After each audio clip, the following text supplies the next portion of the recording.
Looks like all the gang is here. Tiff, Sarah, Tom. Looks like we have Amy here as well. I think Amy is going to be driving for a minute, but she'll be popping up shortly.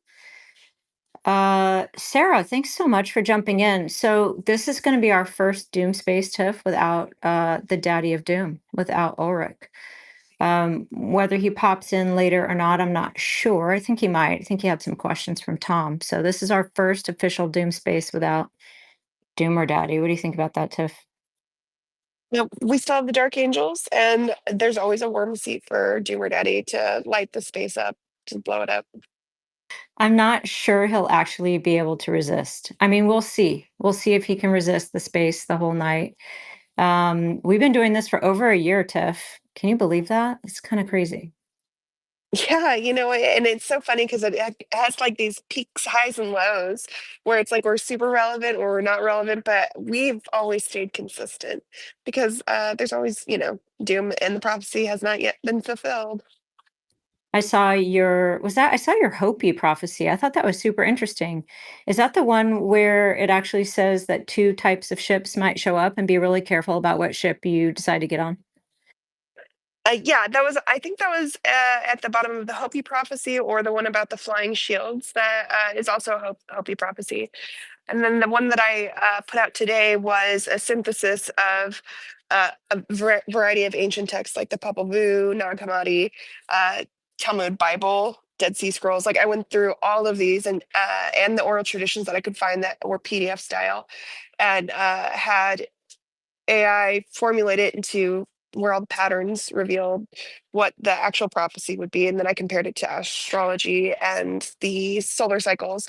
And so AI was willing to give me a date under the condition that it's only true if prophecy is true. So it's the computer has said 2047 is the most likely date for the solar purge, the purification. I think Ben And that's when we would Davidson. face Yeah, this. go ahead, Tiff.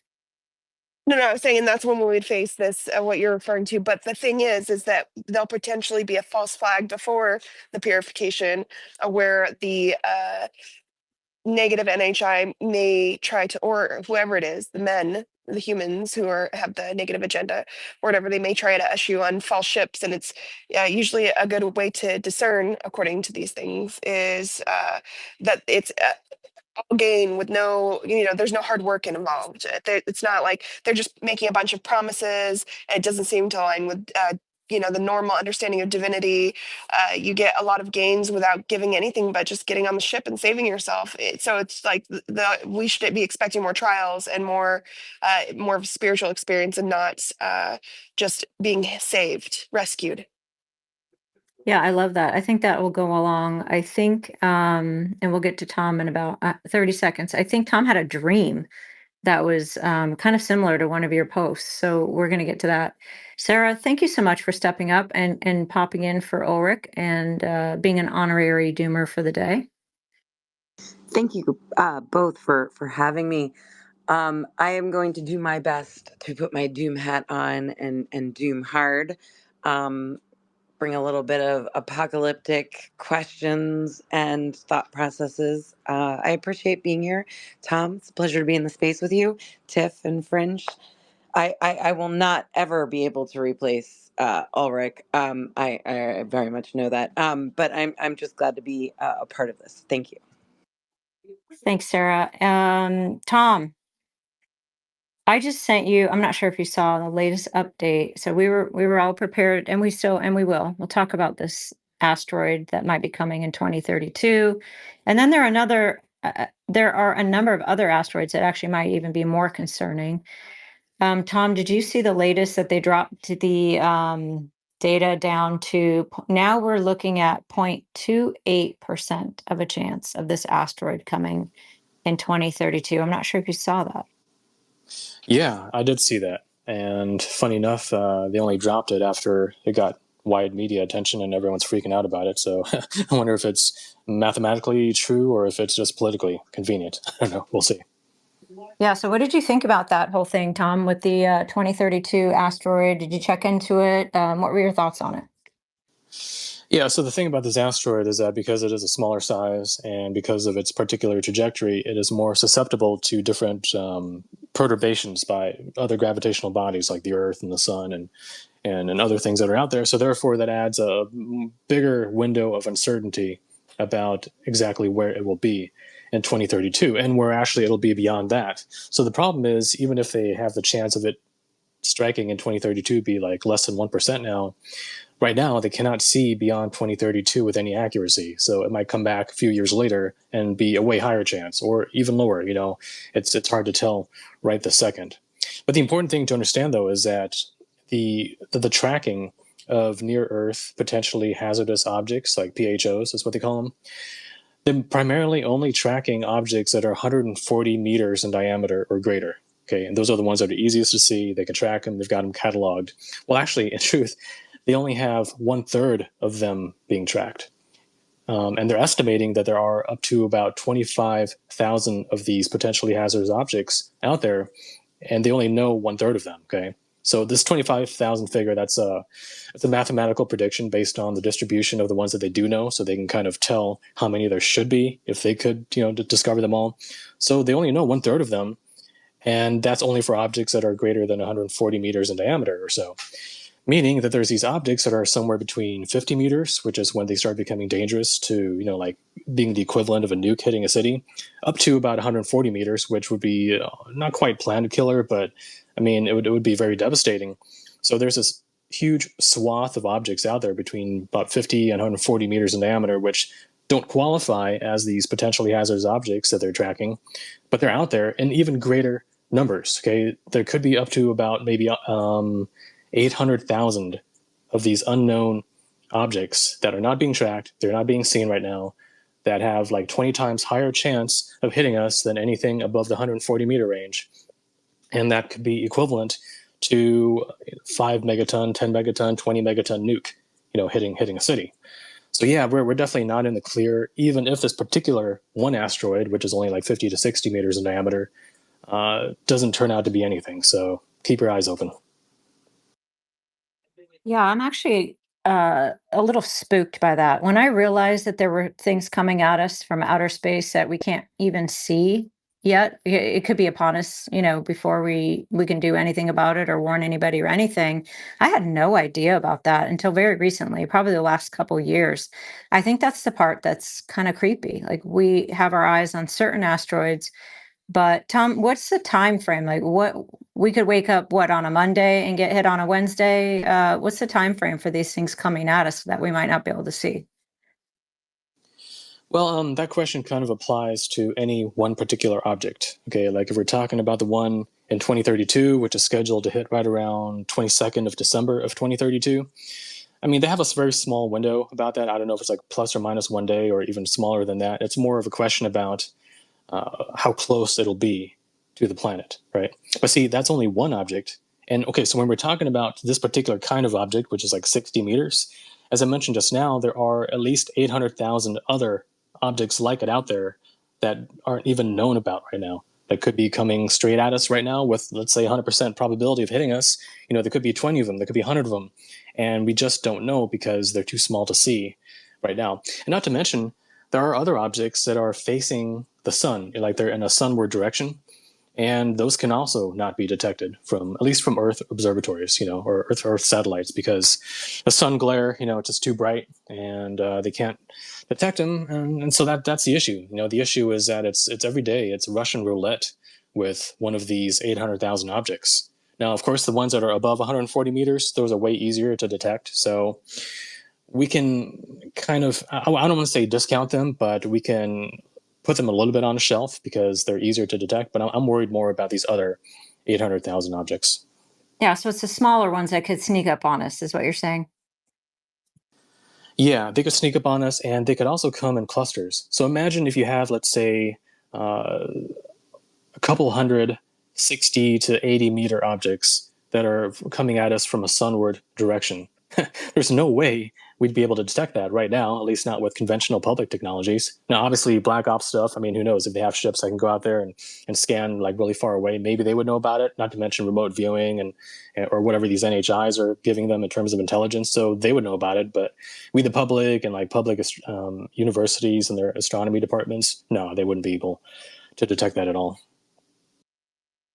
Yeah, it's kind of spooky to me. So when we did the Ben Davidson space, I think it was sometime last summer, Tiff and Tom were both there. There was this asteroid that was brought up by uh, another gentleman who was concerned, and it's coming supposedly in August of 2027. And Tom, I think you looked into this one a couple of times. I even hit you up recently and said, "Hey, have you got your eye on this asteroid?" Because this guy thinks that it weighs a lot and it's going to do some button hook and it's going to hit us. And he's 100% convinced. I just talked to him a couple days ago. He says it's an extinction level event and nobody's talking about it. What were your thoughts on that one, Tom? I sent you the asteroid number. I think you checked it out. Yeah, so anyone else who wants to look it up, it's called 1999 AN10. So 1999 AN10. And this is a big one. I mean, this is 800 to 1800 meters in diameter, and that's as best as they can tell based on its brightness, given how far it's away. So they don't really know exactly what the diameter is of a lot of these objects. They just say, okay, well, it's about this far away and it's about this bright. So based on the assumed reflectivity of its surface, we can say that it is this wide across. So that's why there's that big range. But it's around 1 kilometer, and that would be almost on the level of what supposedly wiped out the dinosaurs 65 million years ago. And yeah, so if that were to hit us, then it would be game over. That would be an actual extinction level event.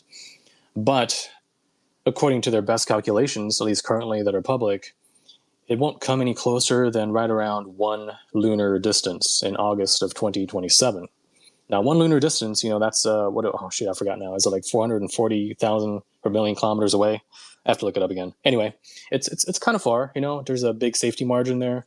So at least according to public data, as far as I can tell, it's not that big of a threat. Now, if this guy has some other inside information or some other reason for suspecting that it will hit, then I'm open to that, right? But from what I've seen, at least just from the public data, and there's like different websites that have asteroid calculations, and they all have their own equations for it, but they all generally agree that it's going to be right around 1 lunar distance. So that's why I'm not too concerned about it, but things can always change. Data can be falsified, sensor readings could be wrong, there could be some sort of political suppression of real data. So yeah, that's why I really don't ever discount anything. I just have a matter of probability. And for me, in terms of probability, I'm more concerned about those 800,000 other objects that we don't know about.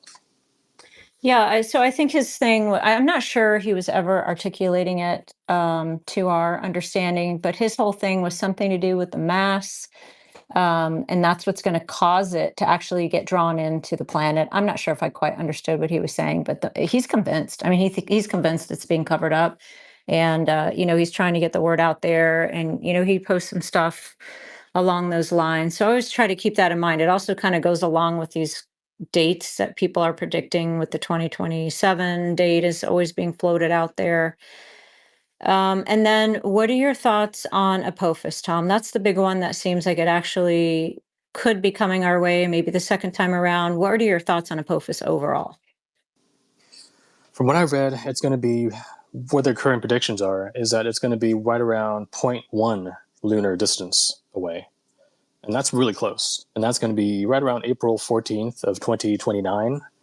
And the diameter of it is 450 meters by, it's like a peanut rectangular shape. So I forget what the other dimension is, but the longest dimension is 450 meters. And yeah, that also would be an almost extinction level event. Now, 0.1 lunar distance, that's super close.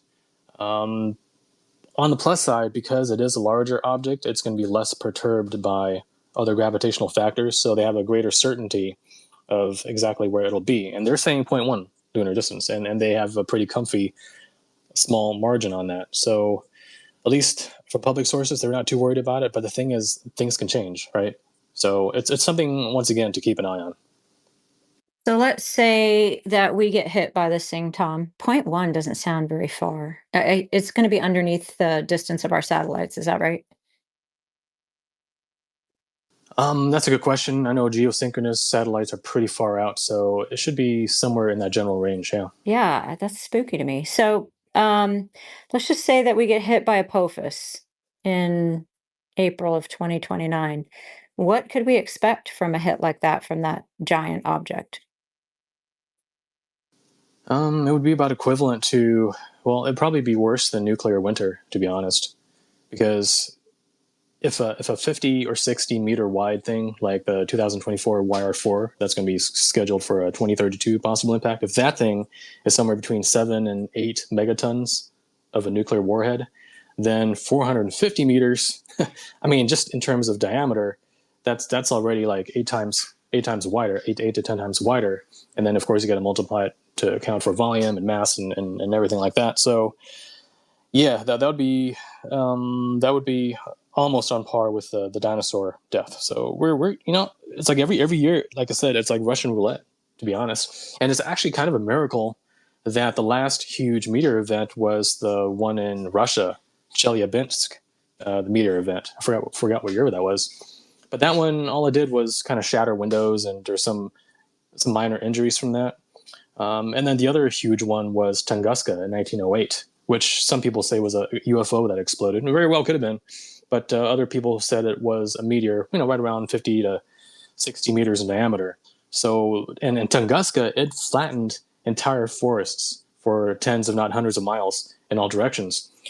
So something like that, if that were to happen nowadays, and that's just 50 to 60 meters, you can imagine what 450 meters would do. That'd be almost like one entire hemisphere of the planet getting hit pretty hard. So those images that we saw out of Los Angeles with the Los Angeles fires, where it looked like a nuke went off, you can kind of imagine that over an entire hemisphere, essentially. Yeah, so what can we do, Tom? Is there anything we can do for something like this? Bunkers, are they going to survive? Are we all going to drown in the 2 mile high tidal wave that we've all seen coming? Is there anything we can do, or should we just live it up, eat macaroni, eat cookies, and just, chill until we get hit by an asteroid? Yeah, well, the funny thing is, if someone's riding a bike and they fall over and hit their head and die, well, they died doing something very non-epic. Whereas if you get hit by a meteor from outer space, that's pretty epic, right? So if you're going to die, might as well make it dramatic. No, but seriously, in terms of preparation, the thing is, there's you can't prepare for everything, and so the only logical thing to do is prepare to the extent that you can before you start throwing your life away, and you're just living in a spider hole in the ground waiting for the end to come, which isn't living, that's just existing, and what's the point of that? So I would say, to the extent that you can still live your life, whatever remains, use that to do your preparations. And the thing is, it's not just preparing for a single huge event like a 450 meter diameter asteroid impacting Earth. There are so many other things that can happen before that, from nuclear war to an EMP cyber attack or something like that can take down the grid, which, as I mentioned many times throughout our past interviews, has resulted or is predicted to result in about 90% death within America within the first year. All right, so 9 out of 10 people will die within the first year due to starvation and violence. And that's from a government study, the EMP Commission study, which looked at it very objectively. So no matter how bad things are or how good things are, it makes sense to prepare to some extent, because preparation buys you time in most cases. And it gives you time to assess the situation, gives you time to plan on what to do next, where to go, if you need to hunker down, if you need to reinforce your home or something like that. It gives you time, which people won't have if they don't prep at all, and they only have, like, let's say 2-3 days worth of food, and now they're freaking out and they're getting desperate, and your chances of survival go way down. Now, some people ask, well, what's the point of surviving in a situation that is apocalyptic or difficult like that? And the answer is because a lot of people do make it through events, and then they rebuild on the other side, and then things eventually do get better. So if you die, let's say, within the first week because you did nothing when you could have survived, let's say, for a couple months, and then things got better again, well, then you died for nothing, really. So the logical thing to do is just to prepare to the extent that you can, as I said, without throwing your life away. Yeah, that's a really good point. I've heard a lot of people say, why would I want to survive? Why would I bother if something like this is coming? And I kind of say the same thing you do. Just get as ready as you can be. We're all in different place as far as that goes. Just be as ready as you can be, and miracles happen too.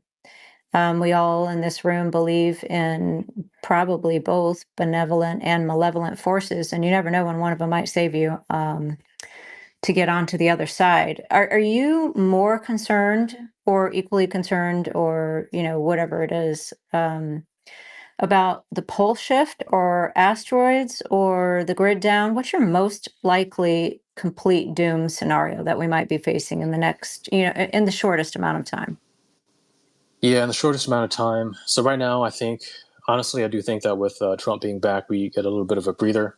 But although a lot of people are excited about this American golden age and world peace and all that coming up, I don't think it'll be long lasting, because I do think there are some very fundamental existential incompatibilities between, let's say, China and the U.S. or Russia. This whole idea of a multipolar world, how instead of just the United States being the main superpower, now we have multiple superpowers competing over their own sections and resources of the planet. Well, the issue is that if resources start to decline, let's say, like Ben Davidson says, the Earth's magnetic field is declining more and more at an accelerated rate. Well, if we do get a geomagnetic disaster like that, where the geomagnetic field starts to collapse, and now historically it's collapsed down to 2%, 1%, even like 5% of its normal strength. If the Earth's magnetic field gets that low, then you're going to have a huge influx of ultraviolet radiation and EMP effects from the sun that get through that magnetic shield that we normally have. And because of that, you're going to get crop failures, a very big reduction in calories overall on the planet, and therefore you're going to get civil unrest and a competition over dwindling resources. Now, funny enough, the Allies of Humanity material, one of their spin-off materials is called The Great Waves of Change and everything associated with that. And they talk about a future where resources are under threat. Okay, now I think they paint it more in terms of resource depletion from humans doing it, or maybe they are talking about climate change, I forget. But even they were talking about a future where there is competition over resources and people having to come together in order to make it through, okay? If that were to happen, then what's going to happen on a geopolitical scale, let's say between China, where they've got over 1 billion people to feed, and the US and Europe and all these other nations? I think there will be increasing competition over dwindling resources, and then that leads to potential World War III scenarios, right? So it doesn't matter how prosperous America is right now or the advent of robotics or whatever. And sooner or later, I think humanity will butt up against limitations set by nature itself. Disaster cycles, solar cycles, even galactic cycles like Paul LaViolette talks about, with a galactic superwave sweeping out from the center of the galaxy and triggering off different stars to become supernova, okay? We could face a supernova disaster from another star like Antares or Betelgeuse or some of these other ones. And there are just so many different things that can happen that I do think that war is the number one threat. And nowadays, war isn't just like, a bunch of airplanes coming in from some bunch of bombers coming from China and raiding the California coast. That's like World War II stuff. Nowadays, it is more EMP attack through nukes that are on satellites that are circling over our heads several times each day. All it takes is one press of a button from North Korea or China, and most of the American power grid would go down, which then would lead to that 90% die-off scenario that I mentioned earlier. So I think an EMP and cyber attack is the number one threat, because it is the easiest to do. It is the most logical step that a foreign adversary could do at the start of a major World War III type conflict. And it is also the cleanest, because they can do it without committing any of their troops. They just have to take down the grid and then watch society tear itself apart. So I think that's the number one thing. And the second thing would probably be the decline of the Earth's magnetic field, which is already happening. If you look at the scientific data of the strengths of the Earth's magnetic field, it's been declining for a long time. And right now, I think it is down to either 40% or 60% of what it was during the Middle Ages. So just over several hundred years, it's already declined to about half of what it used to be. And it's accelerating. It's accelerating, so that means, according to Ben Davidson and some other estimates, right around the 2040 to 2050 mark, which TIFF kind of aligns with your 2047 year date, right around that time frame, that's when the Earth's magnetic field is projected, according to current trends, to hit right around that 0 to 5 to maybe 10% mark. And that's going to be really bad, like I said, for crops, for climate as well, because weather patterns are highly dependent on electrical charges in the air, like the jet stream and just ocean currents. Ultimately, they're all affected by electrical patterns. So yeah, when you get a big electrical imbalance due to the magnetic shield being down, you're going to get crazy weather, lightning, forest fires because of the lightning, and then you're going to get soot in the air, which cools the climate even further. It's just like this weird runaway feedback loop thing. So I would expect things to get kind of dicey in the late 2030s, maybe by the mid 2040 times frame, which hopefully gives us enough time to get our stuff in order. Now, Tom, is that even without some kind of a pole shift or crustal displacement? You're just saying in general, we're losing the electromagnetic field, and in general, we'll be in trouble anyway, just even if we don't get a supernova or something like that. Yeah, absolutely. Absolutely. So the pole shift, that is the most final and most dramatic thing because, well, other than getting hit by a big planet killer asteroid. But a pole shift would be very devastating because of the massive tsunamis, high winds, and of course the latitude changes where, hey, okay, look, I'm in Florida right now. If we have the pole shift in the wrong direction, I could end up where like northern Canada is right now, right? So a lot of people in certain areas, if they survive, they would find themselves in a totally different climate, and they would have to travel south as soon as they can in order to get to warmer climate, in order to grow food and not freeze to death. So yeah, a pole shift would be something that could happen. Now, according to Ben Davidson, the collapse of the Earth's magnetic field and the pole shift, they are deterministically linked. So one thing leads to the other. So therefore, in his mind, yeah, it's definitely guaranteed to happen. Now, in my case, I'm like, I'm kind of 50-50 on it. I know for sure that the magnetic field collapse is probably on the way. But the pole shift, I put that at a lower probability just because in my estimate of historical, archaeological record and geological record, I think the magnetic shifting has happened more often than physical pole shifting. So the probability of a magnetic shift is higher than a physical shift. So now that we're facing this magnetic shift, chances are that, yeah, if it happens, there's a chance that the physical pole shift will not happen. But it's still going to be quite challenging. So yeah, I'm still concerned about that. Yeah, he was a little freaked out. It looked like he was a little worried earlier in the week. By the way, if you have a question for Tom, you want to put your request in pretty early because we will be getting to questions for Tom a little bit later. He looked a little worried when those volcanoes were popping off earlier in the week. I think he was a little bit stressed. I'm not sure if anyone was paying attention. And then up in the nest, I put his, what is this thing? It's by Grok. And he's entered already all the information that needs to be in there. And I went ahead and just entered my own location into the follow up to the Grok. And you can kind of see what the data right now is showing, the data he believes and supports. You can kind of see, look at your area and see what's going to happen to your area in a pole shift. And it's just, I mean, it's not 100%, it might not even be 60%, but he's got a lot of data and he put it all into there and you can kind of figure out where you're going to be when the pole shifts, what your new climate is going to be, whether you might survive or not, depending on the size of the wave. I was actually very impressed by it. I'm not sure if anybody else checked it out. Well, there's a long way to go before we get to that final possible state of an actual pole shift. Because prior to that, you would get an increase. Well, so not only would you get that decreasing magnetic field effect, but you would also get an increase in solar radiation, like solar EMP effects happening. So EMP issues are going to come first before even a pole shift happens. And you will also see an increase in volcanic and seismic activity. And the reason for that is because the Earth, the Earth's magnetic field, it comes from the inside of it, the different liquids that are the heated magma areas. They're circulating and they create this magnetic field because they're electrically charged. Well, when you have an imbalance in the Earth's own magnetic field and the solar radiation coming in, it disturbs the very source of the thing that generates the Earth's magnetic field, and that's magma. And of course, magma then has forces on it, and those forces generate pressures that increase seismic and volcanic activity. So we're definitely looking at increase in those kinds of things. And so here's another worry to add to your list, which is the worry of a potential super volcano eruption. It only takes one. It only takes one to cause the skies to darken for 2 years. Okay, and in other words, 2 years without a summer, where crops don't grow, people have to grow them in greenhouses, and there's just a dramatic calorie reduction, and that's only from one super volcano. Okay, now you can imagine how many volcanoes we have around the globe that are potentially capable of creating a supervolcano, and the risk of a supervolcano issue in the next 20 years is pretty high. So yeah, I mean that increases the overall risk factor, and that's another reason why it's a good idea to prep to some degree. It's not good, Tom. It's like we're coming up on a bottleneck of issues. And the next thing I want to get into before we move on to, we're going to talk about a bunch of stuff today. We have Bledsoe, Hathor, mind control, CE5. We've got a lot of stuff to talk about.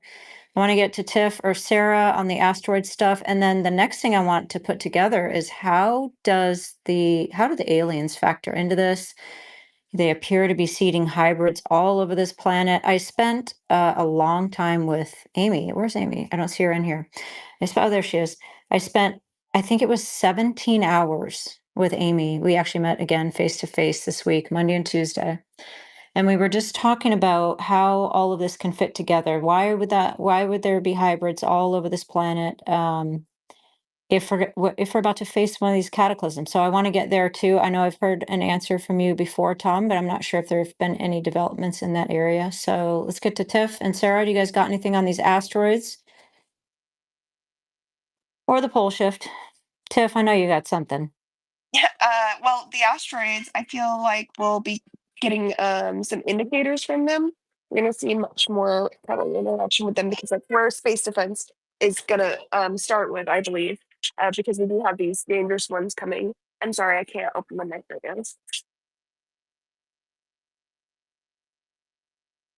Oh, I missed that. Sarah, do you have anything? Yeah, I wanted to, Tom, I read a post by you, it was like a week ago, I think, and you were referencing the date 2046. And I'm just curious, I believe it was to the pole shifts. If you could just kind of dig into that for a second, what were your thoughts surrounding and why is 2046 important to you? Okay, so the reason I mentioned 2046 is because in that chart in the studies that track the Earth's magnetic field, where they were predicting different points where the magnetic field would reach that zero line, the most probable place for it was right around the mid 2040s. And then I tapped into it intuitively, and based on some other prophetic sources that I've read, I chose the year 2046 as a sort of like a middle point for the most probable point of it. And it's funny enough that Tiff brought up 2047 earlier. So yeah, that's the reason why I chose it. It's mainly because of the rate of the descent of the Earth's magnetic field strength. Thank you. Yeah, I think Ben Davidson has his right around that date as well, Tom. Either way, it's not looking good. I think I might just go buy a bunch of macaroni and cheese and sit around and read some books and eat. Maybe. I'm not sure. And hit up the brewery. The brewery. I'm not a drinker. Maybe I need to be I need to be a drinker, Sarah. That's what I need to do. I am. My boyfriend and I do, and he was like, "We're gonna do 2 times this week." I was like, "Well, we might as well start making it 3." Oh my gosh. Okay. So what I was going to say was back to the topic of what can we do? Be harder to kill in every way, not easier to kill.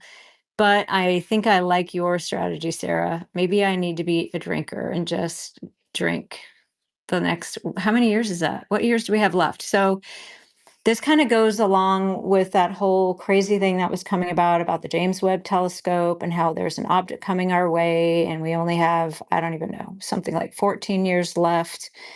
And when this information came out to whoever these people were, they did experience the old ontological shock. There was some language about, hey, just go live your life because we're like done. Except for the continuity of government piece, unless you get a golden ticket, you're just done. So if that is actually out there, what would you guys do? What would you do, Sarah? In all seriousness, what would you do? Would you try to get ready? Would you try to make some preparations? Would you be working out and try to be healthy and be harder to kill and stockpiling things here and there as much as you could? Or would you just bend over and kiss your ass goodbye and just have fun between now and then? What do you think? Well, I'm not building a bunker. I don't have the money to do that. I do know of some. I do know of a couple, not like big ones that everybody knows about. I used to work for some wealthy people. So I do know a couple, but I think that I have a couple of friends here in California that are more east, which means they may probably be getting some beachfront property, and maybe just kind of my boyfriend and I head out there, make sure my family has what they need and they're up to date with everything, which is just sort of what I'm working on now. My boyfriend and I are pretty good, so we probably just head out to the land of my friends and camp until we can't camp anymore. Make sure there's a good group of us. So I would want also to bring out the musicians. So we had some guitars, pads and paper so we can write stories. I just see myself shifting to the land and making the best of it. I think that might be the best way to go. Yeah, so there's the Greenland scenario where you have the family who gets the golden ticket and they actually have a chance at survival and they almost kill themselves, in extraordinary and extreme ways trying to get to the bunker, which they do. Oh, shoot. I hope I didn't give away the movie. So they do get there and they do survive. But then you have the don't look up scenario where at the end of that movie, people are all just sitting around the dining room table together, chatting it up, and they're there when the earth explodes. So I do wonder, I don't think, and this is a good question for Tom and anybody else to weigh in. I don't think they're going to tell us. If they do see or know about something like this coming our way, I think the continuity of government is going to be top priority. I think it already is. I think they're already making their preparations for anybody with a golden ticket to survive. I think humanity will survive. I think as a whole, not as individuals, but humanity will survive because I think they're already making preparations. I don't think we will probably survive, but I think humans will go on. Do you think they would tell us, Tom, if something like this was coming? Would they give us even a chance to survive or to get to higher ground, or is that just too much chaos for them to deal with? I think, okay, so we were talking about the government and the military. Is that what you mean? Yeah, they're gonna Yeah. save themselves, right? We all Right. know Hmm. this. We're all grown-ups. They're gonna save themselves. We are not just assuming you're not on the list. We might have somebody in this room on the list. I don't know. We got some pretty top level people in the community, but let's just assume you're not on the list. You're not getting a golden ticket. Um, are they going to tell us after they're secure and they're safe? Are they going to give us even a chance of survival? Well, after they're secure and safe, I mean, the thing is, they're going to have ordinary jobs. I mean, they're going to be living in our suburbs and going about their business and traveling on airplanes and going about their lives. And then by the time they get the signal to go ahead and get on that flight and get to the bunker, things are going to get it's going to be a point of no return at that point. So it's going to be pretty close to the event. And so by the time they fully get situated in their underground bunkers and cities or whatever, there's not going to be much time left. And I think because there won't be much time left at that point, it'll be obvious to even amateur astronomers that something big is coming in, right?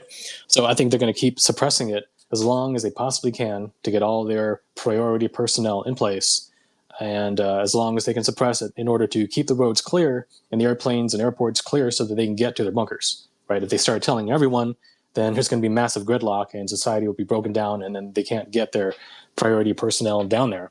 So yeah, they're going to put it off as long as they possibly can until the facts of the situation in the actual literal sky speak for themselves. Yeah, it's like a no-win situation. Ulrich's not here, but I think Ulrich feels extremely betrayed by this. Where let's just say that something's gonna really bad's gonna happen in 2046, and they told us now. We might actually all be able to get together and be even our little towns or little cities. We could redirect resources. We could be digging bunkers, and we might, many of us might have the chance to survive. Why don't they give us that opportunity? What does it take away from them? Is it because everything we would just stop working and nobody would pay their bills? Nobody would keep the lights on. I mean, how does that scenario play out in your head? If they tell us now, hey, something really bad's happening in 2047 and you guys need to start digging holes and storing food, how would that affect society? Well, the issue is that so much of society depends on the economy, which depends on future investments and speculations and buying of treasury bonds that don't mature for 10 years or whatever. So, in other words, there's so much of our current way of life that hinges on us having a certain expectation of how the future will go. And it requires faith in the future. Like, for example, the value of the US dollar depends on people's faith, like other countries' faith in the US being around to enforce the power of the dollar, to have geopolitical supremacy, military might to defend the dollar. And if people were to lose faith in that, and let's say assume that Russia and China are able to defeat the US and the US is going down and they're a better bet, then they're going to shift their investments from the dollar to these other currencies, which will crash the dollar, and then we will get massive inflation and social unrest, right? So it's a very complicated system. And the issue is that if you admit to the public that something like an extinction level event is happening in 2047, that's going to kick the legs out of confidence in the future of America and the economy and so many of our societal institutions. And that's going to have effects even right now in 2025, even though it's, 20 years away from that actual final event. So I think they're worried about the current situation being destabilized by the psychological and economic and geopolitical impact of expectations concerning things that are way further down the line. And I think that's why they're not doing it. I mean, that's the optimistic and practical and logical reason why they wouldn't tell us. Yeah, I don't think they're going to tell us. I think if there is something out there, they're not going to tell us. And part of me understands why, all the reasons you just named, and the other part of me says, we can do this. Just give us the opportunity. If you're Yeah. requesting to speak, just be patient, please. Amy, welcome up. And we were holding off a little bit on getting Amy up here, and it might be a perfect segue into this, what I brought up earlier, which is if there's something like this coming, how does that wash with what appears to be the current alien agenda? Like, how does it all go together? It seems like the aliens are creating hybrids. They're being seeded onto the planet. They're among us. They are maybe even getting jobs, living in these little communities with each other. Why would the aliens, number one, would the aliens possibly try to prevent us from being hit by an asteroid, something that maybe they would be able to maneuver out of the way, not hit us, appear as our saviors, come down, here we are, we just saved you from an asteroid. True or not, might not be true, but they could use that scenario. Are they going to let us all go underground, get hit, experience a cataclysm, and then we just come out the other side and there they are? Like, how do the aliens even play into this? If we believe in a cataclysm and we believe in the alien agenda, how do those things all go together? And Amy, welcome to the space. Good to see you. Hey, can you hear me? Gotcha. Got you. Yeah, I'm not sure, just based on my own research in terms of how adamant they are to getting to me with regard to my cycle. And I know I'm not alone in this. So, and then based on regression, what has come up, which you always have to take with a grain of salt, of course, but it seems like they're very intense on just pretty much breeding up an army. And it might even be to that like insect level mentality where you just breed as much of it as possible, and then some of them will survive.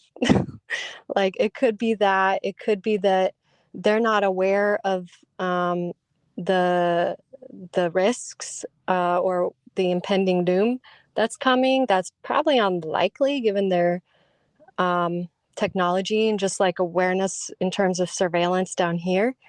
So it's just like, it's probably something in the middle where they do expect a lot of death even on their side. And it's basically just breed as much as possible and hope some of them survive. Yeah, I kind of like that one. So I thought that the hybrids were more valuable than that. It seems like they are so insane about the hybrids and protecting them and putting them in these communities. And it's like protect at all costs. But you're right. At the end of the day, they might just be looking for numbers so that at least they know some of them survive. They might actually be getting golden tickets. We don't know. Maybe they get put onto the ships temporarily. Sarah, go ahead. Yeah. So just two thoughts. That's interesting because Elon Musk is saying have more babies, have more babies. So there's that.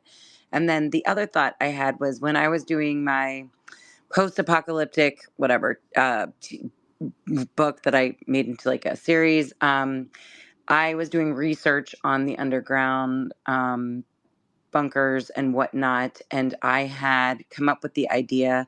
It's just like, I don't know if this is a download. I'm not saying that. I'm saying I used my imagination based on my research, and the Ozarks. I put, there's a city under there. In my opinion, the conspiracy theory goes that they built a city under the Ozarks and the caves. So I was like, ooh, this is good. So I used that as a stepping point for what the wealthy would be doing in the post apocalyptically, and that they already would have moved people down there, if not like maybe 2 or 3 decades ago, be having children that didn't even know what the outside world looked like. So that this is all that they knew, and that would be the people that worked for them while they are living up the life in these underground cities. So just throwing that out there as an idea. Um, Putting on my conspiratorial hat. I think that if anything, they've been planning for this for a while, quite possibly. Yeah, I No, agree. that's an awesome Yeah. point. Go ahead, Tom. Yeah, right. So that brings up the question, the people in power who do have the knowledge and the technology to see what's coming up and to try to do something about it. I'm not sure that they are all monolithically aligned with the exact same idea about how to handle this crisis that Earth will face. And I do think that they will likely split, or they have already split into at least two different kinds of philosophies or factions about it.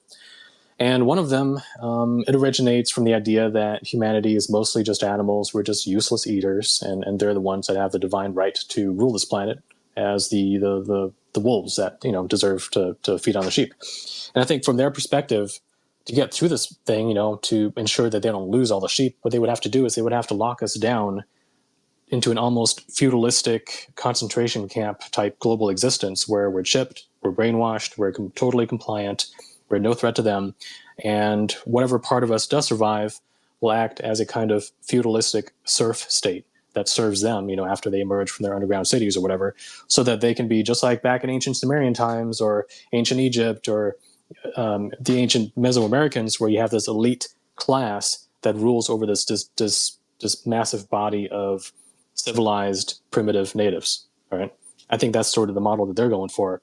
And in order to do that, they would have to start, even right now, getting us chemically, genetically, biochemically mind controlled more and more and more to become this compliant serf state, so that one generation from now, two generations from now, we are totally controllable and we're nothing more than just intelligent animals that can grow food for them and do whatever they need us to do.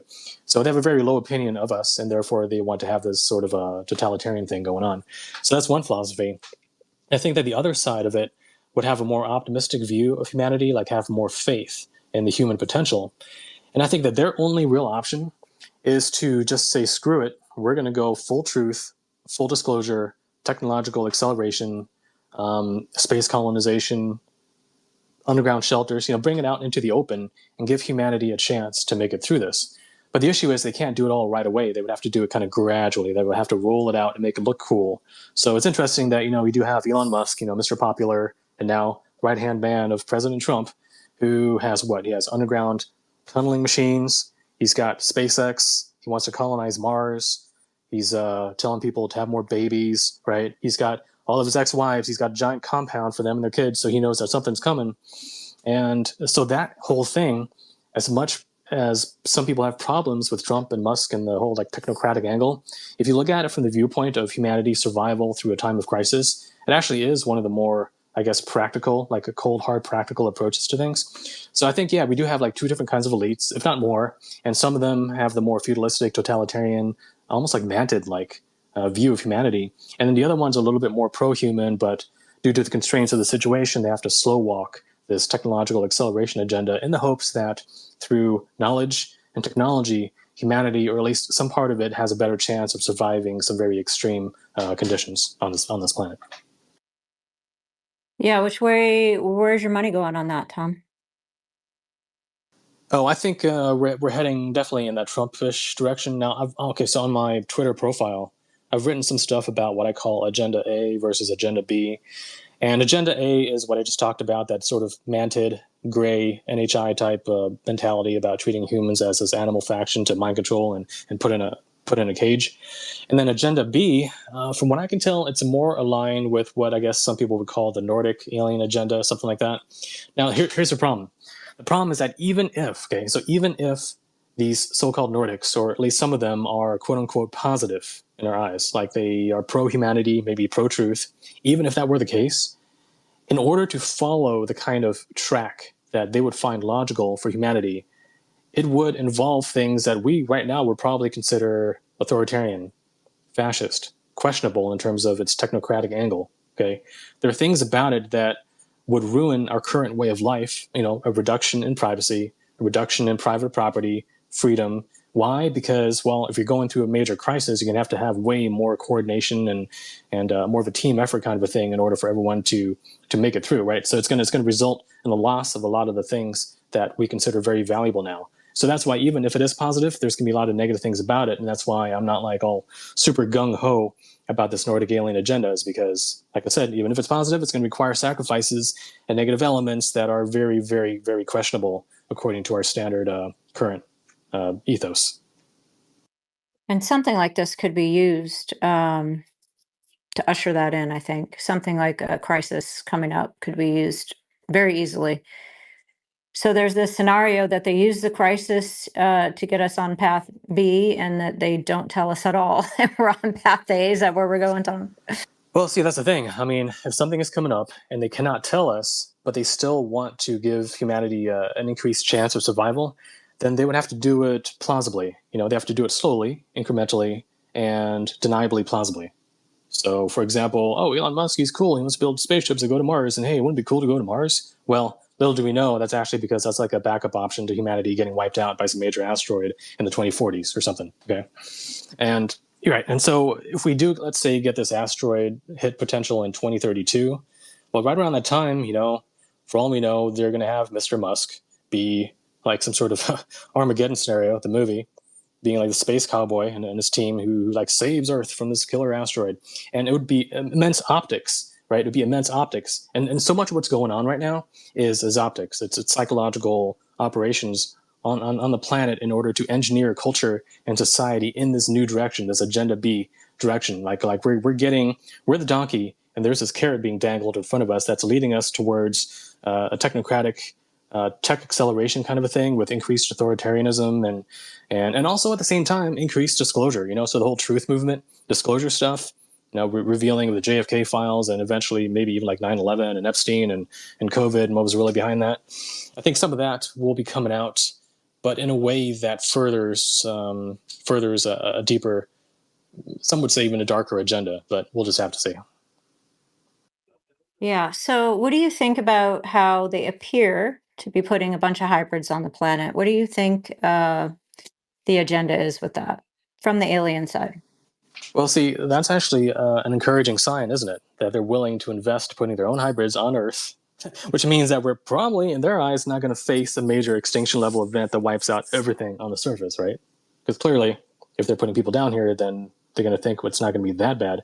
Now, Amy, I remember previous times you kind of explained what you were shown or told, and how there might be a time, for example, where these hybrids that are down here right now living in enclaves in different cities, there'll be a time where they will have to kind of bunker down and lock down and stay indoors for a period of, days, weeks, months even, while everything on the outside kind of goes to chaos. And I wonder to myself, well, what kind of situation is it where society would be so chaotic that you can't even go outside, that you would have to bunker in? And, well, one of those, for example, would be a major cyber attack or an EMP attack, where after the first month, there's going to be a large number of people dead due to starvation and violence. And then after 2 months, even more. And then after 3 months, what's left is going to be a pretty small fraction that could probably be handled by the hybrid security teams. So at least according to that scenario, whatever's going to happen, at least in the near future, according to that, it's not going to be so bad that, let's say, every single building will be flattened and, no one's going to survive. It's going to be more of like a major hit or major disruption to society itself. But, things will make it through, and they'll rebuild afterwards. But because they will rebuild afterwards, after this period of demolishment of the old structure of society, that gives these aliens an opportunity to remake things in their image, right? To reconstruct society according to their agenda. And I think that's what they're preparing for. I mean, it would make sense that that's why you would have hybrids who, even right now, are being taught to exist in our society. Like, for example, if an actual true extinction level event were to happen, their move would be better just to keep the hybrids on board, in motherships or something, or maybe even in underground bases, and then not bring them down here until after the dust has settled, after the pole shift, after everything is cleared, and then bring them down to restart civilization. And then this would be a repeat of what happened 12,000 years ago, when you had the few primitive survivors who have forgotten everything, and then you still have some of the people from the prior cataclysm who retained some of their technology, and some of them could have been aliens even. And of course, they were the sky gods of their time, right? They were the ones that came down from the skies and taught mathematics, agriculture, chemistry, and everything to the remaining natives. So we could see a repeat of that if we had an extinction level event. However, from what I can tell, from the way that the aliens are behaving, it doesn't seem that it'll be as bad as that, but it'll still be a major punch to the gut of our current civilization, just enough in order to loosen things up and allow these aliens to remold civilization and society in their image, keeping a lot of the infrastructure that survives intact for their own uses. Right. And the fact that they seem to be, when I was 12, I had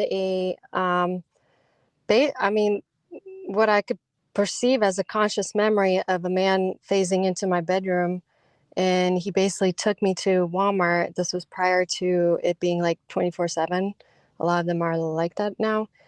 So it was closed, but he had me walking down the aisles, basically explaining stuff to him. And I was concerned about surveillance because, he's basically stealing this stuff, and years later, I read David Jacobs' book. He has several. One is Walking Among Us, and he's basically talking about how these hybrids are being taught how to live down here lives that are currently in play, but it just seems like it's pointless to train them to do that if all of a sudden everything's going to change. There's no grocery shopping or it's just they're being taught how to blend into what maybe they perceive as the old system, which makes me wonder if the old system is either they're just overly cautious and they want everyone trained just in case, or there's going to be an overlap of the old system as the new system gets implemented slowly, as opposed to suddenly due to some sort of cataclysm or something like that. Yeah, so it's almost like, how does this all make sense at once? And I do wonder if they just have, plan A, B, and C, and they're just implementing multiple plans. Sarah, go ahead. Thanks, Fringe.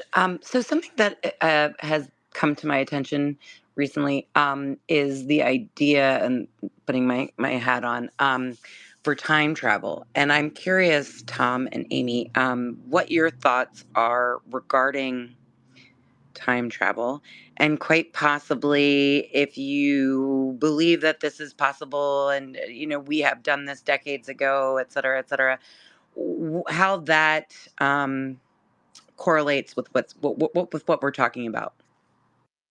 Yeah, that's a good question. The time travel theory was one of those many theories that people have proposed about the nature of aliens and who they really are.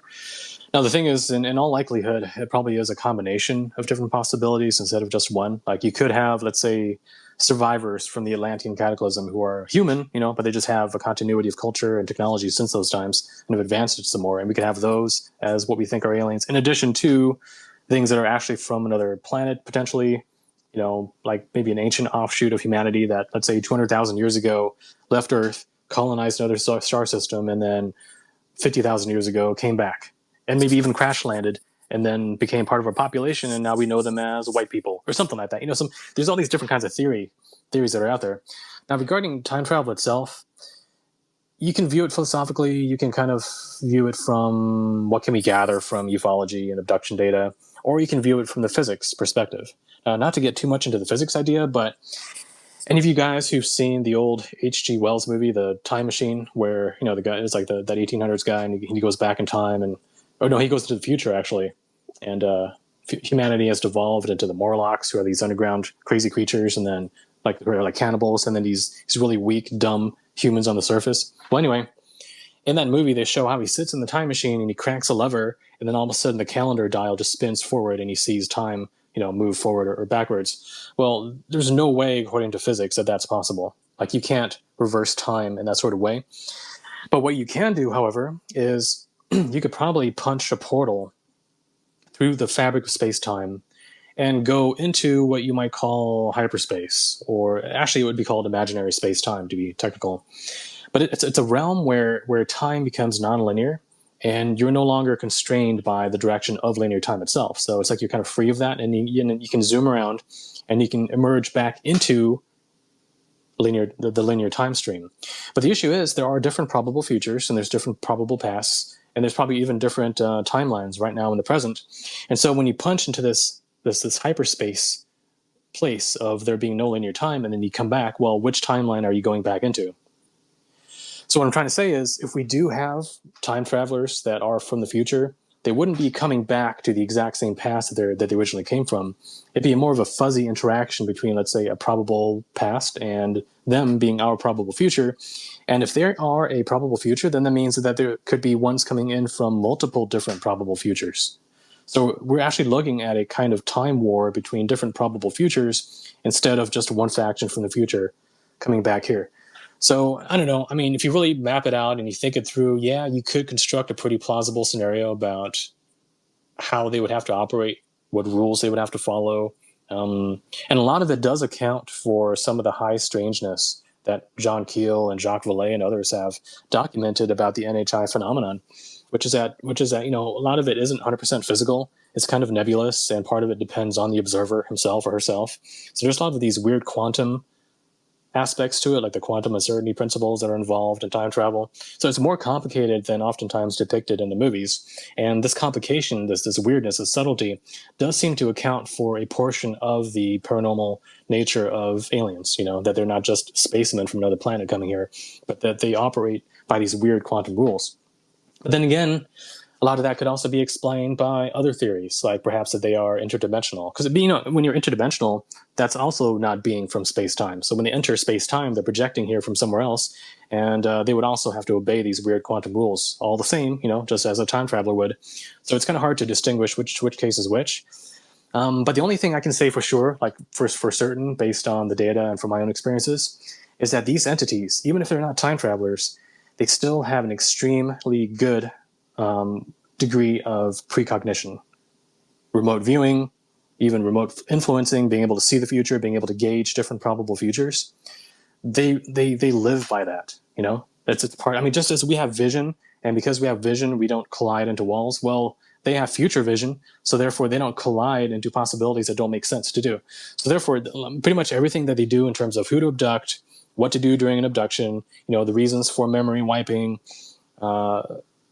appearing to one person but not another, and over time gradually acclimatizing the population to the presence. A lot of that makes sense if you are precognitive and you know what that future end goal is of what your agenda needs to go towards, and what you need to do in between, all the different steps you need to do to get people on your side, to massage them individually and collectively to fit into your agenda by that future point. So that's why they're so good at manipulation.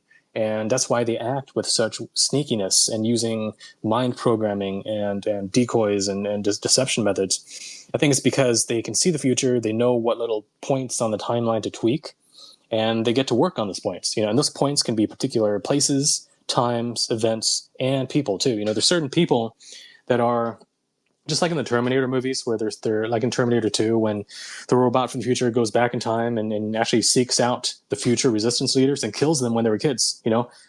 It's because in the future they know who's going to be who, so they go back in time and they target people even before they're a threat.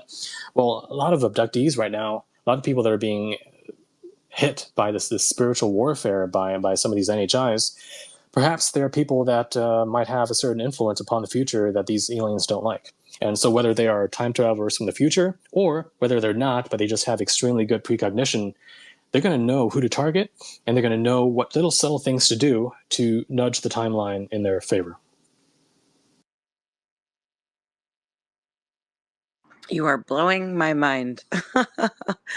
um, I'm. Thank you. Okay. Can I just do a follow up if that's okay? My follow up is so knowing this and knowing also the idea of multiverses. Is there a way to save us? So, you know, is there a way to move us from this timeline, unless all the timelines all end the same way? Is there a way to move us from this timeline that is looking like, you know, we're heading towards a number of cataclysmic events? Is there a way to move us to another timeline where, you know, we have less of a chance of complete annihilation? Yeah, I would say so. I definitely would say so. And I think that partially depends not only on whether it's physically possible by the rules of multidimensionality or quantum physics or time travel or whatever, but also according to metaphysical, spiritual, karmic type laws. Because if you think about it, okay, so for example, let's say that you're someone who in this life has some sort of spiritual protection and your life destiny is to do certain things for humanity, or not even just for humanity, but let's say just for your kids. You know, maybe your kids are going to grow up one day to be something important and you need to be there for them to care for them. So what that means is if you're driving and all of a sudden something happens that isn't supposed to happen, like a car veers into your lane and you're about to have a head-on collision, well, there are so many anecdotes that I've heard from people where something intervenes and either stops time and moves them out of the way, or breaks the laws of physics, or even like phases them out so that they pass through the oncoming car and zoom out on the other side without actually colliding. So if that can happen individually, the question is, could it happen collectively, even planetarily? And I would say yes, if likewise our planet as a whole, and I'm talking about humanity and whatever else is here, has a particular grand planetary destiny to do a certain thing in the far future, you know, be a certain way at a certain time, that these higher ultra-terrestrial forces, which have mastery over space and time, deem it worth protecting the planet over. Okay. Now, interestingly enough, over the past 10, 20 years, there have been various events that could have threatened humanity. And one of those was somewhere in March of 2014, I think, or 2012, where the sun emitted a very huge solar flare, which almost would have caused an 1859 Carrington event level type event here on Earth, where, yeah, we would have had satellites down and power lines burning up and houses catching on fire from all the electrical surges passing through the grid from the solar energy. But the thing is, Earth missed it by just a few days. But prior to that, it was headed right for us, but then we just happened to miss it by a few days. So, and I remember leading up to that, I remember hearing from so many people that they had this feeling of dread and doom, and they're saying their goodbyes, and they're almost like having this sense of closure in their lives, like they're wrapping things up. And then this sort of thing happened, but then it didn't happen. Oh, and also when it didn't happen, certain people reported that they were having missing time experiences. Like something happened during that time where the entire month didn't feel right, where the month went by so quickly that they're trying to think back on it, and sure, they had some memories and they had some records down of, yeah, okay, I did this on that day, but mentally and consciously, it didn't click, like it didn't match. So there's some sort of something weird was going on during that time period. And I'm thinking, okay, well, what if those things are all side effects of either an HI, like an alien, or an ultra-terrestrial intervention on Earth as a whole, moving us just a little bit out of the way? You know, it could have been done through a timeline shift or a shift in time itself or something, just by a few days to ensure that this, you know, giant solar flare would miss us. So what if that happens before, and what if that happens again? I mean, isn't it a miracle that if we have these 800,000 hazardous objects out there that could have hit us, that nothing has really happened since 1908, since the Tunguska explosion? Isn't it a miracle that the Carrington event happened in 1859, and it's supposed to happen every so often, but we're many decades overdue for that now, and it hasn't happened yet? So it seems to me that we're living in a very improbable timeline right now where we've been allowed, we've been shielded, we've been protected and allowed to, you know, have this progression of events that we're having right now. And so what if there's intervention going on? And so therefore, what if the invention will still be there in the future? Now, of course, here's the issue.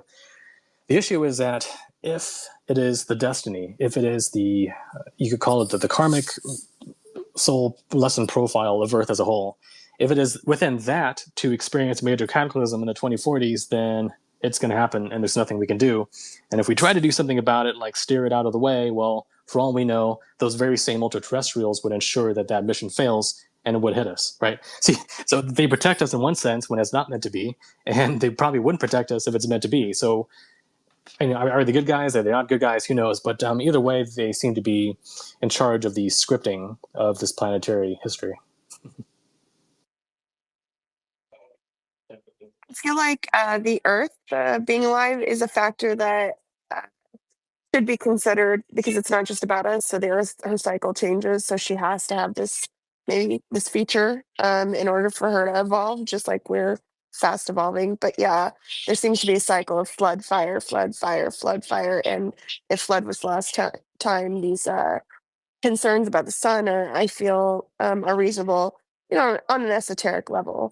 But science is starting to also align with the prophetic doomers. Yeah, exactly. You got Earth as a potential living organism, and also the sun.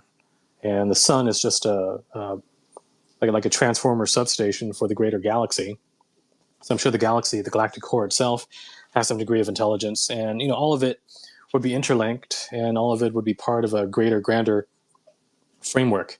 So far from our world being just this cold machine where things happen randomly, I think a lot of things are scripted here. It's kind of like one of those massive online multiplayer games where, sure enough, you can log in, you can do whatever you want. However, you're going to have these game masters that orchestrate these events. Like, okay, for the month of March or whatever, we're going to have the invasion of the troll horde, and now all the players will have to fight that off and band together. So you see these scripted events that happen despite it being a general, free sandbox universe, and that's what we think it is, but they're these orchestrated events that happen periodically for the benefit of the narrative and for the ultimate entertainment of all. I mean, if you want to consider it entertainment. So I had proposed this in a space I was in earlier. I saw a post about that new robot thing that's called Clone, and somebody had reposted it stating that next they'll be offering uploads. So I was wondering about these gray aliens with the fact that they may be like bots of some sort. What if that is a situation where we did upload or clone the consciousness, apply it to them, and they are able to escape these cataclysmic events? So maybe they've been here for a very long time, but they can't seem to participate in the cleansing itself. I don't know. It's just a Yeah, it's an interesting idea. I mean, I'm sure, technically, if you were talented enough, you could probably upload a human consciousness to the head of a gray alien, just because they've got enough, they've got room to spare. Okay, so I'm sure they could accommodate a human soul, but of course, would you want to do that? Would you want to live in a gray alien with a little tiny mouth? You can't eat donuts, you can't eat chocolate because you don't have a digestive system for it. So come on, who'd want missing to the do that, point right? completely. Right. Not Yeah. fun. Yeah. Yeah, that opportunity could come up sooner rather than later. Who knows? Do either of you, Tom or Amy, see a scenario where they actually the aliens, so-called aliens, show up and as our savior, saving us from a World War III, like what Bledsoe thinks, or an asteroid or a cataclysmic That's asteroid. event? What's that, Tiff? I was gonna say, yeah, asteroid, like a show Yeah. of force, like look what we can do for you. Yeah, exactly. Look what we can do. We just saved y'all. And do you guys see that as a possibility? Oh, Tom, go ahead. No, I'm saying it's possible, but would they want to? Maybe it would be advantageous for them to let it happen a little bit and then save us from the rest. But I don't know. What do you think, Amy? I mean, I definitely, yes, to an extent, because they're very, at least on board and based on regression, there's certain things that they really could care less about your cooperation, because they could literally just knock you out on the medical table or other stuff they do. But there's other things that they actually need your active participation in. And so it's really annoying to them if you're not cooperative. I'm pretty good at that. So I could see where they would do something and people would perceive it as benevolence, but it's an agenda to gain cooperation into their kind of slave-like state, and how they run the hybrids, except the hybrids are going to be like the masters over the rest of us, basically.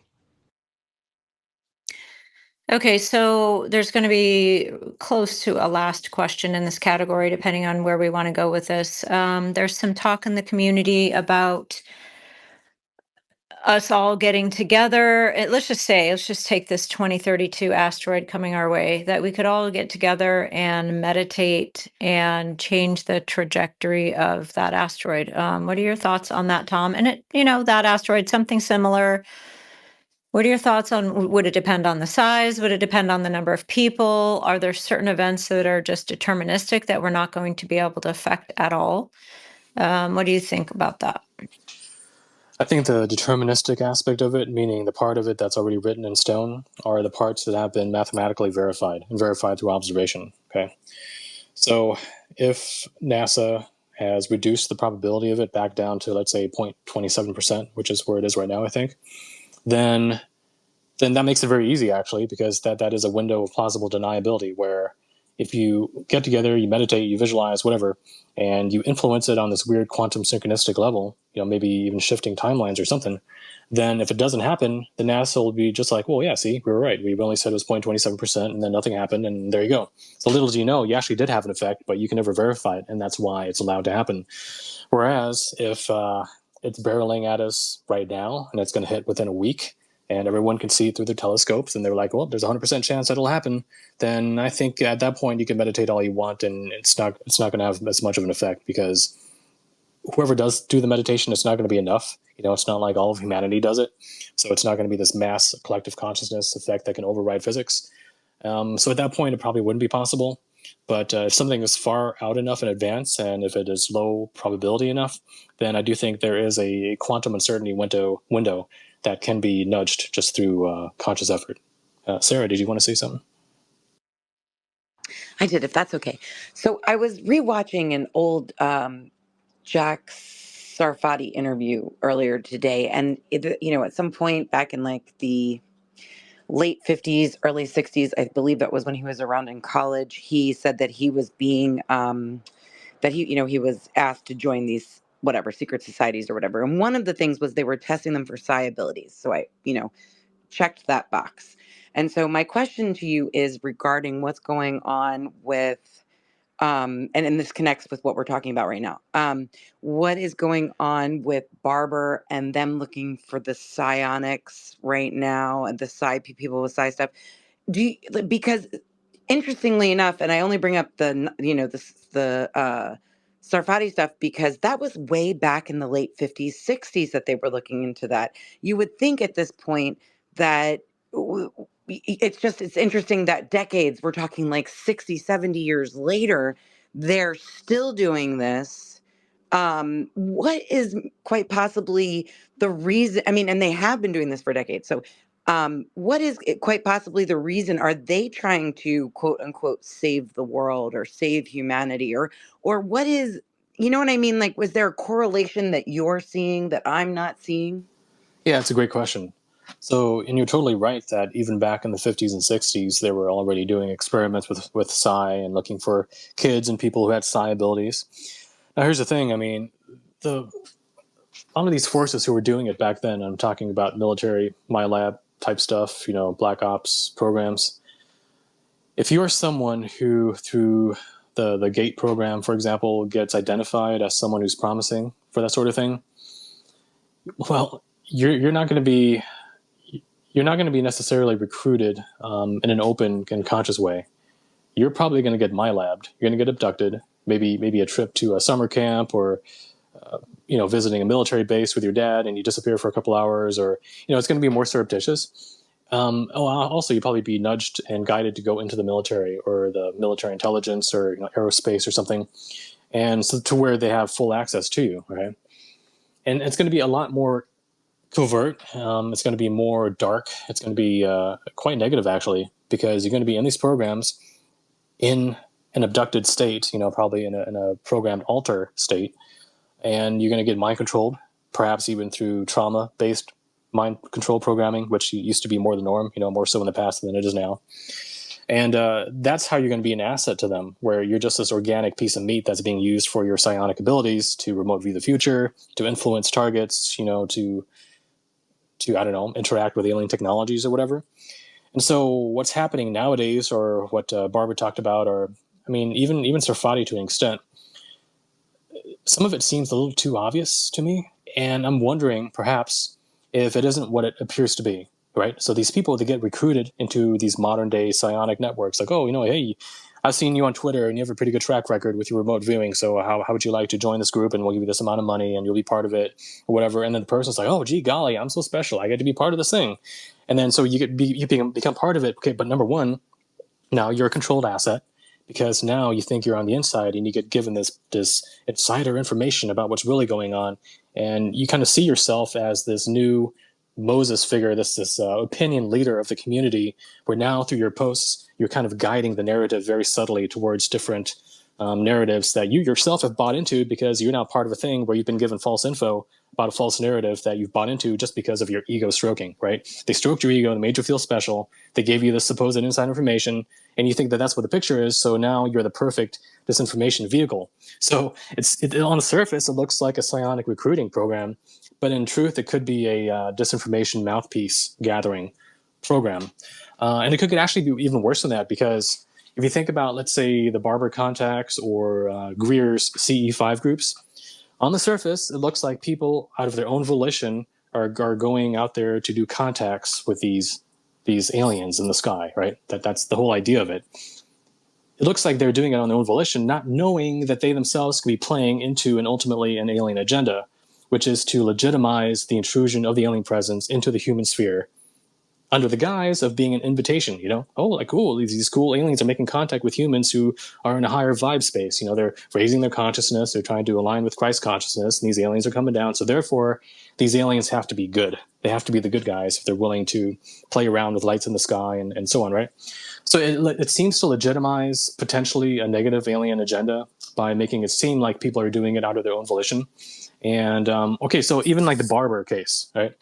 So with the Barber thing, that's an interesting case, because supposedly it happened in the military, but as even you said, Fringe, what if the Barber team themselves were being red teamed? What if there was another group, potentially human, military, black ops, or some sort of NGO corporate kind of thing? What if they were doing a psychological operation on the Barber team themselves, making the Barber team think that they were calling down these UFOs when it actually wasn't? It could have just been a psyop. Or what if that team could have been hybrids, or actually on the side of some of these negative NHIs, and they had the Barber team trained in order to call them down? Why? Well, perhaps in order to call down different types of ET technology packages, which could be given to the Black Ops programs in order to seed certain technologies and ideas within them. And the reason why that is dangerous is because whatever is given to these black programs becomes public technology within, let's say, 30, 40, 50 years and comes into mainstream use. So let's say that 50 years ago, aliens mysteriously, crashed a certain ship or something, which had within it technology that eventually led to 5G, AI, robotics, mind control, mind reading, implants, and so on. Well, back then, the secret government would have picked up that technology and would have looked at it and said, oh my God, it's amazing. These grays, they're being controlled through psionics, and here's how you do it technologically. And so they start using it privately within their programs for 10, 20 years. But eventually it starts filtering out, it starts filtering out into aerospace companies, and some of them decide, hey, what if we start monetizing it now that it's old news? And before we know it, Apple comes out with it, Elon Musk with the Neuralink and 5G as part of our cell phone technologies. It gets integrated into society, and here we are now being mentally affected potentially by cell phone tower stuff, Wi-Fi stuff, being surveilled from space, and eventually we have these brain implants, which will become necessary because maybe our memories will get so bad from effects from the geomagnetic field declining that they're like, hey, we know that dementia is on the rise, but wait, we have this Neuralink chip. You put it in your head, and we'll allow AI now to remember things for you and to think for you. So it's almost like having a mental crutch. And before you know it, you're no different from a gray. You're a slave to the technological, technocratic system, all because, why? Because these aliens allowed one of their ships to crash 40, 50 years earlier. So there's so much additional dimensionality to the thing beyond just what Barbara says, beyond just, we're sent out to call in a UAP and we landed it and we retrieved it and that's it. It's so much more than just CE5 of, let's raise our vibes and call in these positive space brothers. There's so much more than that. And I think we have to put on our thinking caps and think a little bit more carefully about what the ultimate agenda could be. And just to add to that, there's been a few regressions I did where I was in a shuttlecraft, and they are so protective of their technology. Obviously, you're basically stripped nude from the beginning to the end of the situation, just because they don't want you to steal anything. But then in the shuttlecrafts, they're phasing, or they're so neurologically linked that they kind of lose sense of their surroundings. And so they're very, very strict on putting you in the corner. You can't come near them. I once did. The hybrid almost punched me for doing that. And it's just it's not going to happen by accident, because they're their security level is freaking insane. It's insane. So this is why I'm really suspicious. And of course, you could see how someone's ego could be stroked, because they're thinking, oh, I'm special because I can bring in something that's really advanced to me. No, it's because they want it to happen. They're that intense on making sure that you don't touch any of their technology, anything like that, unless they want it. Yeah. Not to mention, they're highly precognitive, so they can probably sense that, hey, later today, some bad shit's going to go down. So let's not send a ship to that particular place where all our 10 prior ships have gone down. I mean, why would they? Why? I mean, look, if the government's doing this with the Barber's team and it's happened before and it's worked before, wouldn't you think that these NHIs would learn eventually to not go to that particular area where they keep getting brought down? I mean, come on. So, yeah. Yeah, I was talking about this earlier in Red Space, and I did mention this. I think I tagged Ginga in a post that there was just a lot of red flags for me. I don't see, now these things are not infallible. They make mistakes all the time. But with their technology and with how psychic they are and how much mind control they are, I can't see this happening more than once on accident or twice. So we're saying that we have human psionic assets calling in NHI craft. The humans actually taking the craft over and bringing that craft toward a landing zone or toward some zone of interaction. I'm not saying that that's not possible, but what I am saying is it's not happening without their knowledge and consent. I don't know if these craft are manned or if they're droned, unmanned craft, maybe they're willing to throw those away. I don't know. But it all has to play into an agenda, because there's no chance, I can't say no chance, it's a very small chance that they are just letting this happen over and over again, and they just have no idea, that a human is going to take over their ship and bring it to a landing zone against their will. So in my opinion, either this is our tech and they know it's our tech and they're getting red teamed. If it's NHI tech, it's for an agenda. It's for the NHI agenda. This is not happening on accident or against the will of the NHI controlling that craft. What do you all think? Is that what you guys are saying, the same thing? Well, I'm thinking there's only one other possibility left for me, which is that what Barber's team was calling in was just something that they materialized from the ethers, you could say. Because the thing is, what they're doing there, it's very similar to what you also see within the field of mediumship, spiritism, back in the 1800s, and even shamanism, where you do a certain mental thing and you call in the gods, or you invoke this entity or whatever, or you materialize some ectoplasm or something. So what if their intentions and expectations and a certain state of mind, they're actually extracting from the sea of infinite quantum possibility a particular object, that didn't even priorly exist. Maybe they're materializing an egregore or something like that. And that's sort of a thing I joked about in one of my replies to someone. that maybe they're just manifesting something that doesn't even exist. But that's more on the less probable side of things, and I think it's closer to what you just said, Fringe. I don't know, Tom, because you just reminded me. I got a message from somebody last week who said that's exactly what's happening. I'm sorry, I forgot about it. That a lot of these orbs are actually egregores, and they're actually creating them themselves without knowing. Egg. And that would actually go along with that person actually being able to steer it and bring it to a location. That has to stay on the table for sure. Yeah, and isn't it funny that the movie Sphere? I don't know if did you guys ever see the movie Sphere? So it was based on a Michael Crichton book, and it's about a mysterious underwater ship that's discovered. And they go onto the ship, and they find that when they're there, the ship has a strange warp drive that seems to have manifesting abilities. So whatever the crew was subconsciously focusing on would start manifesting around them. And one of them, funny enough, ended up being a bunch of eggs that rain down from above in the water, in this underwater station that come down. So eggs in this movie were literally being manifested by the crew of the ship. So I don't know if there's some weird synchro-mystic connection there or what, but I found that kind of funny. Okay, since we're talking about eggs, I had a message from Nathaniel Gillis the other day. He said he's in touch with several occult practitioners just from all over the place, and they're being visited by Lamb again. And Lamb is saying it's all in the egg. It's all in the egg. Like, it's kind of creepy. Like, what's happening with the egg? Why is the egg everywhere all of a sudden? Yeah, that's pretty weird. I don't know. If the occultists are being visited, then by Lamb of all beings, then, well, if someone never didn't even know about Lamb, never knew about Crowley and Lamb, would they still be visited by Lamb? I would say probably not. And so perhaps it is something that is only pretending to be Lamb because it appeals to their belief system, just as a possibility. Yeah, for sure. That has to be up there.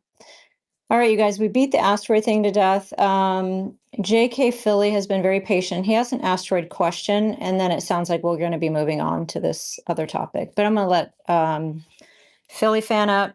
If you have a question for Tom, Philly fan, we'll give you a few minutes to get that in. And we're going to be changing topics here. Philly fan, welcome to the space. Do you have a question for Tom? Yes, thank you for inviting me to the speaker panel. I appreciate it. You had a question, Tom. Thanks for the space, by the way.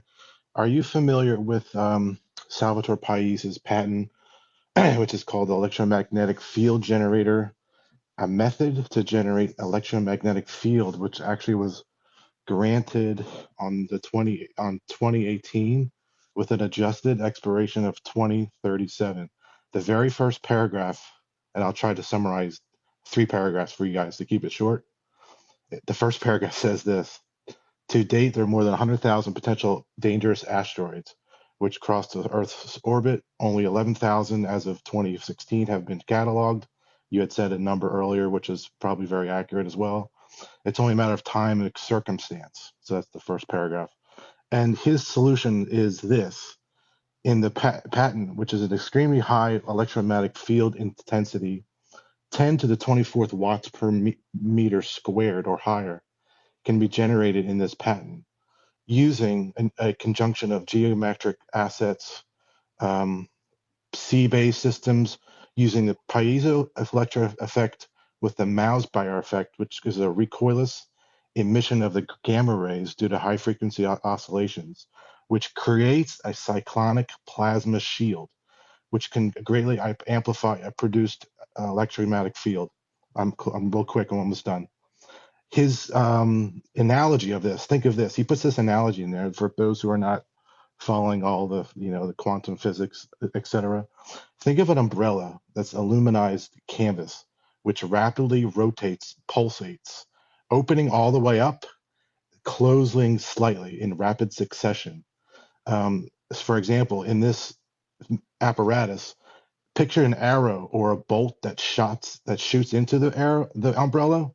It would actually deflect readily, not because of the momentum of the coupled rotation and pulsation, but due to the electromagnetic field induced punch provided by the electrified canvas. What do you think of this, and maybe scaled up or created in an apparatus in space to do? Well, it seems to me like that'd be a pretty good force field generator for some sort of ship, maybe all the ships that are going to be colonizing Mars, if they Yes. need protection from asteroids, they would want to have something like that. But so regarding Salvatore Pais, his approach, it's very ingenious, and his technology in general, however, it relies on very conventional physics, just crammed to the highest degree of energy possible per unit of space. He's trying to cram all his energy into a certain volume of space in order to produce relativistic effects, for propulsion and some other things. And if you listen to someone else, like let's say Jacques Zafrati and some others, they say that you don't actually need that much energy like that if you soften up the space-time continuum beforehand. So if you make it softer, if you change one of the variables that determines how stiff it is, so if you make it softer, then you don't need as much energy. You need less energy to have the exact same effect. So what I'm saying is, Pais' technology, it doesn't seem to acknowledge that sort of softening factor. It only wants to take a big giant sledgehammer to space-time to create these weird effects. But there may be easier ways of doing it. Okay, and perhaps if we look at UFO technologies, however they do things, it's both anti-gravity and not anti-gravity, because they're also just reprogramming physics itself. But some of their technologies seem to soften up space-time to make it more amenable to smaller energy fields that don't require like giant 27 or 10 to the 27 whatever watts per cubic meter. So there's that. But it's interesting that you quoted the beginning of that patent, regarding hazardous near-Earth objects, because if you think about it, if you look at the evolution of the SpaceX engines, like the rocket engines, how they had version 1, then version 2, then version 3, and Musk is very proud about how quickly they've iterated over it.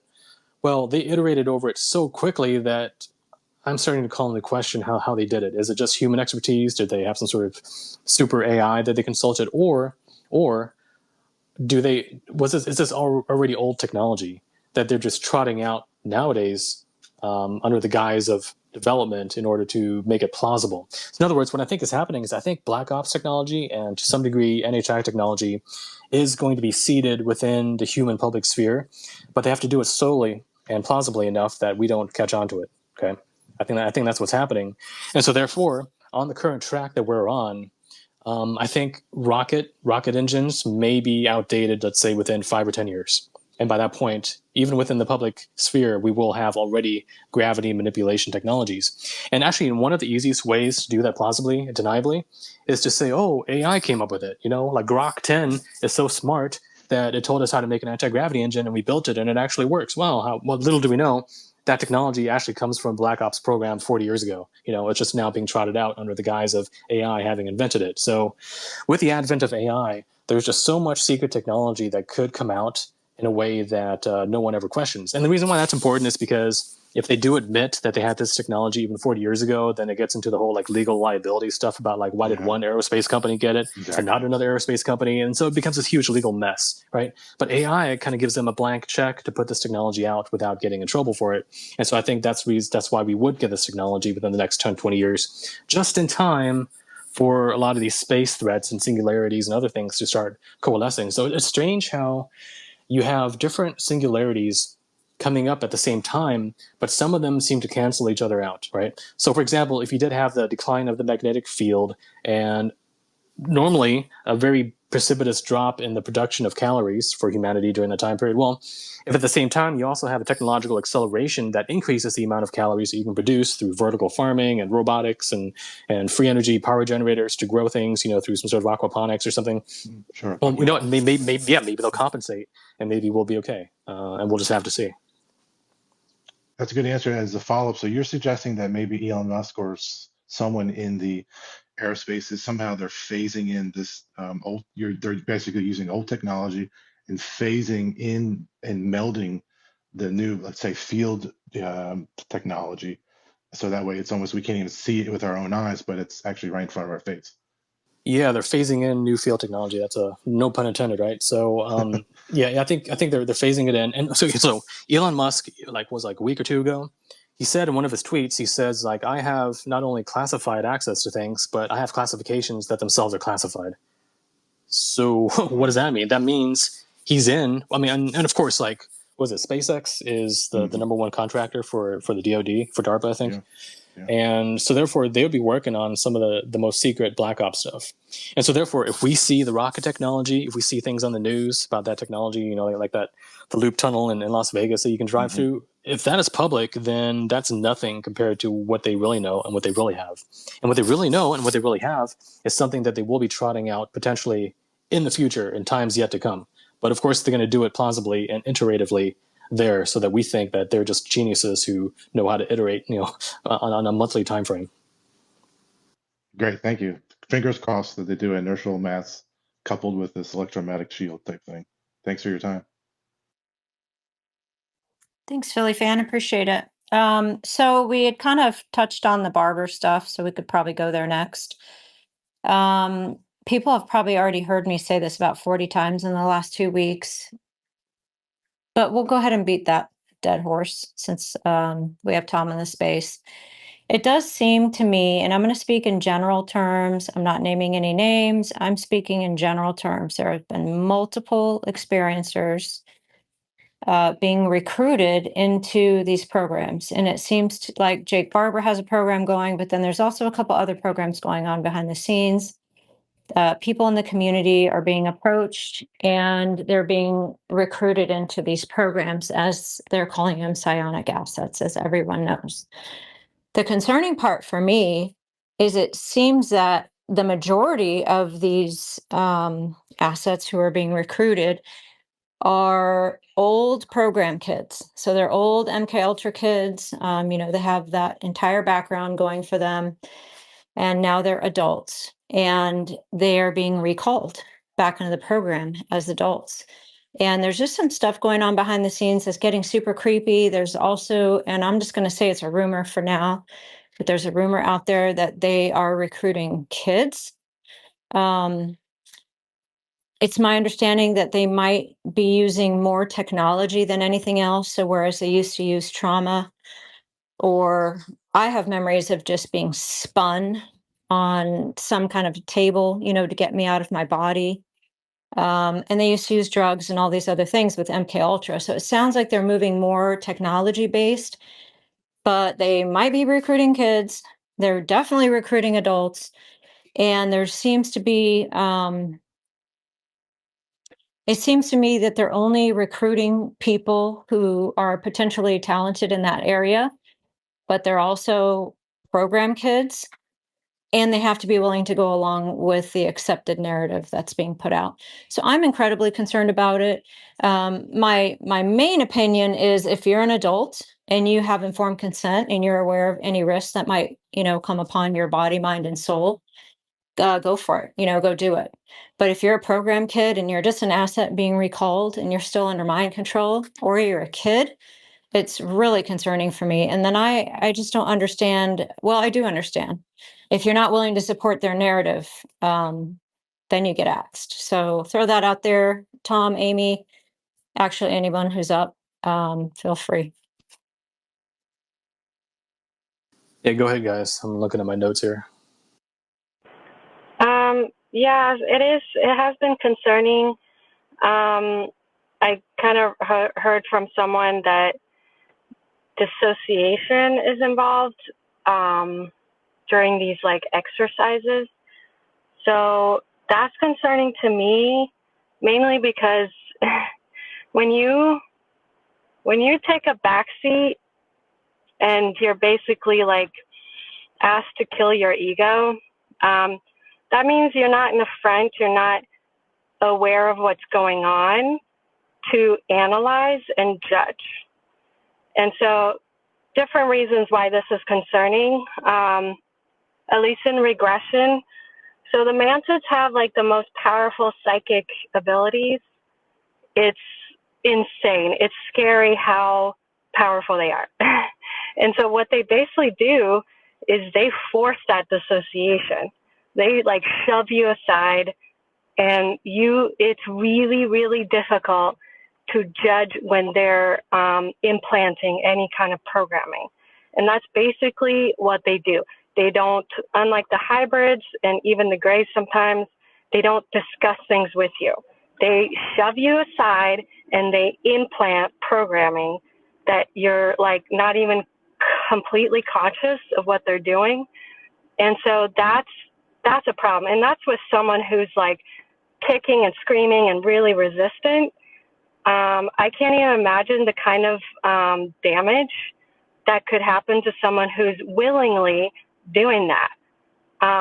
So, you know, and this one person talked about depression being as a symptom of what they were going through, which I understand. Sorry, can you hear my car? One second. We cannot hear your car, Amy. Yeah, my husband just said, I'm not going to say what kind of car you have, Amy, but we shouldn't even be able to hear your car.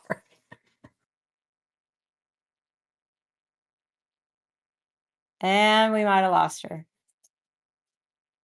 Okay, so I'll just pick up on what Amy's saying. And this has is actually multiple people now that I've come into contact with, where it's my understanding that they're actually even using drugs. And the drug that was mentioned to me was MDMA. Not being a user of MDMA, but experiencing it, you know, just while on the job, you know, that could be hazardous. So they're possibly using drugs with their assets. They're putting their assets out there to make contact with who the hell knows what. We don't even know what they're making contact with. These are potentially people who are already MK Ultra mind controlled. And it just seems to me like they're not using a lot of caution and discernment. Now, I could be wrong. Maybe these are all just grown adults and they get fully informed consent and they fill out all the medical forms and they're getting medical checks and they have doctors there and they know they're being drugged and all of that is going on and they're perfectly willing, which is, you know, as an adult, that's their choice. But it's getting really creepy. We've seen some personalities changing overnight. This has happened in multiple cases. I'm not speaking about any one individual. And it seems like there's a narrative change. So for anyone who's been recruited into this program, their narrative changes and the personality that maybe we've known for a couple of years is going by the wayside and it seems like it's being replaced. So those are my concerns on it. I think we lost Amy temporarily, but I'm sure she'll be back up as soon as she reconnects. So Tom, what are your thoughts on that?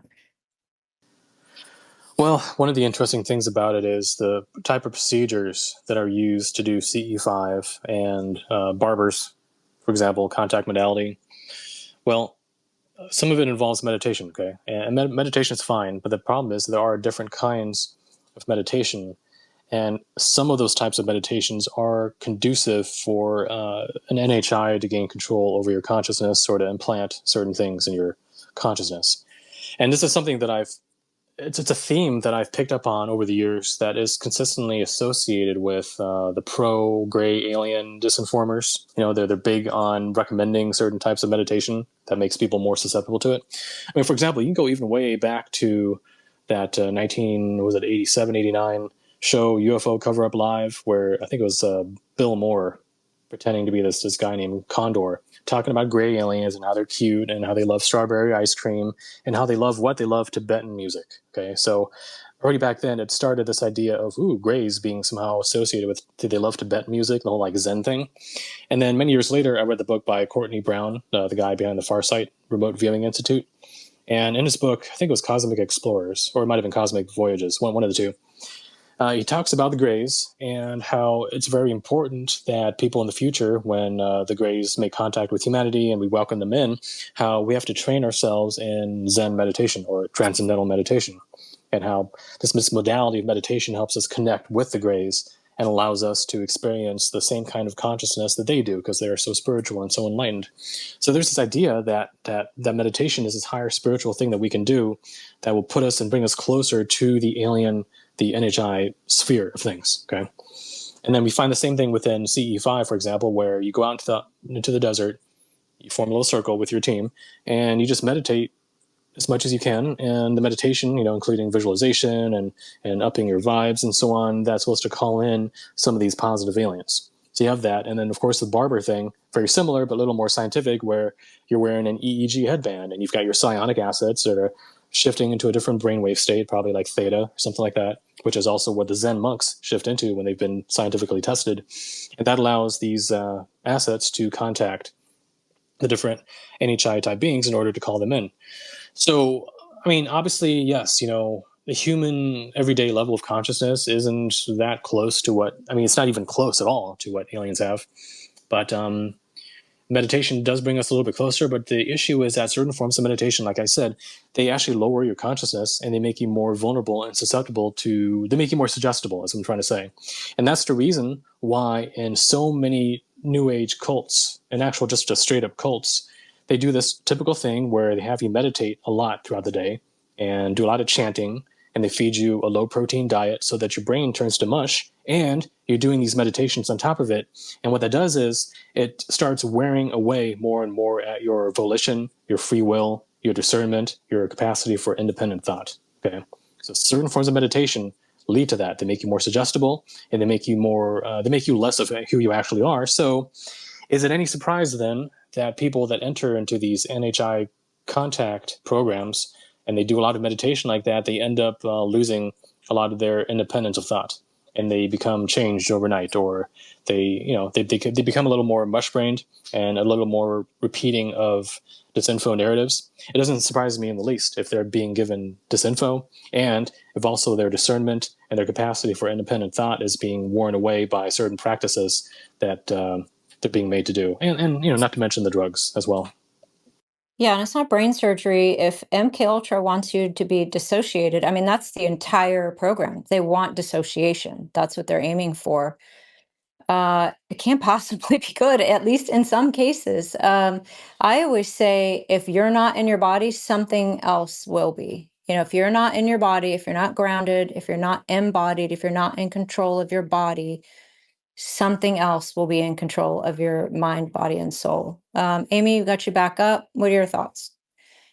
Yeah, I'm sorry about that. I was hooked up to my car, and then when I turned it off, the Bluetooth just went all wonky.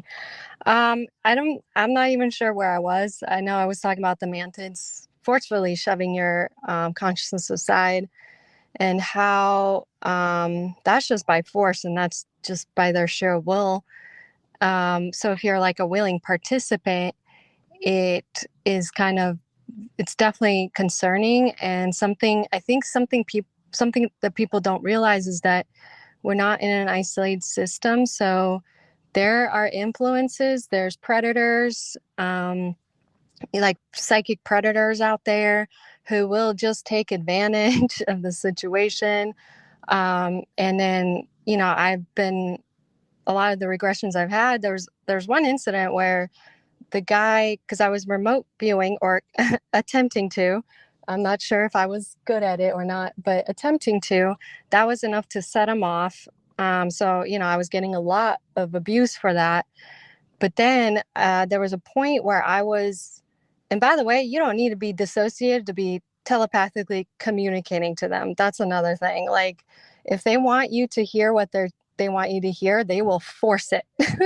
I've had that a few times where it's just like, I'm at a restaurant, they once punched my boyfriend. And the reason why I know is because it was the same location that I had been punched 10 years before. I asked him why. He said, "Oh, I don't know. Like, it happened overnight."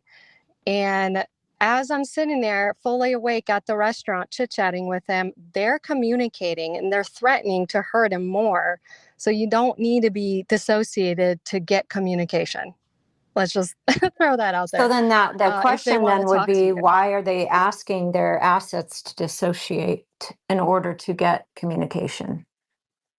I mean, then you're like, it's like, it's almost like, especially if they're being asked like to do anything that has to do with like ego death or anything like that.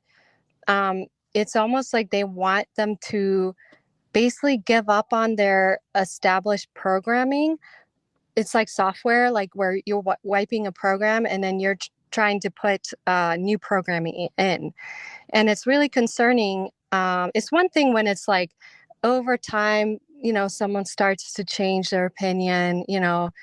We all have that right. We should. I'm not against people like deciding over like, that they just change their Yeah, minds sure. about the New NHI. information, new Right. data, new But opinions. it's just unusual when you see that dissociation is an aspect of this protocol and then someone does a 180.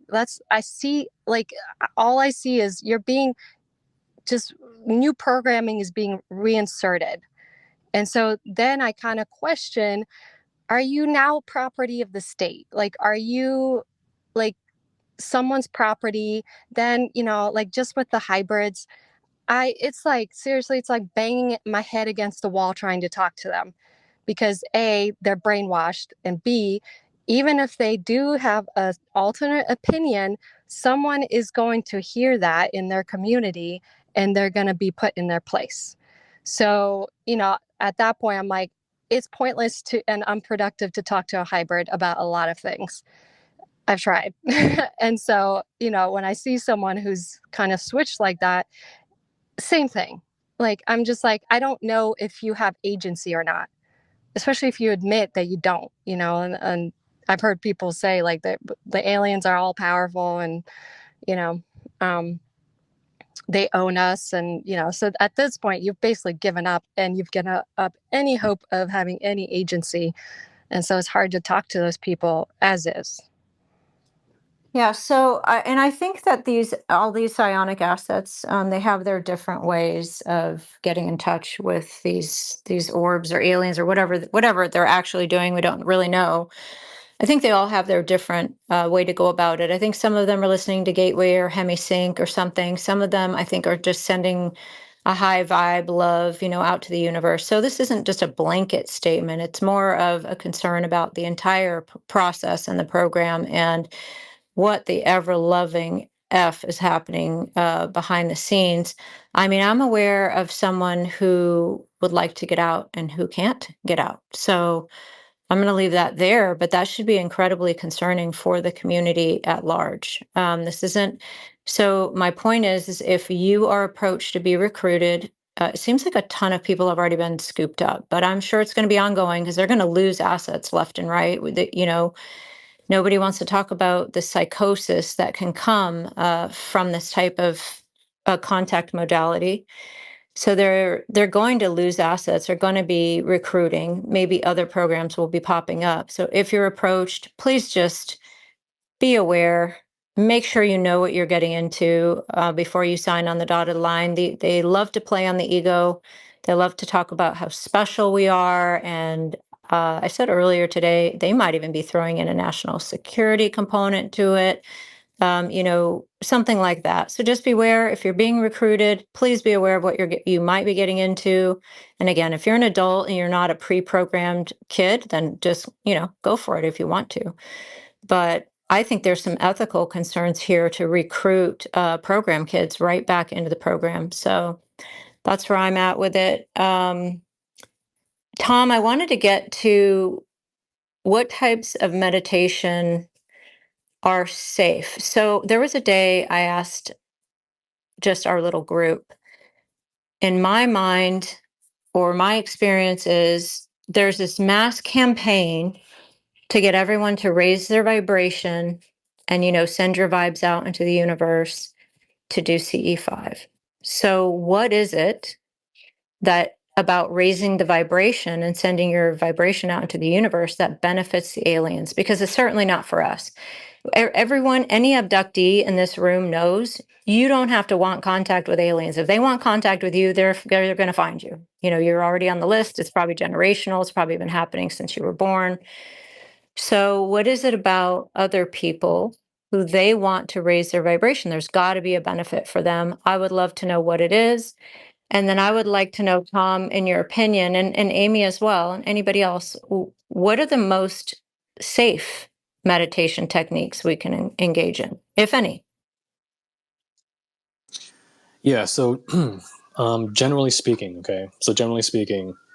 there are different kinds of meditations, and there's some that lower your consciousness and some that raise it. Now, what does that actually mean? One second, you know what? Because you can go ahead and go back. I need to close my window. There's this big siren outside. All right. Amy, what are your thoughts? I know you said you were against the transcendental type meditation, which Tom actually said while you were gone. Are you aware of any techniques that doesn't cause extra tension, that doesn't cause extra access or extra vulnerability? So it's been my experience and the experience of many, many people, tons of people. I get messages every day. You start meditating, here come the NHI, and they're mostly not the good kind. Or if they are, they're pretending to be the good kind for a short time. And then next thing you know, there's shadow people in your backyard or in your kid's bedroom. So, what is it about turning on our psi abilities that is like moths to a flame? It attracts the NHI. Is there something that's safe or safer or on the safer side that can benefit us and not call attention to us, not make us extra vulnerable or give them more access that you're aware of, Amy? Well, just on the transcendental meditation, I do know a guy who he and his sister were doing it back then, and she went into psychotic break. She's basically a schizophrenic in a institution, and I kind of like ask him like, is that because sometimes you feel like schizophrenic people are unfairly like it's just people with a lot of insights, and he's like he shook his head because he knew where I was getting at, and he's like, no, she can't function in society. Her brain just like went wackadoo.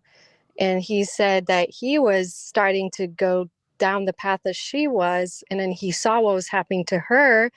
So his solution was to go drinking and skiing with his buddies in the Rockies, which it's funny. Like we laughed about it, but he's like, I'm not even kidding. Like I had to stop doing this meditation. Now he went on later to do Tibetan Buddhist meditation, and he's now like a spiritual leader, but he knew that that kind of meditation was a one ticket to Looney Town, because it's like and my understanding of Tibetan meditation is like it's a very active participation in your spiritual growth.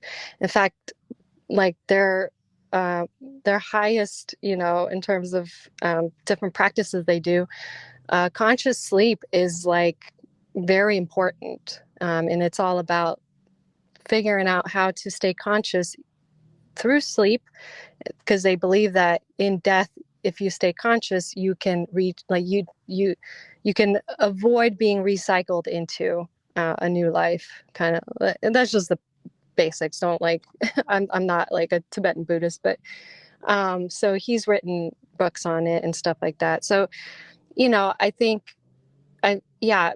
this is not a space to say don't meditate. I think it's important to maintain conscious awareness as you're going, and instead of just dissociate. And I've done both, and they feel very, very different.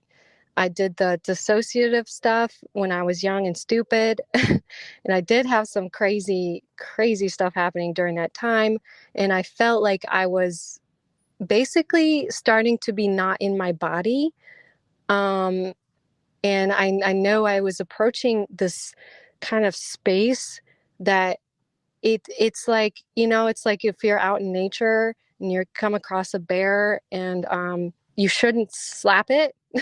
It's that kind of instinct, that self-preserving instinct that I had, that thankfully got me out of that. But yeah, it's like now I do meditate once in a while, and I make sure I don't dissociate. I don't go into this void, or I'm very, very conscious. Thanks, Amy. Tom, I'm not sure if you heard my question. Hopefully you did. Can you say it again? Yeah, I was just saying that, okay, I'll just make it short. Are you aware of any safer meditation techniques? Okay, yeah. So Amy is spot on, because it really does come down to dissociation versus lucidity or presence. Okay, so if a meditation increases your lucidity, your presence, if it expands the aperture of your awareness, of your consciousness, then that is good. Okay, that's good, because it makes you more of who you are in your higher capacity as a sentient being. Whereas dissociation, it actually rubs away, or it pushes to the side everything about you that makes you a sentient being. So in other words, it moves you towards the state of being an automaton. Okay, so it puts you in a more dissociated automatonic state, and that's the exact reason why cults do it, why MK Ultra does it, and why a lot of these meditations recommended by the pro-gray alien ET disinformers, that's why they're also for it. It's because these grays or other NHIs, they need you to step aside. They need you to give up your volition and to give up control in order for them to bypass a lot of the protection mechanisms that your higher spirit has built into you. Okay, so if you willingly give that up, then they have access to your mind, to your subconscious, to your life, and then it's, if you do that too much, then it's game over for you. Okay, so yeah, I mean, no matter what these NHIs say, no matter what they promise, no matter how they make you feel, what matters in the end is, do you still have agency? As Amy said, do you still have agency? Do you still have independence of mind? And do you still have a presence in your own body? You know, do you or don't you? And a lot of times these people do not, because they've given that up through beliefs in bad practices and drugs and whatever else they do. Okay, and that's pretty much what it comes down to. But, you know, it's actually even more complicated than that, because, so here's why, okay? Certain meditation practices, they have an effect on your subtle energy body, your chakras, your meridians, your chi energy flow and all that. They have an effect on that in order to almost activate it or make it more sensitive to ESP type influences, paranormal influences, you know, whether it's from your own spirit, you know, your own higher self, or unfortunately also from paranormal entities, from demons, from aliens, from other telepathic influencers. So if those ESP senses within you are activated through your meditations, you're also going to become more influenceable by telepathic persuasion from outside of you, and it's going to be tough. You know, that's why becoming more psychic isn't all roses, because you've got more pros, but you also have more cons, and you have to have an increased level of self-mastery and self-control and awareness of the pitfalls to survive in this new playing field that you've just entered into. Okay, that's pretty much what it comes down to. And so some of these people, maybe inadvertently through transcendental meditation or vipassana or something like that, whatever, they end up activating some of their latent psychic abilities, and then before they know it, they've got entities coming in and poking them and prodding them during the night and giving them nightmares. And now Fringe, you know, I know you have a very sharp consciousness, and you're able to, for example, stay conscious even when you're under attempted anesthesia, right? So you have that, and you're probably also intuitive and psychic, so it's no surprise to me that you've had entity problems throughout your life, okay? And other people that get into paranormal mind practices, they do become more psychically sensitive, more activated, and the issue is, a lot of these entities, whether they are demons or discarnates or aliens, they can see you. They can see your subtle energy body configuration, and they know when you have some of these senses turned on. And so if they are of the like astral troll type disposition, you know, like internet trolls, but on the astral plane or whatever, then they're going to see, okay, you know what? We just found someone. They have the clairvoyant gift of being able to hear things. So let's just call him an asshole all day long and drive him crazy. You know, and this person then ends up becoming the so-called schizophrenic who hears voices, but really it's because these entities have figured out that this person has a psychic vulnerability of being able to hear into the paranormal, the paranormal arena. And so they are able to harass them all day long, whereas someone like me, who does not have that, they can yell at me all they want, and I'm not going to hear it, and I'm okay. You know what I mean? So sometimes I wish I were more psychic, and sometimes I don't, because I know it's going to be a pain in the butt if I were to become that. But you know, there's certain people that don't know this, and then they do these meditations, and then it inadvertently triggers within them, and then they go nuts because they get entities coming at them, and their mind just gets pried loose, you know, and then they lose agency, they lose volition. And then eventually they lose their own grip on space-time itself. You know, it's almost like it's like a barnacle that gets stripped off of the rock, and now it's just free floating in the water. And unfortunately, that does happen. So you asked me, Fringe, like what meditations are good to do? Well, I would say meditations that raise your awareness. Like, for example, Richard, what's his last name? Richard Haight, Haight. He has a book called The Warrior's Meditation. And it's a very simple one where all you do is you try to expand your awareness of your five senses in all 360 degrees all around you, within you, outside you, all around you. And all that does is it makes your brain shift into a higher gear of paying more attention to more things, and it grounds you more within the body, okay? And he got that from his samurai training in Japan. So he's an actual official samurai master, like a certified one. And he developed this technique during his training where, if you're in the middle of a samurai fight and you've got multiple adversaries, you're going to have to almost become psychic and be able to scan the space around you 360 degrees.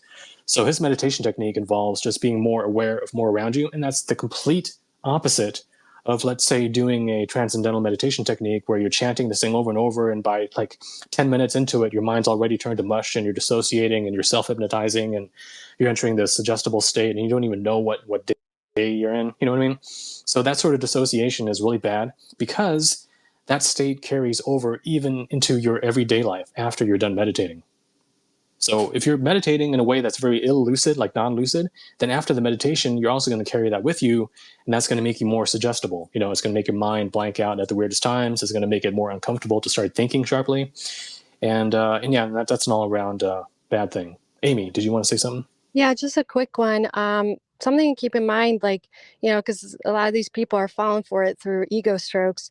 The mantids, the hybrids, the grays, all of them are intensely aware and very conscious, and their psychic abilities are so expanded that they can just manipulate other people just from hyper awareness of their environment. So you're being told to do something that is the opposite of what they're doing.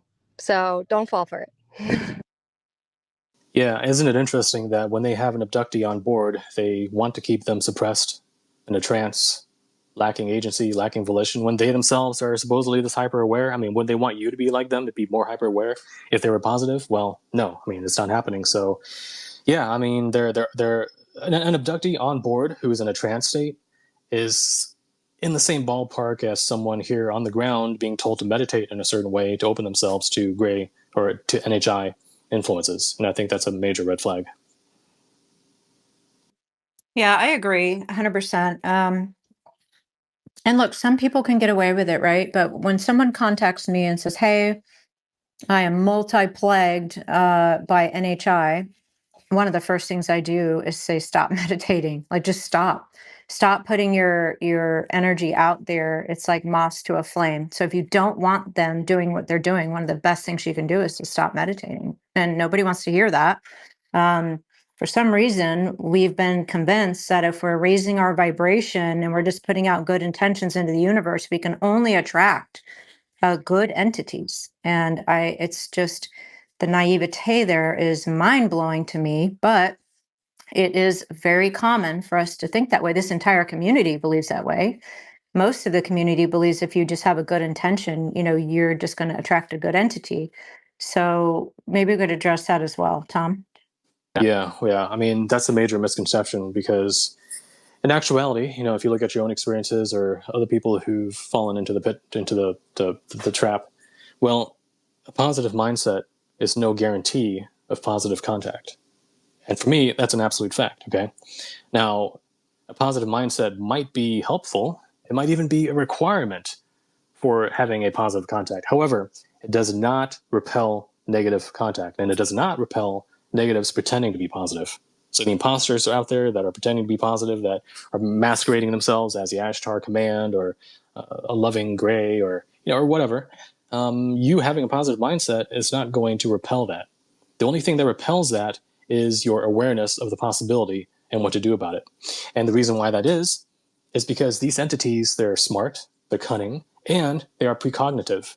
So if they can see into the future and they can see that you are a gullible dupe who means well but doesn't know anything about negative aliens, then they have a 100% chance of ensnaring you. So therefore, they're going to approach you pretending to be whatever fits within your belief system to get you to move along. But if you're someone who is aware of such tricks, if you are able to spot the red flags, if you're at least a little bit suspicious and you're able to, quote unquote, test the spirits, as the Bible says, then these aliens are going to be able to see that, and their view of the probable future, it's going to shift. They're going to see like, oh shit, this guy is going to be onto us with a 99% probability. So why do we even bother, right? So what that means is awareness of the possibility of deception. That in itself can keep you safe to some degree because it reduces the probability of you falling for it, and therefore they're not going to come at you in the first place. that's a big protective component of it. But it does also bring up the question. Well, when people say raise your vibes and have a positive mindset, do these people even know what that means? Like, can they distinguish, for example, between a dump of neuropeptides or endorphins or morphine or something versus an actual psychic perception of an entity's intentions?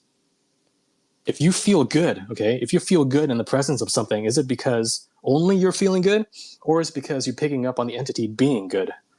See, some people don't make that distinction. They only go on how they feel, but how they feel, they can't even distinguish between chemical emotions and an actual psychic perception of benevolent intent. So there's a little bit more detail that people should drill down into, and to not take their imprecise feelings as absolute fact. And so it's that imprecision, that kind of naivete or logical fallacy or something. Those are the little things that are being exploited by a lot of these beings that are pretending to be positive. They play on so many of our cognitive fallacies and mental imprecisions that it's not even funny. Okay, and that's why I had to write my book, Discerning Alien Disinformation, which is also free on my website. I had to write that because so many people were falling for this stuff that I was like, you know what?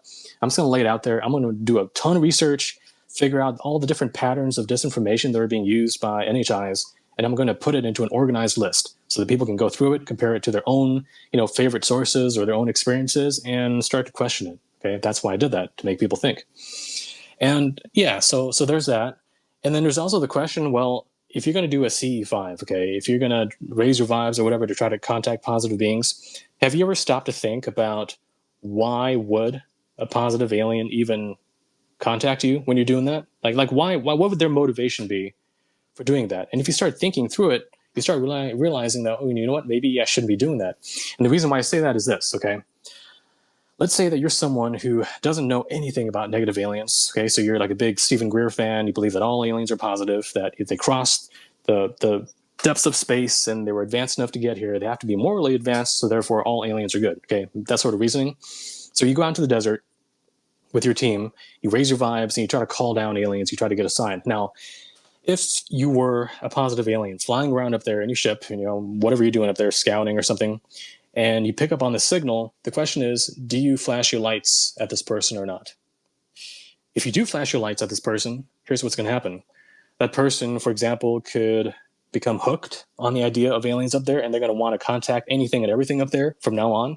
And maybe you won't be there to protect them the entire time. You won't be there to always flash your lights, but there will be other aliens, other alien factions who will see that, who are not positively intentioned, and who will probably respond to that invitation by taking over that person's mind and life and steering them towards a path of becoming, let's say, a disinformation mouthpiece. So by you signaling to them, you would actually be encouraging them to take candy from strangers, essentially, right?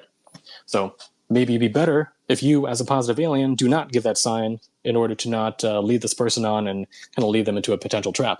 Now, if the person, however, was fully aware of the negative alien agenda and how to discern between this and that, and if they are on the path of serving the intellectual and spiritual upliftment of humanity, okay, you know what? Maybe then, sure, you could give them a little morale boost by showing yourself to them, right? And then maybe they'll be like, oh my God, my helpers are up there, but no big deal. I'm just going to do what I keep on doing. I'm going to keep sticking to truth and discernment and helping people get educated about the subject. Then it's not going to be a big deal if they shine a light at you.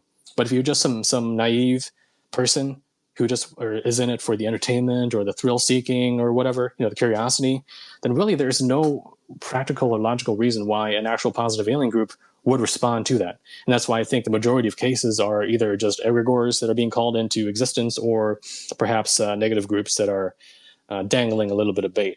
Because here's the problem. The problem is we also have the hitchhiker effect, right? People do these CE5 contact attempts, and they might get a light in the sky, they might get some stuff flying around, and then they come home, and in the coming weeks and days, their daughter or their son might start getting dreams about aliens, and they see orbs flying around their home and other weird paranormal things. And that in itself isn't too bad. What is bad, however, is if the presence keeps sticking around and keeps taking over your life more and more and guiding you towards meeting this person and connecting with that person. Oh, and that person there believes that the Greys are good, and this other person believes it too, and now you're actually part of a secret team created by the Greys to welcome them, to preach their word, to be like the 12 apostles for Jesus Grey or something, some sort of crazy thing like that. the hitchhiker effect is almost like a foreshadowing of a deeper form of manipulation in your life that you have to watch out for. A kind of orchestration, an artificial synchronistic orchestration of your life to eventually lead you into a state where you end up serving the alien agenda more and more. And it all hinges on you being unaware of how they operate, what the agenda could be, how to spot their discernment stuff. And so that's why it's important to be aware of that, to think about it, and to, I don't know, maybe check out my Discerning Alien Disinfo book and see if there's anything in there that gives you a heads up on any sort of red flags that are happening to you. And then, oh, sorry, French. No, go ahead, Amy. So something else to bring up in mind. So on board, as I said before, if they don't need your cooperation, and you're giving them trouble, they'll just knock you out, do whatever they want. But if they need your active cooperation, something, or consent or something, they go through a manipulative strategy. And I'm not sure if this is just like textbook psychopathic, manipulative, narcissistic behavior, or if it's just their protocol. But basically, what they're going to do is they start off very gentle. They don't want to raise up your alarm, your red flags. So they're going to play on your ego. In anything they do, it could be a little task to, something major that they want you to do. And then they kind of like, they're hoping to trap you then.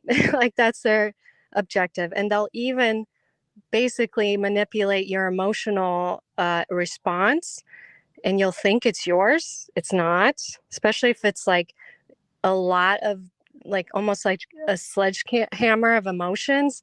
Kind of try to discern whether that's yours or not, because that's typically what they do is it's like a sledgehammer to your heart is basically what they're just trying to manipulate your response to their like agenda, their objective. So if you don't fall for that and you just hate them to your very core, which is me, what they're going to do next is go into what I call like a soft fear campaign. And it's basically, they're going to stay calm because, again, they don't want to raise your alarms off. They're basically going to tell you you're going to have no choice. And that's very like demoralizing if you think about it, especially since, they're so technologically advanced. And there was one incident where, I was in the heat of my research, applying forensic techniques. It was, I was getting a science degree. So they really like, they wanted to like demoralize me. And so they did a whole demonstration. They must have set it up because I was in my friend's place with a big living room. And the guy was like, there's only one of you. There's a lot of us. And he started to bring down hybrid after hybrid. Like there ended up probably 6 of them in the room. And he could have kept going if that room was big enough. Because he wanted to demoralize me. He wanted to make me feel like I have no choice. So it's their next. Then they'll go into a hard feared campaign where they basically begin to threaten you, your physical comfort, physical well-being, your friends and family. Basically, because you're not getting trapped and they're just getting pissed at this point. If you don't fall for that, then they're going to start to do physical abuse. First at you, then they'll begin to target friends, family, and I know several people, including you, Fringe, I think, that lost a dog. So they'll attack pets and everything. So just keep that in mind, especially because I don't know if the psionic program is mainly just my lab stuff or if the NHR are at all involved, but do keep in mind that kind of like manipulative protocol they have in place. And just because I did see it during COVID, beginning of 2021, because it started, if you look back at it, it started very soft and then it got harder and harder. Thankfully, aside from, I think there was a few videos of military men getting tackled down and forced injection, I haven't seen it anywhere else, thankfully, but that's, there was a lot of fear campaigning, but it started very, very soft. So just don't fall for it right away. And that's when if you hold back and there seems to be an aggressive response, then you need to like kind of watch what's going on a little more carefully. That's a good way to discern, I think. Yeah, Amy, that's actually exactly what happened to me. And I hear this story a lot. If you're an abductee, as long as you're going with the program, and this isn't 100% because there are horror stories, with people who are being fairly cooperative. But generally speaking, what can happen is abductees who just go along with the Space Brothers narrative and, maybe we're helping them with their genetics or what have you, all the nonsense, they're treated a little bit better. And then once you start pushing back on the narrative and you kind of figure out, wait a minute, this is not what's happening. That's when the abuse really started with me. And I've heard that now from multiple people. Could you speak to that, Amy? Yeah, it's very common from what I hear. And yeah, they'll try anything they can to get your cooperation. And play on your like can-do attitude. French and I, we discussed it. I'm fairly selfish. Anytime I'm asked to do something, it's always do I want to? Like even with them, like and I'm the youngest child. I'm just playful mentality all around, so it's definitely hard for them to get me to do anything on board. But yeah, it, to me, it says a lot about their society as a whole, not including everything they do to me and others. It just says a lot about where they stand because they actually advocate for this kind of behavior. Because as they see it, if a hybrid has an uncooperative project, that hybrid looks bad to the community. And so that socially pressures the hybrid to be harder on the project so that they don't look bad. So it's the whole society is just rotten from within in terms of how they treat abductees. And yeah, you're going to be treated better if you're not pushing back, but you're going to be doing stuff potentially that is going against your moral aptitude too. So Thanks, Amy. I also want to bring up this topic, Tom, before we move on. Unless you had something else, were you coming out with something else, Tom? Yeah, I do. But did you want to introduce the next thing first, and then I'll jump in, or let me know. Well, it might. Let's see where you're going first. I can save this. Okay, yeah. So one last thing I wanted to say about this topic is that sometimes people consider themselves psychic or psionic or whatever. They've got psychic abilities, or they consider themselves intuitive, and therefore they say, "Well, I can tell whether an alien or an entity that I'm connecting with is positive or negative, hostile or benevolent, because I'm psychic and I can tell that." But I would question it because not all psychics are the same, and there's actually different kinds of ESP abilities or ESP perceptions, and some of them are more reliable in that regards, and some of them are actually liabilities in that regard.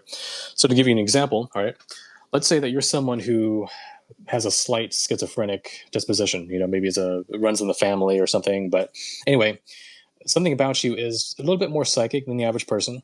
But an entity can pick up on that and uses that as an inroads to feed you visuals, right? So you get visuals in your mind that are not your own, but that are actually coming from this entity, and is able to do that because you're just slightly sensitive enough that it can happen very easily.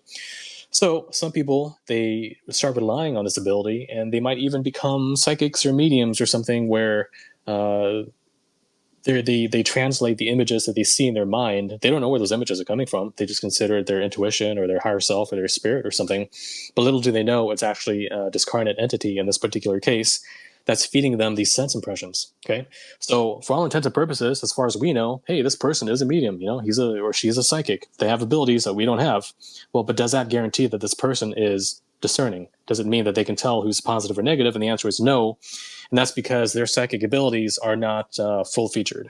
It's very narrow band, and it's only limited in this particular case, let's say, to visual images, which are very, very easily transmitted and spoofed by an entity, even a low-level entity like a discarnate or a demon or something. Sometimes they can do that sort of thing. But the point is, sometimes these entities they can spoof that information, and it'll lead to false psychic impressions whenever it is convenient for the entity.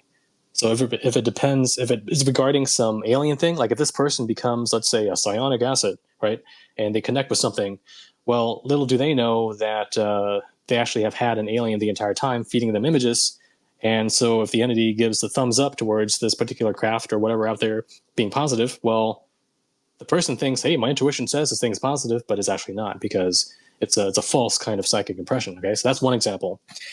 Another example is simply a remote viewer who means well, has abilities, is able to solve very ordinary cases, like murder cases, or correctly remote viewing different targets and test images, right? Well, they start remote viewing a particular alien base or the Roswell incident or anything to do with the NHIs and the NHI agenda, and all of a sudden these NHIs, they can pick up on that. They know when they're being pinged or when they're being surveilled, and if they're good enough, they can start telepathically transmitting stuff back. And if the remote viewer doesn't have a lot of self-awareness about the process and where their impressions come from, they might fall for that spoofed remote viewing impression data and start sketching it out, and maybe even other members in their team they're also getting telepathically transmitted to. And so you might have 3-4 people getting very similar sketches that they're making that might say oh, it's a gray alien and he's here to, I get the impression that they're here to help humanity evolve or something like that, just to give you an example.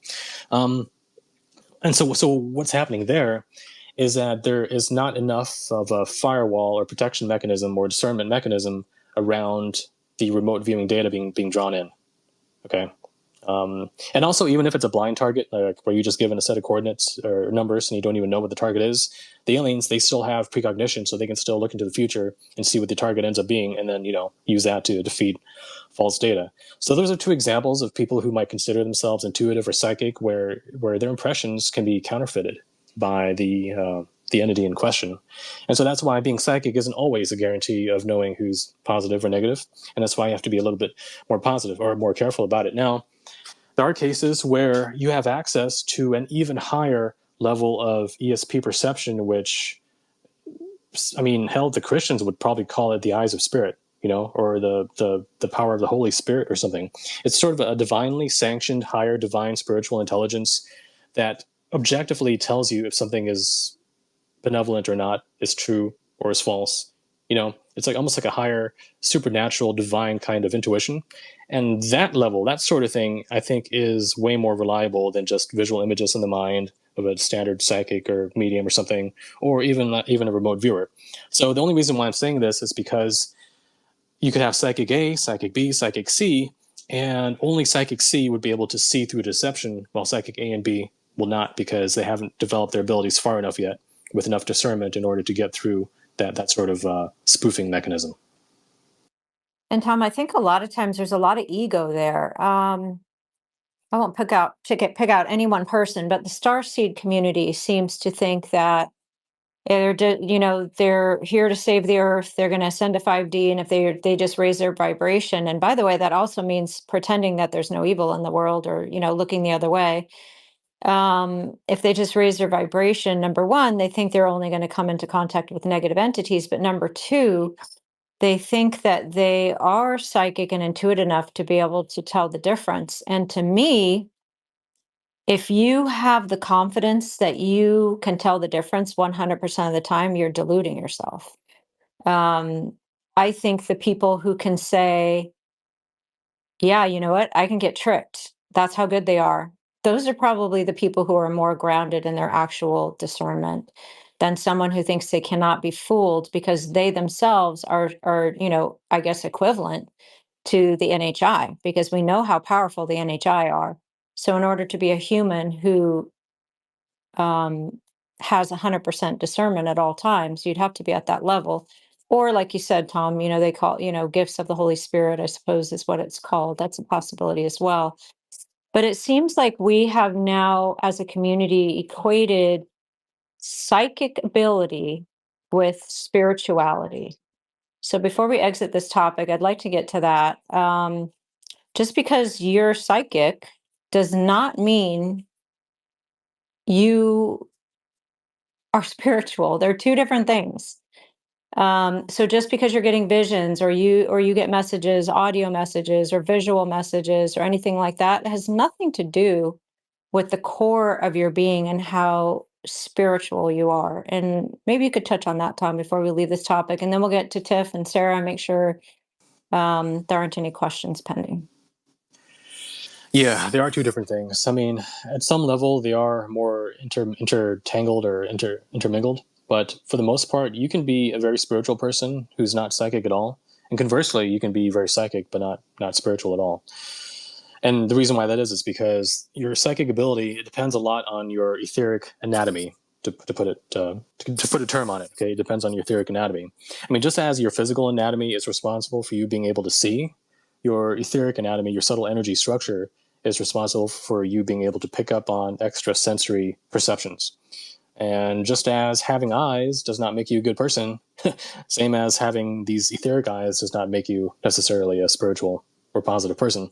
And that's the reason why even like black magic exists. That's why there are people that are essentially psychopaths, that are predators, that have psychic abilities, that go around acting as energy vampires, using their gifts, their occult gifts, to deceive people, feed upon them, summon demons and manage entities. And it's a lot of dark stuff. It's because psychic abilities are not dependent necessarily on you having a good vibe, as the New Agers would say. However, there are certain types of psychic abilities, as you mentioned, like the eyes or the gifts of the Holy Spirit, the eyes of spirit, the things like that. Yes, those things depend on your inner level of divine attunement, I guess you could say.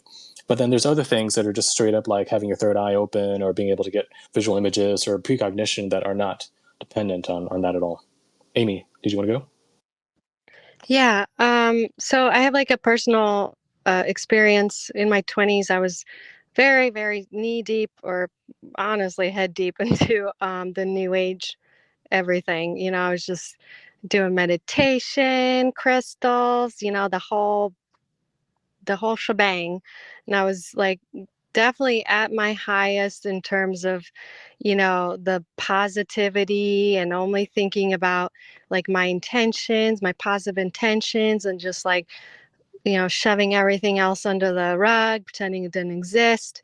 And during that time, I was still, this was before I understood fully my history as an abductee, but I was still having conscious memory of being abused and attacked, all sorts of things. And during that time, I was envisioning, because I was, testing the law of attraction thing. And so I was envisioning of getting a high-rise, fancy, luxurious apartment in NYC. I was in Chelsea at the time. And I ended up getting that apartment. No one knew that I wanted it. This was like, so it was that and the way I got it was just like miraculous.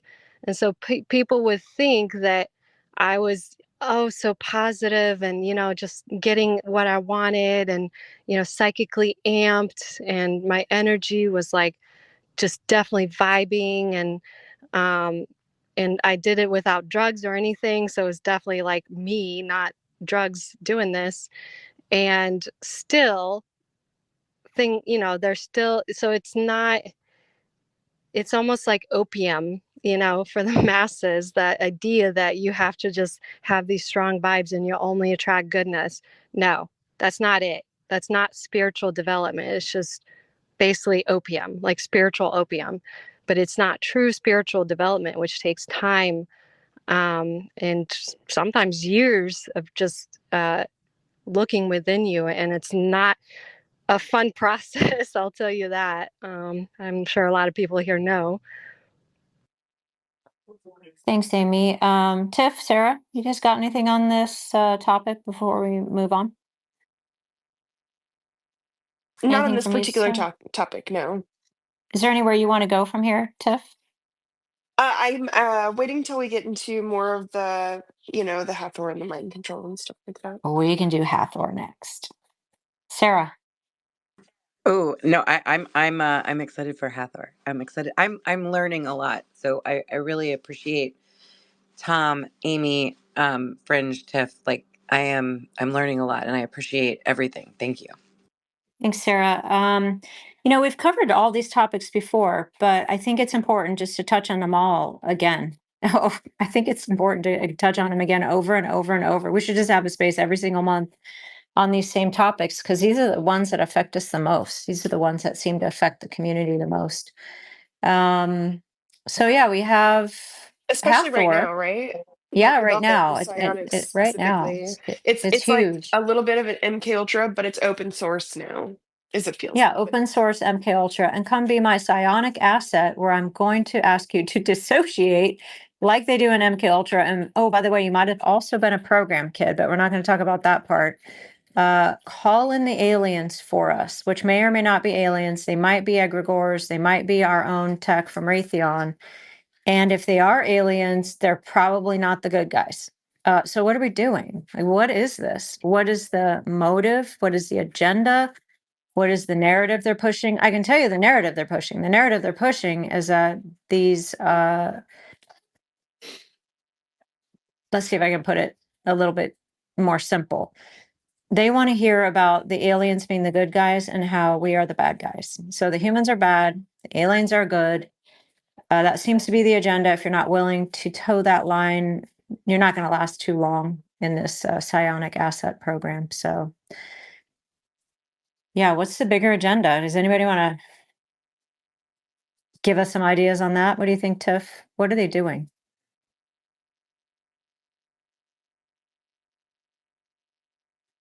No, not Tiff. Sarah, what do you think they're doing? I don't know. I am not sure. I'm curious. There. Okay. So interest. Another thing that Jack Sarfati was in a space 2 nights ago, and while he was in that space, he said something along, or maybe it wasn't that. No, I think it was. Anyway, he said something along the lines of like, the gods. Something about the gods are manipulating everything. And I wasn't able to get like I wasn't able to do a follow up or go deeper with this. But my question to you is what do you think, Tom, Amy, Tiff, Fringe, regarding him saying, and he had it in this sense. He said it like this. He said that, hold on, I want to actually just get this somewhat down. I'm sorry. I'm looking at my notes. He said Trump was no accident. He said that that it's no accident that he's the president right now. It's all happening from the NHIs. It's all happening back from the future, from the gods, the manipulators. Who's really the boss? Question mark. He has me spinning right now. So I'm sorry I keep bringing him up, but I'm curious if it's okay with you guys if I ask that. Oh yeah, that's where we're going next, Sarah. I'm all about that. I think the same exact thing. So let's hear from Tom and Amy on that. Okay, well, I guess I'll go first.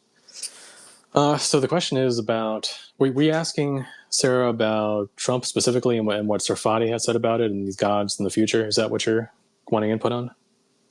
Well, I guess like the overall, because he was mainly saying like, in my opinion, he's saying like you don't even realize like it's not like it made it sound like we technically didn't vote him in. It wasn't like a coup in the Democratic Party to vote him in. There wasn't any kind of like political stand. It sounded like it was more out of our hands, more NHI related. Like that's why Trump is. Oh, he also said that his uncle, John Trump, stole the Tesla papers. Right. So right before he stated this, he said that. So it made it just sound like this was out of our hands and something bigger So was like at it's play. orchestrated, Sarah. Not that he wasn't voted in, but it was orchestrated. Is that what you're saying? Yeah, yeah. Oh, yes. Yes. I don't mean in the sense of like someone stole the election or Right. something. Like, Yeah, you know yeah, what I yeah. mean? Yeah, I get it. I don't, and that we physically, yeah. Oh yeah, yeah. Of course. I mean, this is something that I've been kind of tracking for how far back?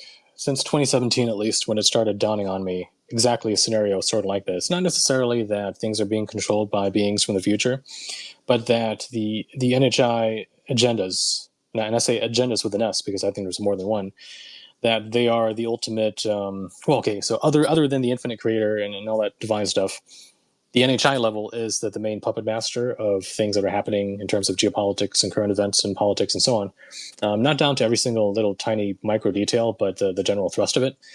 And so I started looking into Trump and his associates and everything going on with that. And it's very interesting because a lot of it traces back to Nikola Tesla, the Manhattan Project, the Philadelphia experiment, the Technocratic Society, or whatever it was called, that Elon Musk's was a grandfather in Canada was part of. In other words, so if you guys remember in ufology back in the 1890s, there were those mystery airship sightings. And, it's a mass UFO sightings by people seeing these, what looked like almost like Zeppelins, but they weren't quite Zeppelins because they moved too fast and they were glowing and they had other weird properties. But what that tells me is those were not NHIs. Those were actually the earliest of the early black ops amongst human governments experimenting with secret technologies. Okay. And this is back in the 1890s. And during that time, that's also when spiritualism or spiritism, like medium stuff, Ouija boards, seances, theosophy, research into the new field of electricity and its occult applications. That's when all that stuff was going on. And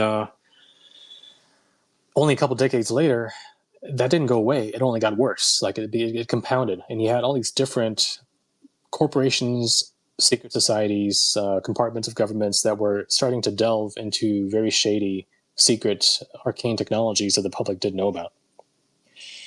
And that pedigree of this whole like secret black ops side of things, that became increasingly entrenched over time until eventually after World War II, the Nazis were brought over and they added to that mix. And then Werner von Braun, he's part of that. And all that is what Trump's lineage through John G. Trump, who was a professor at MIT who specialized in high voltage electricity and radar invisibility. Those were the two things that were involved in the Philadelphia experiment, by the way. He was involved in something like that, and he was also in possession of Nikola Tesla's secret papers. And then, of course, there's these other people that picked up on the possibility of this weird like time travel stuff involving Trump and those Baron Trump books from Ingersoll Lockerwood. I mean, that just some crazy synchronistic stuff going on there. And what it tells me is that the main faction or main thrust, okay, that's behind Trump's agenda nowadays and the whole entire course for the past 10 years, if not before that, I do believe that it is being orchestrated by what I call the dark state. Not the deep state, but the dark state. Okay, the deep state is just the unelected bureaucrats who, well, okay, so not all of them, I mean, technically speaking, the deep state is just the unelected bureaucrats, and some of them are, relatively benign or neutral or whatever. But there's a lot of them that are taking advantage of things, stealing tax dollars, as we've seen through USAID, for example. That whole like corrupt component of it, that's all surface level, and that's all stuff that is easily used as a kind of red herring to do away with in order to prop up an even deeper agenda, which I call the dark state agenda. And what the dark state is, that is the deepest, darkest parts of the military-industrial complex, as well as different secret societies that are involved with that have higher knowledge, higher technology, and very long-term planning and agendas.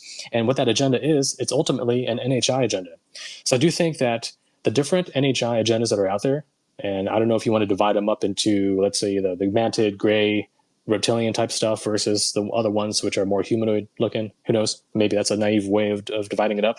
But anyway, there are different agendas. And I do think that within the human sphere, within the Black Ops military industrial complex sphere, certain compartments of that, because it's all very compartmentalized, certain compartments of that are aligned with one of those NHI type factions, and there's other compartments that are more aligned with the other ones.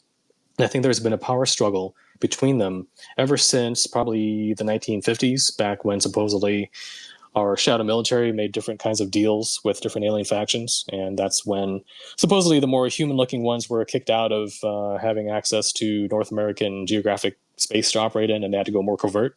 And you'll find that in like different contactee accounts from around that time, how these people were told that that, hey, we got to leave, like something has changed. And sure enough, they picked up their stuff and left. And after that, the contact was only remote and distant.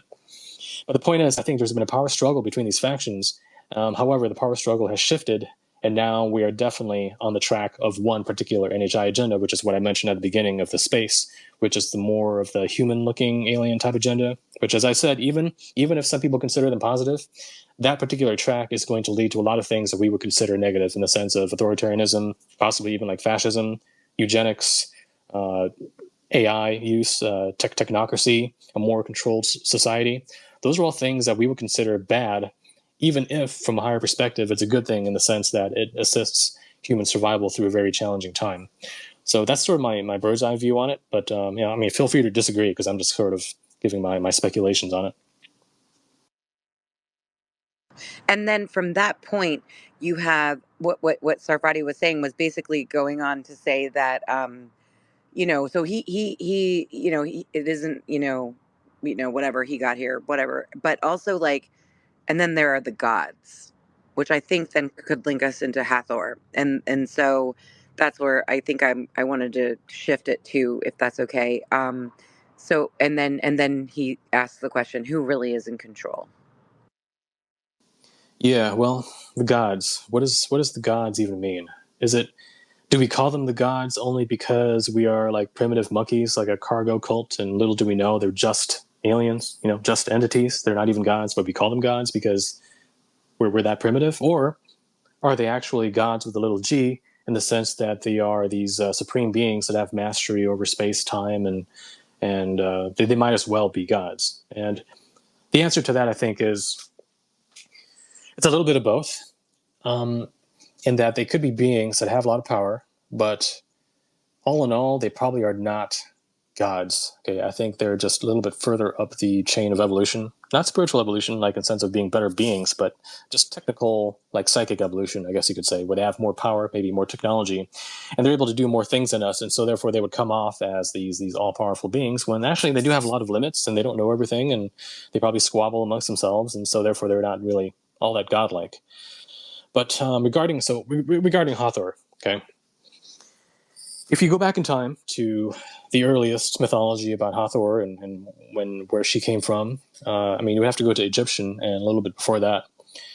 But the point is that an entity nowadays can call itself Hathor, but it doesn't mean that it's the original Hathor. It doesn't have to be that Hathor. It can just be an entity calling itself that, maybe emulating some of its features, in order to ride on the coattails of the mythological charge that is associated with that name. Just as they do in the New Age lore by calling themselves Commander Ashtar. Like, ooh, is this good-looking blonde guy in a blue bodysuit. Okay, well, is there really a being like that out there? Maybe not. Maybe it's just a big ploy. So that's what I'm thinking. I'm thinking, what if Hathor, as we know it nowadays, in terms of certain appearances of the lady being hailed as Hathor, well, what if it's not Hathor? What if it is something else that we put that label onto in order to kind of put it on more of a pedestal than it actually is? It's just like the internet, okay? Just like the internet. So there's a whole joke about the internet where you think you're talking to some little girl or something, but it's really a fat, hairy guy with a beard on the other end because you don't know. Well, exact same thing in the channeling field and in the contactee field. Like if you're not that talented about being able to discern through deceptive guises, it could be anything. It could have been a fat, hairy dude who died and is now a bored ghost on the other side and just happens to have figured out how to psychically transmit images into your mind. You know what I mean? Like, and if it calls itself Hathor or some big thing, then, and if you buy into it, then this entity has got you. It has got you. So it doesn't mean that the lady isn't Hathor. I'm just saying that there's a potential that the Hathor label isn't necessarily one-to-one synonymous with some of these entities that are here nowadays being given the label of Hathor.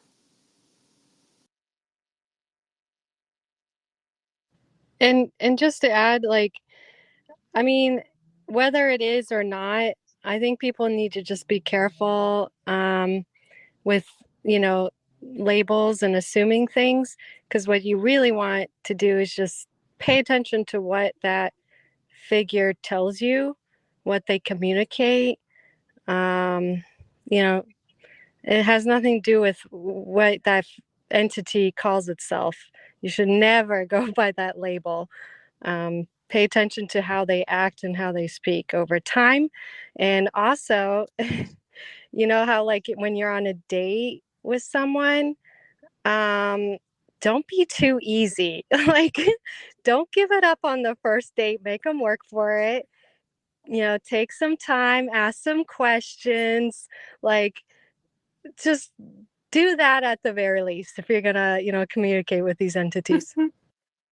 I don't think there's a lot of questions with Hathor, Amy. I think she just takes over with mind control, and that's it. Like, it's over. Mind control Hathor.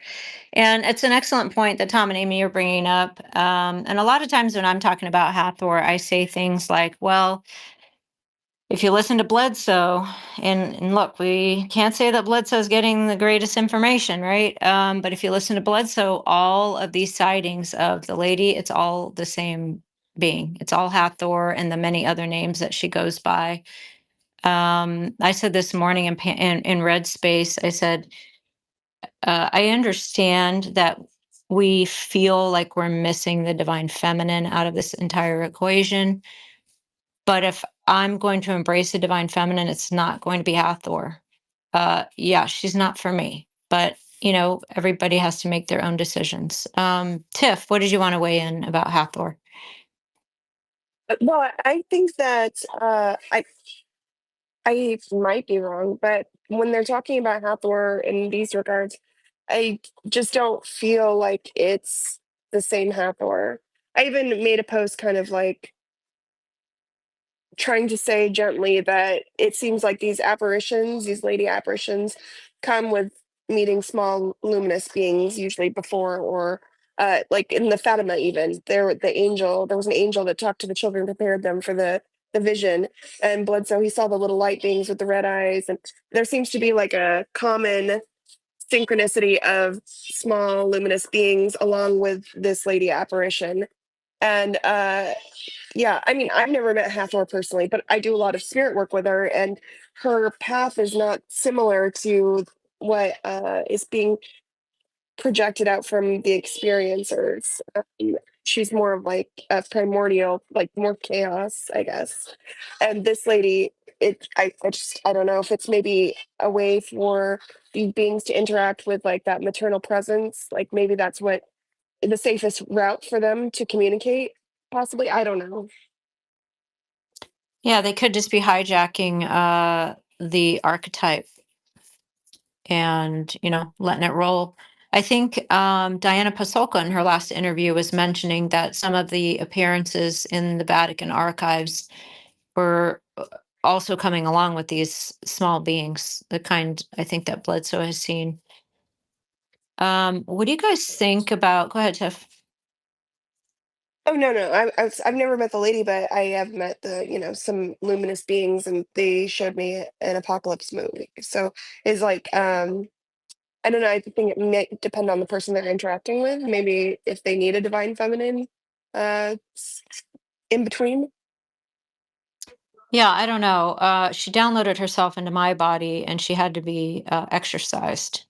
So I'm not a What do you fan. mean by that? Just out of curiosity. So I was awake. I was in the shower. And the very first thing that happened it was super weird, but a bunch of scales or like a snake skin fell off of my body and into the shower floor. And then this female entity, beautiful, blonde, high cheekbones, updo, very regal looking, just literally downloaded itself, like came inside of my body. She came from up above me. So I kind of perceived that she might be tall, but now that I think about it, you know, she kind of just, because she came from up above, I might have had the perception she was tall, but maybe she wasn't. But she literally downloaded into my body. Like she came into my body and she was there for days. I want to say it was at least 3 days. I could feel her in my body. And I instantly thought, oh my gosh, was that an alien that came into my body? And you know, what does that word even mean? I probably didn't even know at that time. But she was in my body for like 3 days that I could perceive her. And then after that 3 days, off and on, she has come. She's been inside my body and looking out of my eyes, and I can feel her in there. And then when I went to Deliverance, they could see her in there, and so it was super creepy. She was in there. I was actually speaking for her during the Deliverance, and yeah, I was not a fan. Not a fan. If that's Hathor, if that's the lady, I don't care what it is. Get out of my body. I don't want you in my body. This body does not belong to you. I'm not sharing it with you. And just get out. You can leave.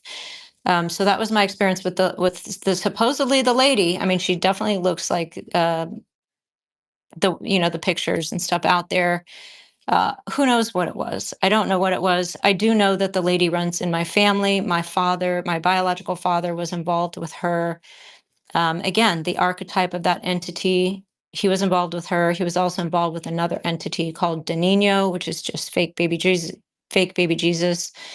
And yeah, so there's a whole history there. But So your dad like unlocked these things you think are attached to you? Do you know if you have an implant? I'm sorry, I'm just no, curious. no, you can ask anything you want, Tiff. I don't know. I have no idea. I don't feel like I do. I don't know. But Because I told you I had that thing about Strieber, but I have met an entity with high cheekbones and like long white hair, but they had a serpent bottom. They were a naga. So I wasn't sure. oh, well, Like guess what fell off of my body before that's she exactly when you downloaded said was that. serpent Yeah. scales. So super interesting. Yeah. It was so insanely creepy. I can't even explain to you. You guys, I'm wide awake. I'm in my right mind. I do not do drugs. I very rarely drink. I am not on any medications. I am not under psychiatric care. This happened broad daylight. Well, I don't know what time of day it was. I shouldn't say that. But wide awake status. It happened. I wonder if the water has something to do with it because I did jump out of the pool once and had a female entity come into my body and she wanted me to like, say a message or something and I didn't follow through. She had me walk outside of my house. I sat under a tree and she was telling me like about an invasion and how I need to tell people that things aren't right. And once she realized I wasn't going to do anything, she started crying and left. Did she actually leave? Oh, I want to throw out there too. I was praying when this happened. Super creepy. I was swimming.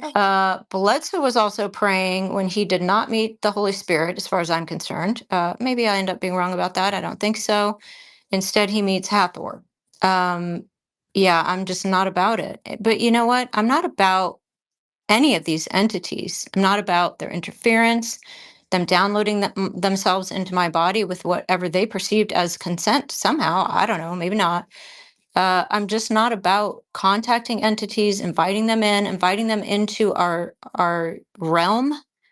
Heaven forbid all of this CE5 is actually somehow through quantum physics allowing them to interfere with us even more, or coming more into our reality, giving them some kind of permission or consent. Maybe maybe they need a majority consent or something weird. I don't know. I am not about contacting entities. Yet here I am, still getting a ton of contact from entities. So, I'm sure I also have a bias in that way. I've had a lot of experience. I've watched them change right before my eyes. I've watched them try to pretend that they were good and they really weren't. So it's easy for me to look from the outside at someone else's experiences and say, yeah, no, guess what? That happened to me yesterday. It's not true. Now, could I be wrong in some cases? I could be. Maybe I sometimes judge too quickly, but it's actually the safer and more prudent way to be, in my opinion. I'd rather be wrong about a truly benevolent entity, because they're not going to hold it against me, than be wrong about a negative entity pretending to be positive. And that's just where I'm at. That's my stance. That's for myself. Yeah, so we'll see. That's my experience with Hathor. Where else were we going? Or maybe Hathor. Tom brings up a perfect Uh, point. I wanted to I wanted to quickly add, I don't know, this might be unrelated, but sometimes what the hybrids do on board is when they're wanting to sort of get you to lean on their side, they're going to get physically close and then they're going to project, or they must be like expanding their aura or something into your body, and they just hold it there for as long as it's possible. And it just sort like it really screws up your mind, because you're kind of it's hard in that moment to decide which is you, which is the person that's doing this. And so I was wondering, Fringe, is it like similar? Like you felt like someone was like trying to mesh with your etheric energy or whatever. Sorry, I don't have great No, words and I'm for not that. sure I have the words for it either. I saw her. I mean, visually saw her. Just, I don't know how to explain it. Gosh, I wish I could explain it better. It was through the top of my head. Like, she downloaded into my body, not just into my mind or into my brain. She herself came into my body. Man, I'm listening to what you're saying about that meshing. I don't know if it's the same. I really don't. I wish I had better words for it. But yeah, she just came from the top of my head down into my body and settled in. And she was there for days. She was looking out of my eyes. She was thinking her own thoughts. She was very cunning, very intelligent. I would not say she was inherently benevolent. Um, yeah, I don't even know. I'd have to think about it even for a minute. I didn't, man, at first I thought, oh my gosh, did I just download an alien into my body? And I was really freaked out. And then I think she was trying to convince me that she was my higher self for a hot minute, that it was just me, the higher aspect of myself, the more intelligent aspect of myself. That lasted for a long time, actually. And it actually took me months to go, wait a minute, that was all a deception. That was not my higher self. I don't know what that was, but I want it gone. Like, I want her out. I don't want her in my body. She has no business in my body. I did not invite her into my body. And then I went to that deliverance, and yeah, I mean, I that's a whole other story, because she was in my body then too, looking out of my eyes at the deliverance. So super creepy. Maybe I'll tell the entire story someday. Um, Tiff, did we touch on everything you want to touch on with Hathor or Bledsoe? Tom, what are your thoughts on this whole Bledsoe experience? Yeah, I just personally don't think Hathor and the lady are the same entity. Like, I had this one, you know how you can do meditations and have memories of things, like things you can think about and you kind of see them in your head like they're happening.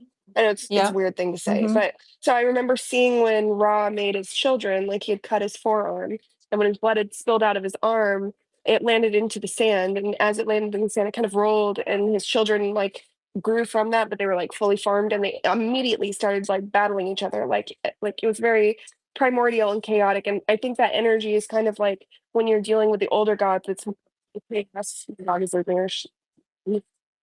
Yeah, it's more like chaos. Like, this feels like more, I don't know, I don't want to say, because I don't know much about Mary or Sophia, but more something like that. And I think that's what Chris wants to go with, but Ryan himself stuck on the Hathor aspect. He has like Hathor effigy in his podcast studio. And when Chris talks about it, he's like, oh, yeah, that's just one of the names. He's really trying to express that it's the all encompassing divine feminine, some divine feminine love experience that he's having. And Ryan is really adamant about Hathor. Yeah, I know Ryan said so. One of those things isn't going to come out in the wash, because Ryan claims that his dad was telling him it was Hathor, that the name came from Chris. And then I heard your question with him, Tiff, and he did kind of seem like he was trying to make it less than. Um, so yeah, I don't know. Maybe it's not the same entity. There could be 100 of them. They could all be impersonating. I don't know. I think the idea of, let's look at the messaging, let's look at the actions, let's look at, do you have more agency or less? Well, Chris has a lot less agency, I would say. He's being told he must hold to this bargain or else. I mean, that's certainly not great messaging. Hathor, or the Bledsoe's version of the lady, or the Bledsoe's version of Hathor, is telling us to go out and surrender ourselves to the universe without any warning whatsoever. of any types of dangers that could come from going out and surrendering yourself to the universe and having some negative NHI come by and scoop you up. So there's no discernment there at all. So regardless of whether it's Hathor or the lady or just some alien faking, Hathor, she's not for me. Whatever this entity is, Bledsoe's in touch with, just say no. That's my personal opinion. Shocking for the entire audience, I'm sure. Tom, Amy, or anybody else want to weigh in on that? Well, yeah, I mean, you're totally right, because the very last sentence of Bledsoe's book, UFO of God, is just to pick one spot in the night sky, surrender yourself, and say, I am here. I mean, come on, it's I like need a head explode emoji. Yeah, right.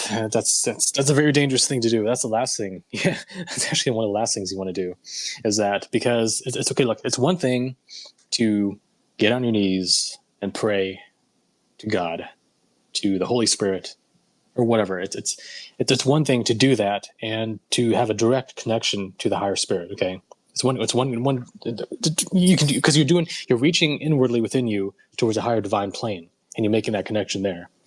But if you go out into the night sky and you look at the stars and you send your message in that direction, that's a dangerous thing, because now you're 100% getting things that are flying around up there involved in that process.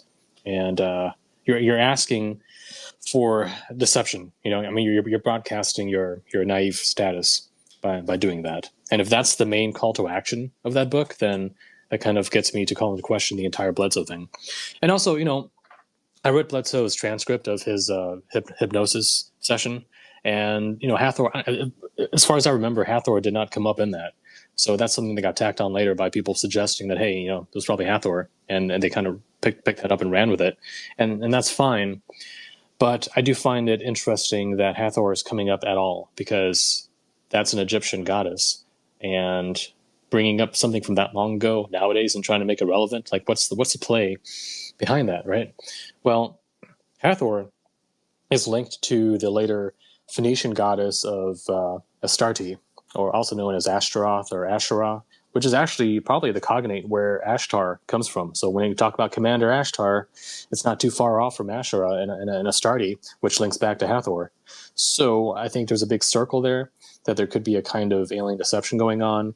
And also I find it interesting that the military intelligence guys are swarming around Bledsoe so involvedly or profusely, because I do think that there could be an involvement from an aspect of the Black Ops programs, some sort of military intelligence psyop or something that is getting involved in this, either for their own benefit or maybe because they're acting on behalf of some NHI intelligence that they're in cahoots with. Who knows? I do think they're getting in on it. And there's a big psyop going on. I don't know if they're trying to construct an artificial religion based around this, maybe trying to get ahead of any sort of alien disclosure, hybrid appearance sort of thing, where they're trying to weave human mythology into it and figure out who can be the next Joseph Smith or something that starts the next religion. Are they like putting out their feelers, doing little test cases here and there with like Bledsoe and some other cases, and trying to see what sticks and create a religion that sticks around even after aliens show up? That's sort of my impression. Maybe they're doing that.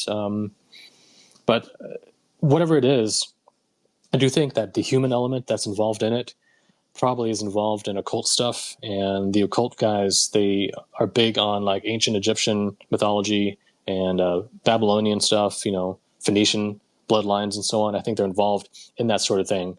And that's why I think either as an inside joke or maybe as a personal preference, maybe they do think that the NHIs that they're in contact with are the ancient Egyptian gods or goddesses. And so nowadays they're trying to bring that back around again, trying to recreate some of those ancient conditions where you did have gods being worshipped by humans. And how do you do that nowadays with people being so skeptical about religion and spirituality in general? Well, you frame it, you link it to the alien thing, so that when the alien thing shows up, you have the same situation as you had back in Egyptian and Sumerian times, just updated into the more scientific modern viewpoint, which is that these are beings from other planets or even from the future or something. But the same dynamic could be resurrected in a modern context through this sort of deception scenario.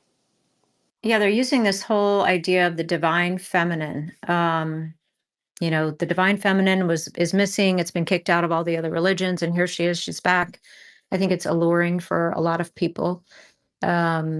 So we also have this thing, Tom. I'm not sure if you're aware of this, but there are several people in the UFO community who have been contacted by entities who claim to be the old gods, and they're kind of looking for avatars. So they're looking to be reincarnated, or they're looking for avatars of these old gods, and they say they're returning, they're coming back, and they're using people in the community, just like this ionic asset. You're the old god asset. And some people are becoming convinced that they're actually avatars for these old gods who are coming back. I don't know to do what. I think to go to war or something. I'm not sure that war is clearly defined, but yeah, it's getting so weird, you guys. Yeah, usually some of these disinfo ploys, they're not entirely lies, because they do riff off of, or they are inspired by, actual truths. And so this gets into some of the theories that you might encounter within certain esoteric or mystical lore, which is which is the idea that we as humans, okay, we have our souls, we have our spirits, we have our consciousness, but these are almost like individualized projected rays of higher divine archetypal principles, which various religions have interpreted as being different kinds of gods. Okay, so for example, within the Greek pantheon, those different Greek gods and goddesses, they were personifications of different divine archetypes that exist in this almost like Platonic form kind of way beyond, in another higher realm kind of a thing. Okay, but the reason why I bring this up is that, yes, it may be true that you yourself might be a derivative of an archetype associated with, let's say, Athena. Okay, and another person might be associated with Prometheus. And in your own life, you might notice that synchronistically, all the different things that you're into and the way your life goes, you are an expression of that archetype in many different ways, and those different ways will show up symbolically within these myths. And that may be the truth component of it. But there could also be just alien entities or discarnate entities nowadays that are aware of this, but they use that to invert it. They corrupt it, and they kind of riff off of that to propagate a half-truth, which is the idea by telling a psionic dude that, hey, you are the incarnation of this or that god. And it's more of an ego ploy. And actually, it might even not even be the actual true archetype that they're derived from. It might be a totally different thing, and then they're being associated with an archetype that they're not even part of in order to lead them even further astray from their path. Who knows?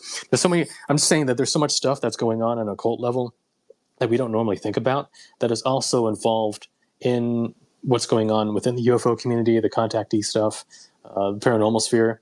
That there's all these other occult dynamics going on that we're normally not aware of, but it's fun and interesting and perhaps even useful to think about some of these other possibilities.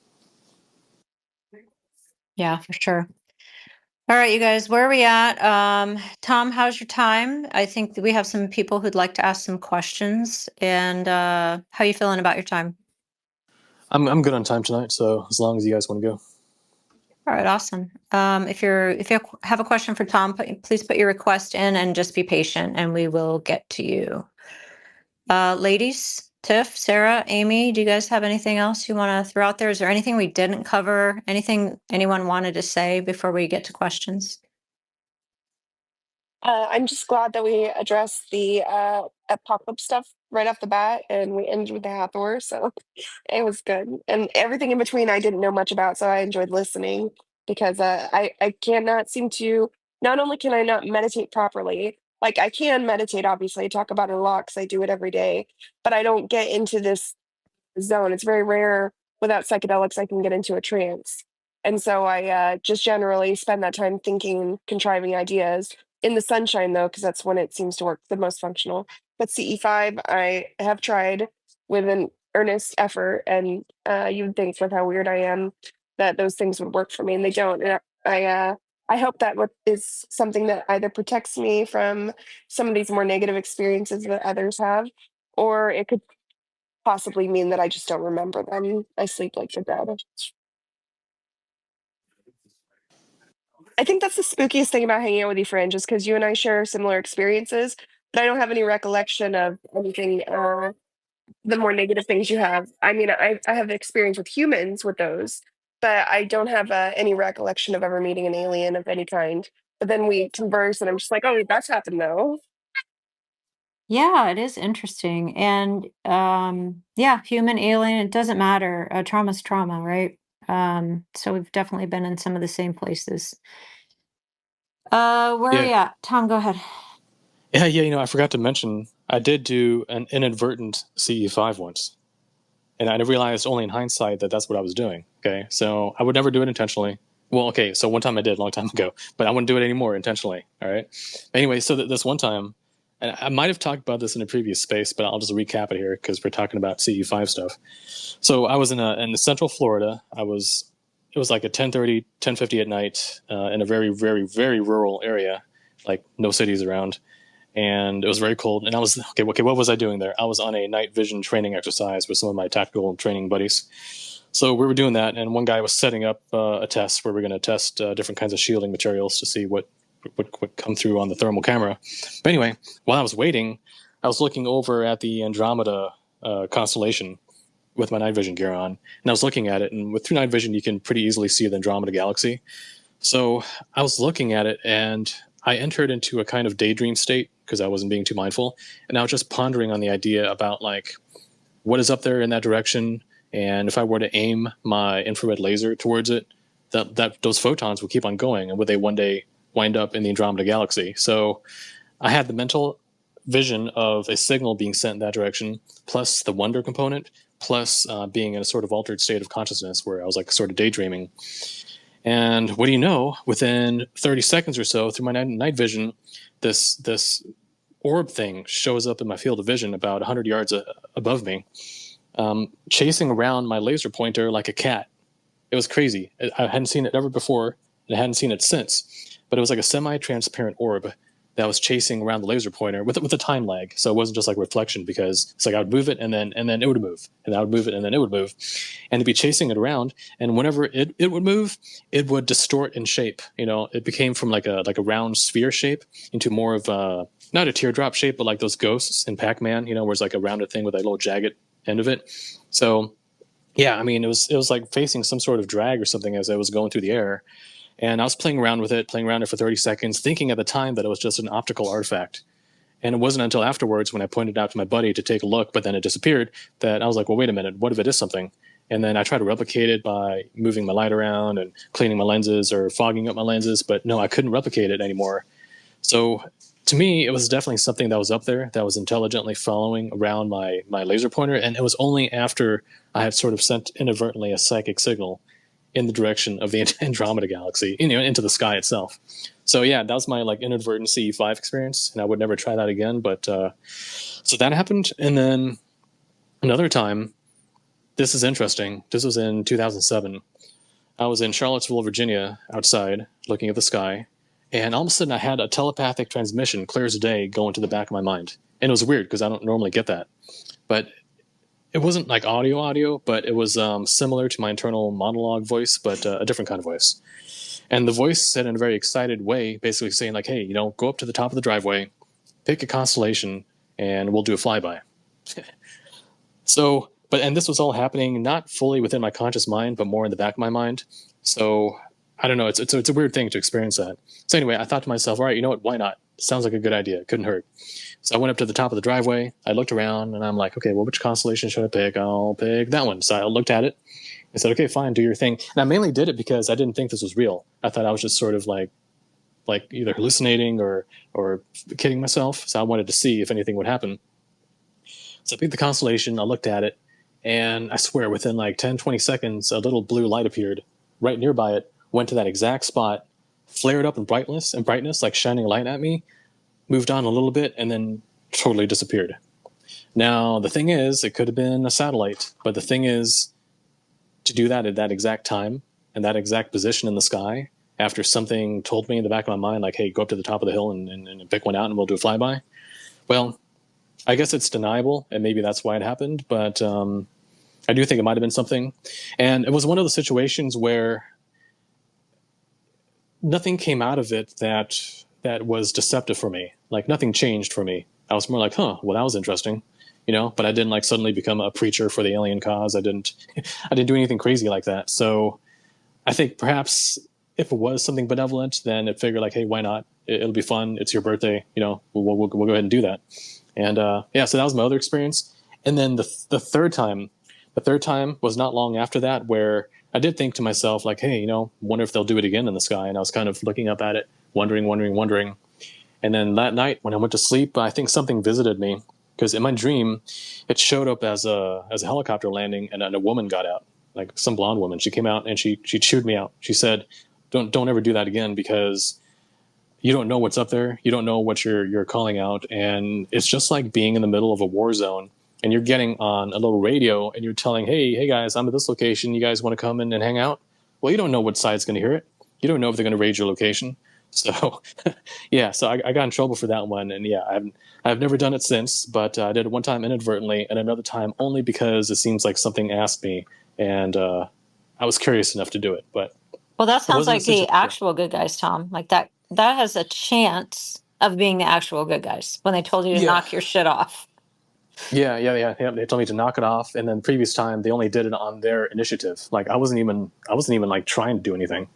It's more like, hey, it's your birthday. Like we're like, you want a little flyover? Why not? And they'll do it high up enough in the sky that if anyone else sees it, they'll just dismiss it as a satellite. So there's really no risk, and they're far enough away, and nothing disinformative came out of it.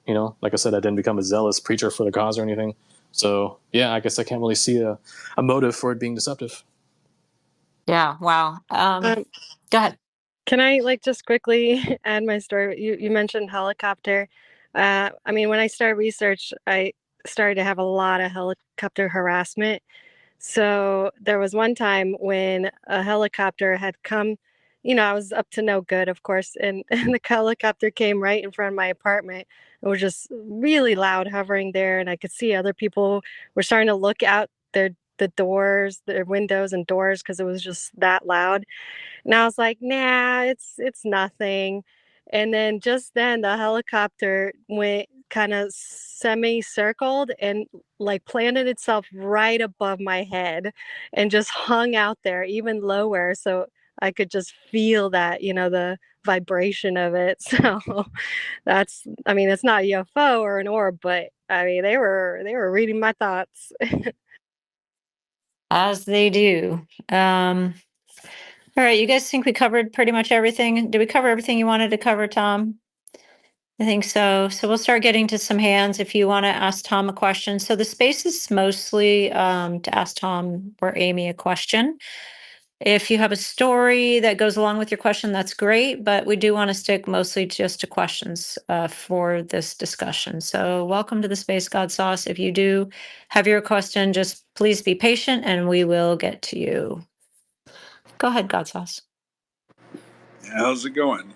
It's great. You guys run a really nice space. Sorry, I'm doing nitrous. Makes my voice seem much deeper than it is. What is a Niger's, God Sauce? Nitrous, yeah, nitrous oxide. Nitrous. Oh, that's fantastic. Nitrous. For, All right. Go ahead. yeah, it's for pain levels. Yeah, now my voice is going back down. But yeah, wonderful space, you guys. This is absolutely an incredible look at the mystery, and I wonder if we're even sure if there is a good side. And I've been wanting to ask you that, Fringe. I've never seen a good side, so it's very much been us versus them, for my entire life. So I've just been wondering, you or Tom or anybody else, is there any evidence that we have that there is a good side at all, or is it us versus them? Yeah, I'll answer first and probably quickly, and I'll leave the majority of this to Tom. So me and Amy actually just had this conversation. Because I can look back at my life. Now, to answer your question, I do think there is a good side. I think there's a good side. I think there's a benevolent side. I think that it's almost like a chess game where the negative side makes a move and the benevolent side makes a move, where the negative side is very interventional and in your face, and where the benevolent side is very subtle. It's kind of pull yourself up by your bootstraps, where the benevolent side wants you to do things on your own with as little help as possible. So that's what I think. I think the negative side wants us to believe there's no good side. I think the negative side wants us to think we're in an ant farm, constantly recycled, and we're just an ant farm or just a cow farm. We're just a resource for them, and there's nothing else out there. But I don't think that that's true. Um, what was the rest of your question, God's house? Did I answer it? There was actually something I was going to Well, say that I just lost. yeah, I mean, this is just it just goes so deep, and I'm sorry you caught me because I was I was in the middle of half of my nitrous dose, which is like an effective treatment for nerve pain. But yeah, this is fascinating, and I wonder. I shared something about what I call new morphidian because it's an old thing, and it changes form, it changes shape, and it seems to be energy based, and it seems to be like infecting our minds and maybe even controlling time and controlling society. And so I wonder if there is a good side to them, or if these are the fallen angels and maybe the old program kind of lost its way and they don't have faith in humanity to have a place in the celestial order, something like this. Yeah, I mean that would be awful. I mean, if that's true, it could be true. That would be terrible. I had a conversation with Amy on Monday, and what I was realizing was I do think there's a good side, but everything I had in my life attributed to the good side, like near death experience, rollover car accident, a bowling was whizzing by my head. All of the things in my life I would normally attribute to the good side. I actually now have to take a step back and understand that these aliens, they actually protect their assets. And so just because we've been saved or healed, that doesn't automatically mean that must have been the good side. Now it could be the good side, could be the bad side, but it doesn't automatically mean that it was the good side. And I've definitely had to have a look at that this week. It was actually kind of depressing, to be honest. Tom, Amy, what do you have to say about this question? Well, I think what Amy said about agency is another one of those key indicators of whether it's positive or not. Because if it is a benevolent force, then it is something that would increase your agency one way or the other. And one of the best ways to do that is by increasing your awareness, your knowledge, your discernment. Okay, so if you have an influence in your life, it doesn't mean that you have to be able to see them face to face, but you can tell that wait a minute, this wasn't just accidental. This is some weird synchronistic thing or some higher force or something. If it is a force like that that guides you towards something that clears up misconceptions or keeps you out of trouble, keeps you out of some ignorant pitfall that you were about to fall into, well, is that a negative force then? If it actually kept you out of trouble, if it made you wiser, if it made you more empowered, if it made you more able to communicate that same knowledge to other people that allows them to avoid that pitfall, you see? So in my own life, yes, I can detect very subtle influences that use combination of intuition, synchronicity, dreams, ideas percolating into my mind. That it's almost like a well, okay, so like an esoteric or mythological lore, they talk about these how do you pronounce it? Tutelary spirits, these teaching spirits. Basically, these are non-human things, or maybe they're humans. Maybe they're discarnate relatives or something on the other side, for all I know. Anyway, but there's something that is helping many of us to navigate the sea of deception that we're here, that we're within, and just based on the effect of it, just the fact that our agency increases because of it, tells me that it's probably benevolent. Because if it were malevolent or predatory, then it would be doing a bunch of other things, which we do also see happening, right? We also see that happening, but then I also see this other component which has a benevolent thrust to it. Now the issue is, as Fringe said, they're not going to be in our face like a lot of these negative ones are. The negative ones, they are covert only if they have to be, because of some weird metaphysical rules or quantum rules or something where they got to be sneaky about it, or they're trying to keep us from being consciously aware of something so that they can bypass our free will. That's when they're being sneaky. But when they want to, they're going to lay on the pressure, and they're going to lay it on thick. Okay, they're going to use force, they're going to use coercion, they're going to use all the tricks and tools they have in order to bend you to their will. Whereas the positive stuff is the opposite of that. They're actually pretty respectful of your free will, of your path, of your agency, And that's why they don't interfere more often, because if they did like constantly serve you things up on a silver platter, then you would actually lose your ability for self-discovery, to think, to discern, to do your own work. And so they act like they're very careful to not make us dependent on them.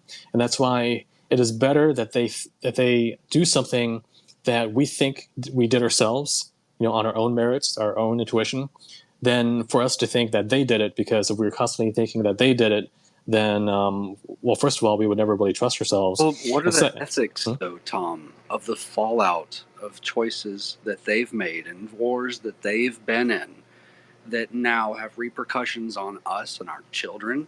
How can they play prime directive when they've had a hand in our suffering? Right. Yeah, well, the thing is, so you're talking more about like a macro scale, global human history, and the sort of alien wars that they've been engaged in, and so on. It is my belief that if it were up to them, they would never have fired a single shot, ever. Okay?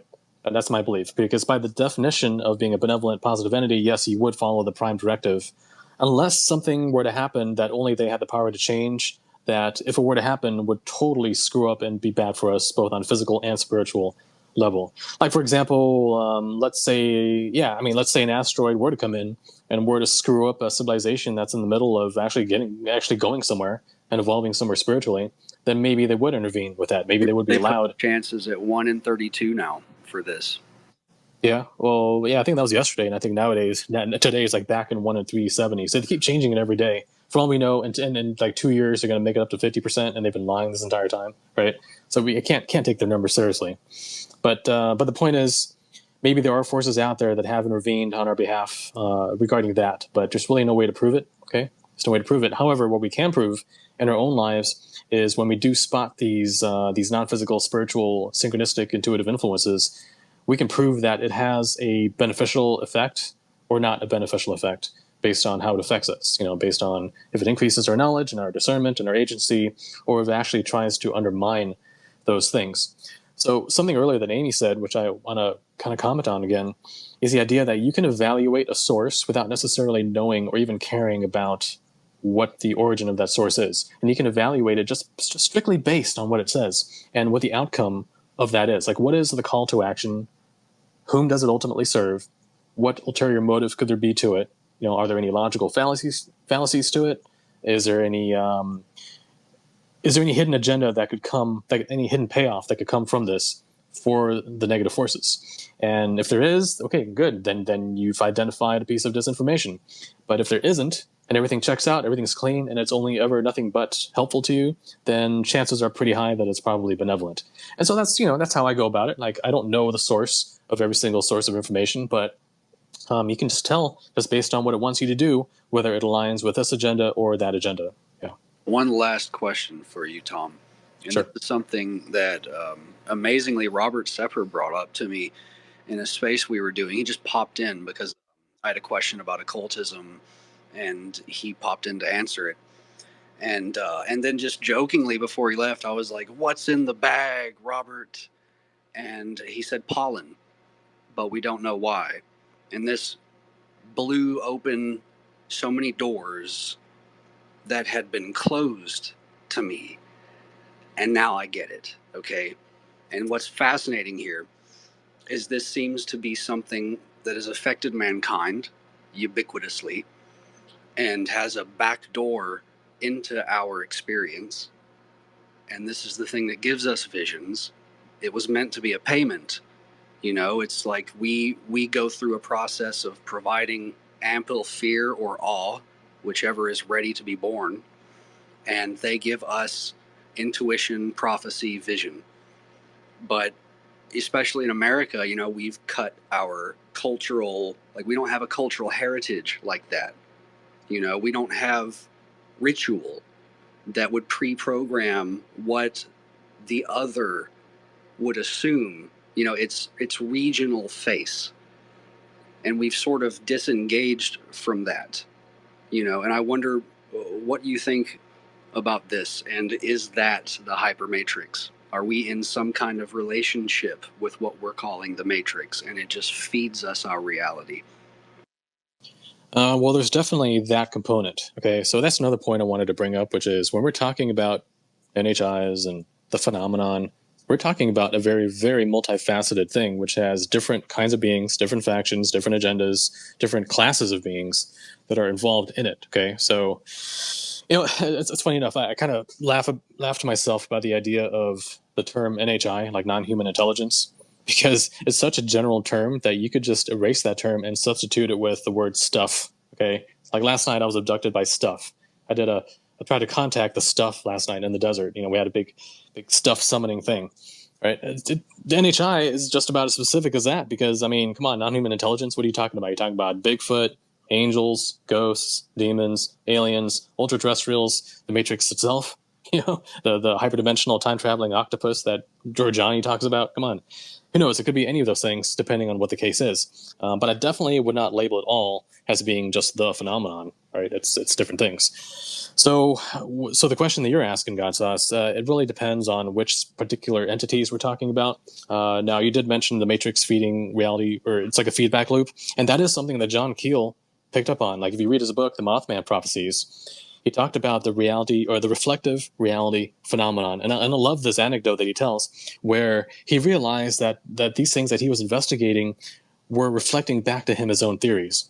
So he decided, you know what, I'm going to make my own theory up on the spot. I'll make an artificial theory just to see what would happen. So he created this totally fake theory. And sure enough, he started getting in reports from this person, that person, verifying this theory. So the phenomenon was mimicking that artificial belief system. And I found that really interesting. Yes. But is it aliens? This like Is it reality? Poppins? Is this Mary Poppins needing Bert to have his little drawing on the pavement before she can bring the kids into her cartoon? Is this does the NHI intelligence require our creative spark for its illusions? Yeah, that's a good question because there's one theory which is that it is our own collective unconscious or collective subconscious and the archetypes within it that some of these NHIs are using to express themselves through. It's almost like they're cloaking themselves or using our collectively generated thought forms as sock puppets to operate through. And it's an interesting theory, like it really is, and I bet some of the phenomenon is that. However, I do think that there's another sector of the so-called phenomenon, which is more biological, technological, tactical, strategic, geopolitical, scientific oriented, and it's more of a real thing. Okay, and that thing I think should not be necessarily conflated with the other thing, which is more synchronistic, reality-based, an echoing reflection of our own subconscious and the thought forms that we are generating. So yeah, I think there are two different sides or two different sectors of the weirdness of the stuff that's going on out there, and yeah, we should definitely not get them confused. Well, do you think this is the Trinity, within, without, and right beside us, shape-shifting? Do you mean the Trinity in the Christian sense, or in a more metaphysical sort sense? of? Well, yes, and no, and maybe. Okay. You're not making this easy. No, I mean, look, personally, I don't believe in the Christian Trinity. I believe that there is a God and there is a Holy Spirit, but I don't believe that it's all exactly the same thing. I think they're different levels of being. Okay, but I would say that the divine component of it is one aspect of what's going on, not the entire aspect. It's not like you've got the Holy Spirit pretending to be Grays just so it can like get us to overcome our fears of the unknown, or some weird old school Whitley Strieber belief system. I don't think that's what's going on. I think Grays are their own thing, and there is also a higher spiritual thing, but there's also lots of dark things that are masquerading as even the higher abstract things, like in this case, the lady, the divine feminine. I think there are false entities that are playing on our collective archetypal belief systems in order to, as I mentioned earlier, ride on the coattails of something that has a lot of magical power to it.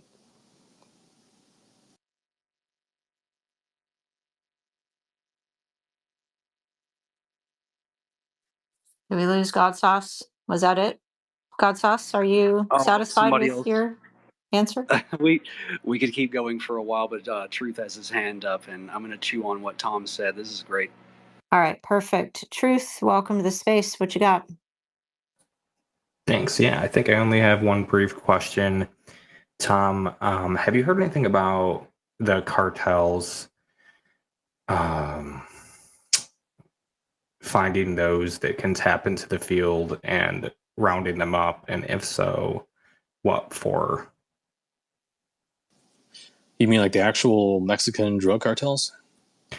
Well, you could say drug cartels, but these same cartels, found more money in transporting humans than, so like there's many aspects to that cartel. Yeah, correct.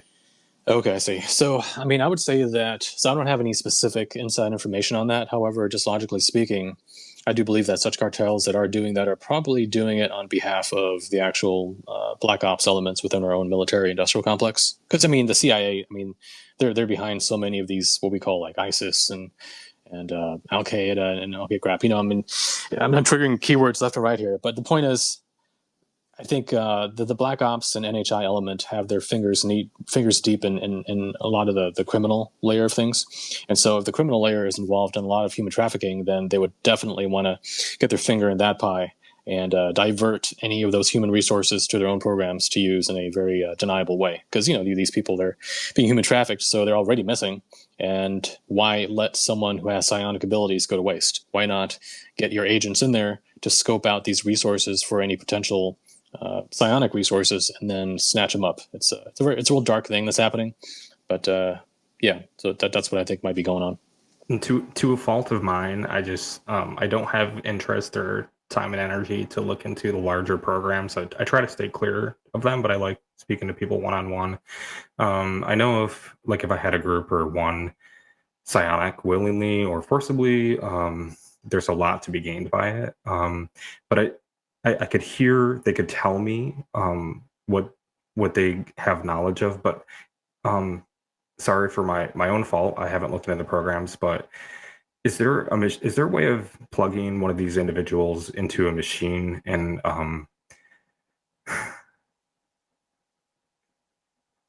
having them bring information into the machine or also capabilities into the machine?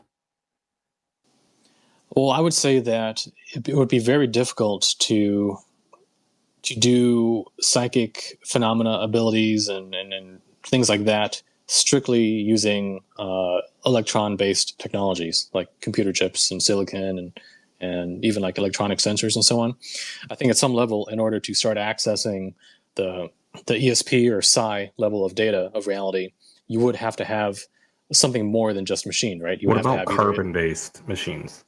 No, I've been looking at. So I'm a master electronic technician, you guys, and engineer. So plasma technology, the vacuum tubes have got to come back, and that's got to be linked with some quantum and resonating shit. And I've got some ideas. Yeah, right. Because okay, all right. Here you want to get technical. So all right, let's get a little bit technical here. So you just brought up plasmas and plasma tubes, right? So the thing about plasmas is you have a dissociated state of atoms where you've got positive nuclei and electrons stripped away from each other for the most part, and they're each doing relatively their own thing.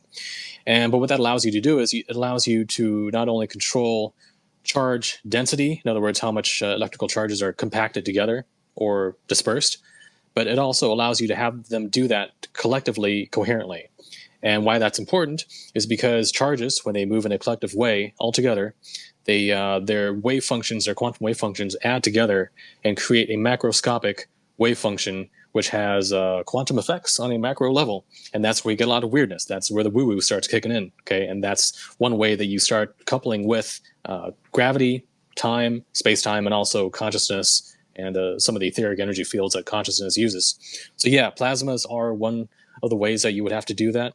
But that's sort of where I was leading. So it's interesting that you bring it up, as you kind of preempted me about to go there, which is that you can't do the consciousness stuff using conventional electron, silicon, current technologies like we have right now. You can't like buy a chip off of Newegg or Amazon or something and use that to start tapping into higher consciousness. However, if you start coupling plasmas to that, or as you mentioned, carbon-based stuff, well, the reason why carbon is important is because carbon, if you do it in like graphene sheets or carbon nanotubes or buckyballs or something like that, you also get a very similar effect as you do in plasmas, which is you get very high charge densities that can be controlled, and you also get collective motion of those charge densities, which once again creates those macroscopic quantum wave functions, which couples to consciousness and time and gravity and so on. So yeah, you're totally right that yes, if you did start building computers using, let's say, plasmas or plasmonics or carbon nanostructures, then you probably could.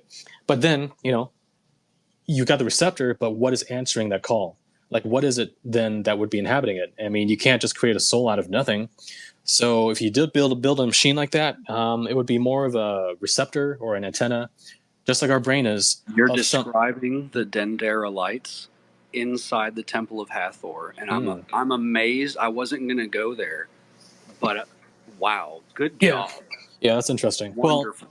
Well, this is how the elites would talk to the gods. They were too cowardice to go through the process of out-of-body union with their gods, so the god had to come into the flash bulb and be stuck there as a snake, as a luminous snake. This is why the queen was holding a little snake. This is the whole deal. So very well done, sir. I'm impressed with you, Tom. Well, thanks. Yeah, I'm interested in this technical stuff too. I mean, my college background was in electrical engineering and physics, but I mean, I never fully finished because I wanted to do some other things. But yeah, I'm totally interested in this field too. So I do believe that, let's say, the Dendera tubes, they probably could have been communication devices, and actually, that's probably what the Ark of the Covenant was. Because the Ark of the Covenant, not only did it have that mysterious device inside of it, but those cherubs on top that had this glowing ball of energy manifest between them. I mean, that is basically a plasma ball. The plasma ball probably initiated either by electrical energy or more likely by some kind of scalar etheric quantum energy being generated by the alien artifact that was inside the Ark of the Covenant that they got out of the Great Pyramid. Sounds kind of crazy, but if you look into the history of it, it all kind of comes together. So. Yeah, our technology. One more question? Yeah. Just let me just finish real quick. That our technology right now, it's going along that technological acceleration curve, and I wouldn't be surprised if they will start weaving NHI technology into it, involving accessing subtle energy fields and consciousness stuff eventually, maybe within 10, 20, 30 years or so. And if that happens, then yes, you'll have that technology back. You'll probably have disclosure to some degree by then. You'll have aliens probably interacting with humanity once again by then. Maybe even humanity being divided up amongst the different alien factions, the different alien agendas. So we're going to get a total repeat of what it was like 3,000, 4,000, 5,000 years ago. It's just, a big, like, history is a big spiral in that case. Yeah. But yeah, you wanted to ask something more? Yeah. So like, I think about the potentials of a machine and like the lowest level of danger. I mean, it'd be very impactful, but would be information that could be garnered into and from the machine from a human's brain that can tap. It's not the human's brain that's really the powerful thing. It's the field they're tapping into. But that's like level 1 danger. But then level 2 danger would be if you could plug a human brain into the machine, the average, say, child or adult that has fluctuations in their brain that might go back in time to traumatic events they've had or suffering turmoil in any regards while they were plugged into a machine that could, say, move a vehicle in a body of space that could be catastrophic and could have very significant impacts. And I think back in time to all of these cultures that have religious and meditation practices that are very in-depth and teach the surrounding land masses and their civilizations how to study their mind. Do you have any thoughts on if way back in time that these were introduced in order to find the top echelon of the cultures to maybe voluntarily operate these crafts? No, that's an interesting idea. That's a pretty original idea. I can definitely see that being the case. Now, of course, spiritual training through higher types of meditation practices, they have other purposes besides just that. However, you would need some kind of mental structuring and discipline in order to operate any psionically operated vehicle. And those ancient ones, I guess you would call them Vimanas or something. So these Vimanas, it's interesting that the same culture that supposedly had Vimanas also had the accompanying highly structured meditation system of practice, right? It's kind of like they go together. So it's almost like mental psychic training in order to be able to operate these kinds of technologies. But you see, it's not just vimanas, like flying ships, that would require this kind of mental discipline. You would have other kinds of alien technologies that would also require it, like, let's say, matter replication technologies. Okay, so like during the Middle Ages, when the Holy Grail myths started coming out, one of the details about the Holy Grail is that the knights could put their plate before it and just think in their head what they wanted to eat, and the food would then magically manifest on their plates. Now, maybe that's just mythology, but maybe there's some truth to it. Maybe the truth is this exact same truth that we see with the Ark of the Covenant, where in the desert, right, the Israelites, they were fed by manna falling from heaven, and also quail that would mysteriously just appear in the desert. And they would take the quail for meat, and they would eat the manna for, I guess, carbs or something. And so they would have food that was manifested pretty much out of thin air. And how did this food manifest? Well, one of the details is that the day before the Sabbath, there would be twice the quantity of manna that would fall, because on the Sabbath, no one was working, and then no food was falling at all. Now, you would think that if the loving God of the Israelites wanted to feed them, he would just create food every single day. Okay. But if twice fell the day before, but not on the day of the Sabbath, that tells me that it was one of the Israelites or some team of them that was actually producing the manna through some kind of technological ritual, probably involving the Ark of the Covenant, using it to manifest matter, by doing some sort of ritual, probably involving mental control of the device itself in order to turn their thought form into a materialization of it, which could be eaten, some sort of edible tulpa manifestation, I guess. Maybe that's what manna actually is.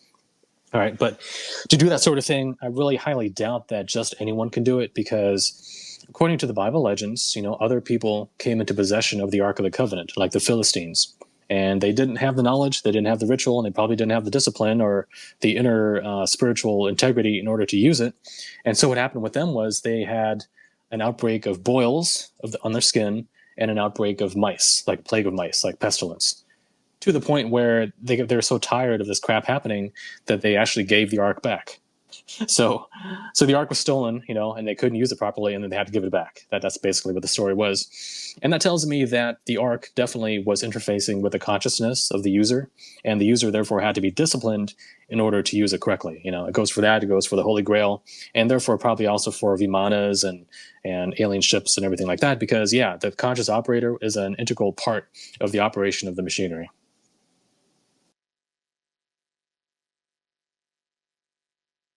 So you think there was a relationship between the plasma in between the wings and the operator, or maybe since we come from, I don't know if you know anything about John C. Lilly and Earth Coincidence Control Office, ECHO, but his ideas about trying to help the CIA talk to extraterrestrials using dolphins as a bridge, and the idea.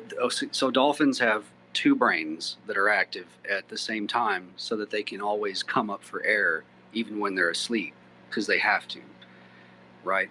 But we don't have to do that. So the other brain of ours becomes the subconsciousness, and then that has been co-opted into this thing that can talk to the plasmas through our aura, is what seems to be happening. Like, am I onto something there, Tom? Yeah, so back, how long ago was this? This was maybe early 2000s. I came across a website. I forgot the name of the company, but they had this technology. It was called ADAM technology, ADAM technology. It's an acronym. It stands for something, like atomic, dimensional, I forget. But anyway, it was a plasma-based communication system hooked up to a computer. And what they were using it for is they were using it to communicate with the higher spirit or higher consciousness of autistic children who couldn't speak. Okay, so the kids, they would be brought in and they'd be put near the device would be turned on, and the plasma would tap into their higher consciousness and translate that into electrical impulses that were decoded by the computer into speech. So the operator of the computer system could talk to their higher consciousness through the computer this way and give them instructions or whatever, and use that to cure a lot of these autism symptoms. Now, this company was only around for a couple of years, and then it disappeared. I don't know if they got... I bet it disappeared. So this is this is the name of the game, people. Mm-hmm. Yep. Wow. Yep. Yeah, so this technology, it's been out there briefly on the market, used for therapeutic purposes.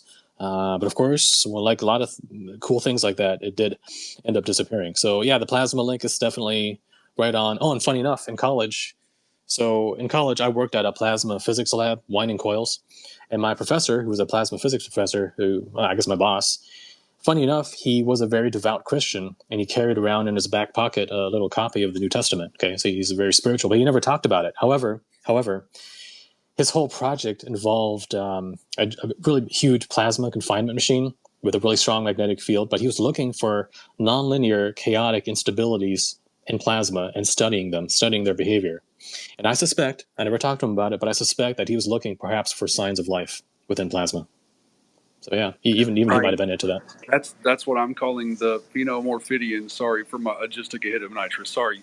Okay, this is the hum, the background noise that people are picking up with the what are the experiment with the two plates. Help me out here. With the Casimir effect? Yes, thank you. It's a perturbation, like an oscillation in the background.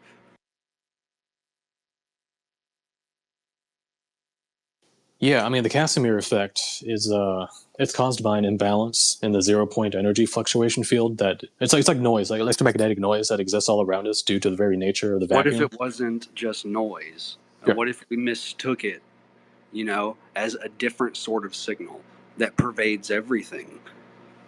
No, exactly. I mean, for all we know, some of that supposed noise, it's not just noise, it's actually signals coming in from outside of time and from the future, feeding back and interfering and rippling and, intermingling. And we don't know what that is, so we call it noise. Well, here's the thing. If you were to listen to the raw transmission of my cell phone right now, connected to the Wi-Fi or something, if you don't have the right decoding mechanism, it's going to sound like noise. You're going to think it's noise. You're going to think it's random, but it's not random because you don't have the decoding mechanism to it yet, right? So who's to say that the 0 point energy noise might not actually be intelligent signals that are happening? I mean, for all I know, it's actually the broadcasting signal that generates reality as we know it. We think there's a chair there, a computer here, a dog there, but no, it's actually, those are all holographic projections of these phase and amplitude patterns that are encoded into the 0 point energy field. So with the autistic kids, you talked about the ability to connect the higher self in the subconscious mind to the operator, who then could help them, give them some beneficial whatever stuff to cure their autism. What what are we going to do in the future for the average person to connect like our higher self to our conscious mind? Is machines not the way to go, or is it? Do you have any thoughts on that? Well, I think technologically it would be possible to do that. The question is it metaphysically allowed or warranted or wise to do that?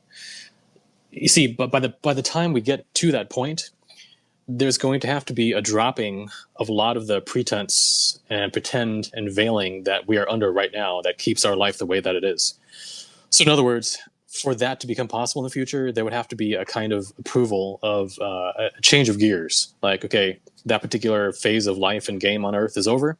We're going to do a new phase where people are now fully aware of what goes on the other side of the veil. So all this like amnesia stuff, all this thing about not being in touch with a higher part of your own consciousness, that's going to become the norm now, unlike what it was before. And it's going to completely change the world. You can't have the world that we have right now in that kind of future world. So in that future world, it would be basically,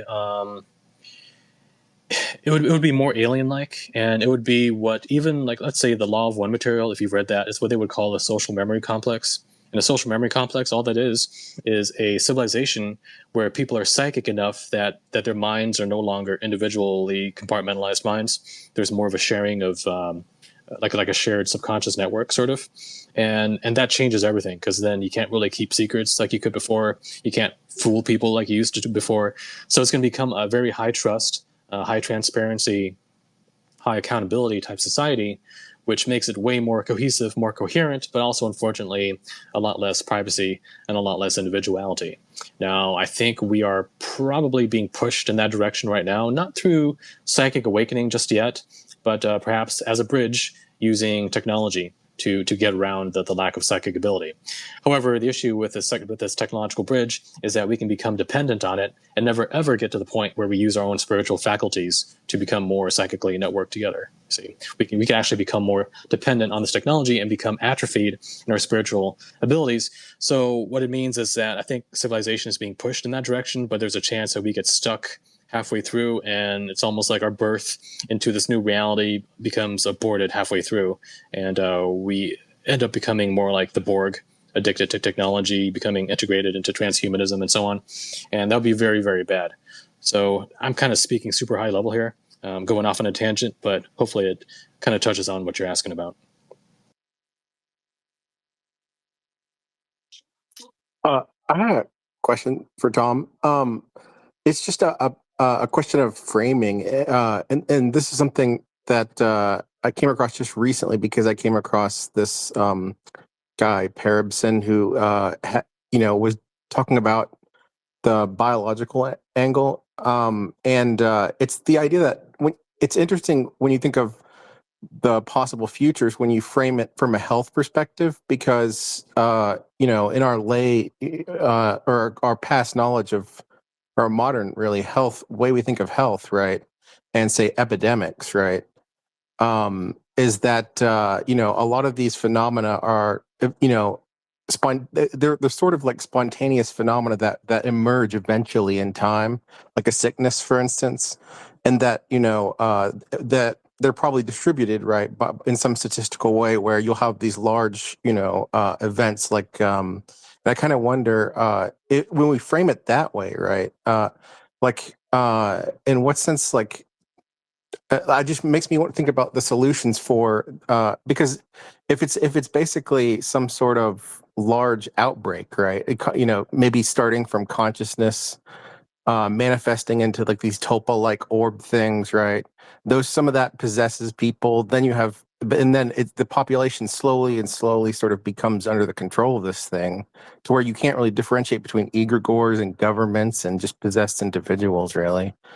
But then when you think of solutions, right, you think of actions that we can take. But I just kind of wonder, when you frame it as a health phenomena, right, the idea of medicine, and then uh, I mean, because really, that's what I was. Well, I mean, this is what I was posting about earlier. Is you were talking about John? Was it Keel?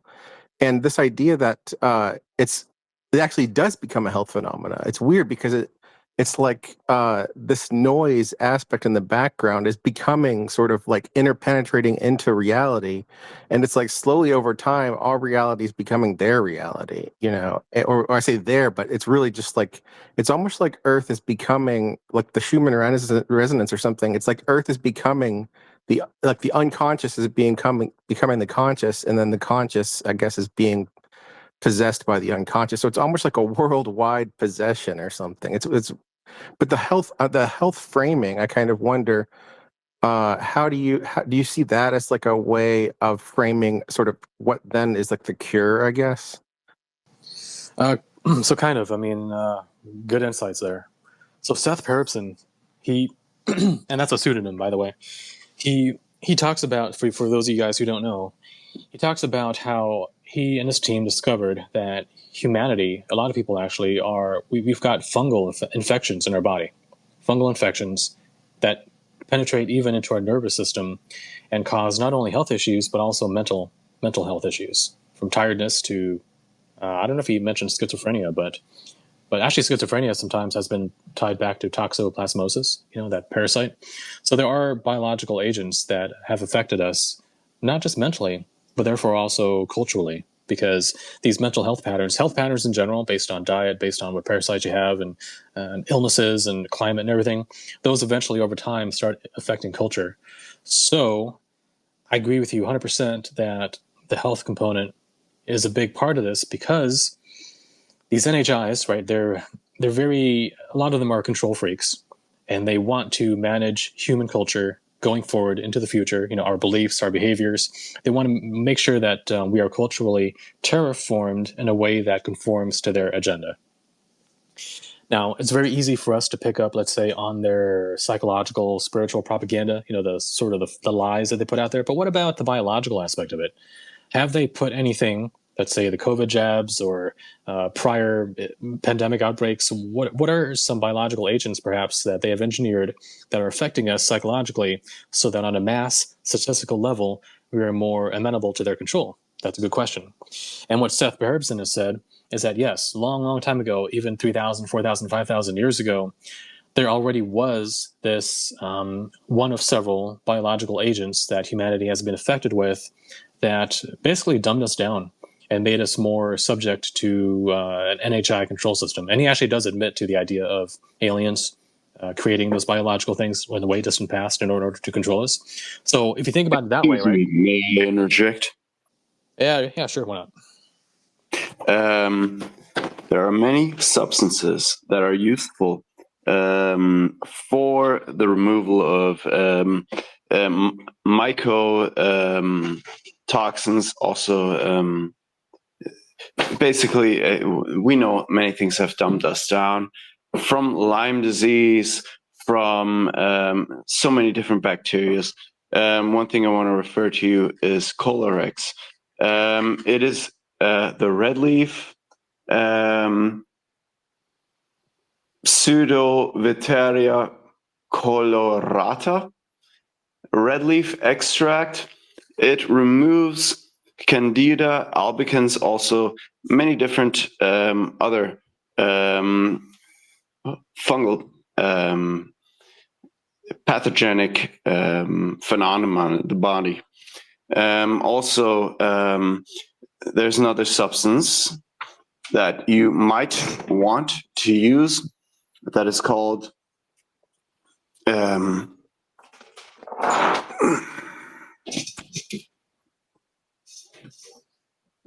so give me a moment here.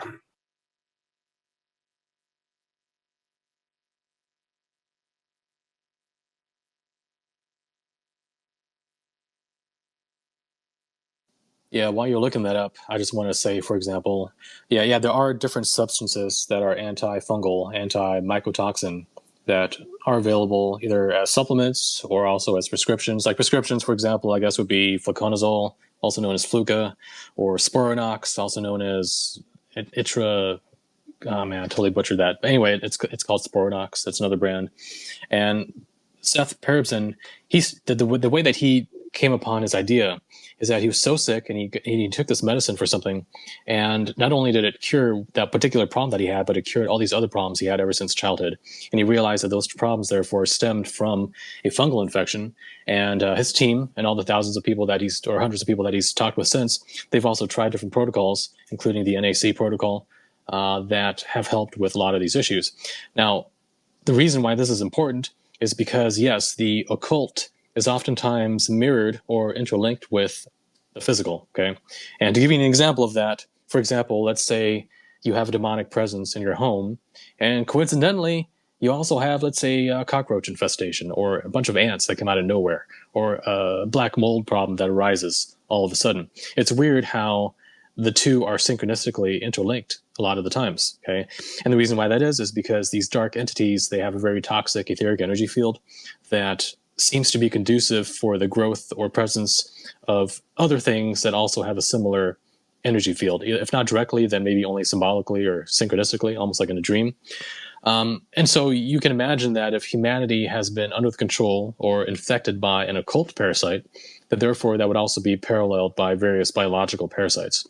Because not only does it affect us on an occult level, but it also affects us on a mental and spiritual and physical level, where our behavior is altered in a way that benefits the control system, right? Because if we have less energy, if we have less ability to think, and actually Seth himself, he says that this fungal infection probably also dims our psi abilities, or at least it dims the biological part of us that is necessary for clear thinking, which then would lead to better psi abilities. But it occurred to me just a couple of days ago, for example, that if you have, let's say, a fungal infection within you, then that's a living organism that's inside you that has its own subtle energy field, independent of yours, okay? So you've got your own energy You got your own human energy field, but there's something else in you that has a different energy field. So now there's also a contamination of your subtle energy field due to it. And not only that, but what if its energy field is actually more compatible with, let's say, a demon that's in your home, in your house? Then perhaps the demon could use that fungal system within you and its energy field, which is more compatible with it, to interface with your own nervous system through this biological conversion mechanism, which is the fungus, right? So maybe it exerts a telepathic influence on it that causes it to release certain chemicals that makes you not be able to think, makes you sleepy or something. And then because you're tired and sleepy, then therefore the demon can use that to, make you react badly to some trigger that someone else says, and it creates a big fight. So there's all these orchestrations that can be done from the occult side that uses biological intermediaries that are more resonant with its sort of energy pattern. So, yeah, I mean, you are deep, sir. That is good conjecture. I came up with the root. It is called Osho root, and it is for many different types of very cryptic bacterial diseases that are unidentified, and people will not get identified. They will go to their doctors. They will get identified as mentally ill. They will get, antidepressiva, all kinds of crap. And Osho root will take care of many cryptic elements, cryptic bacterial elements, also semi-microbial. And the red leaf, it is also called the Maori painkiller. It is the New Zealand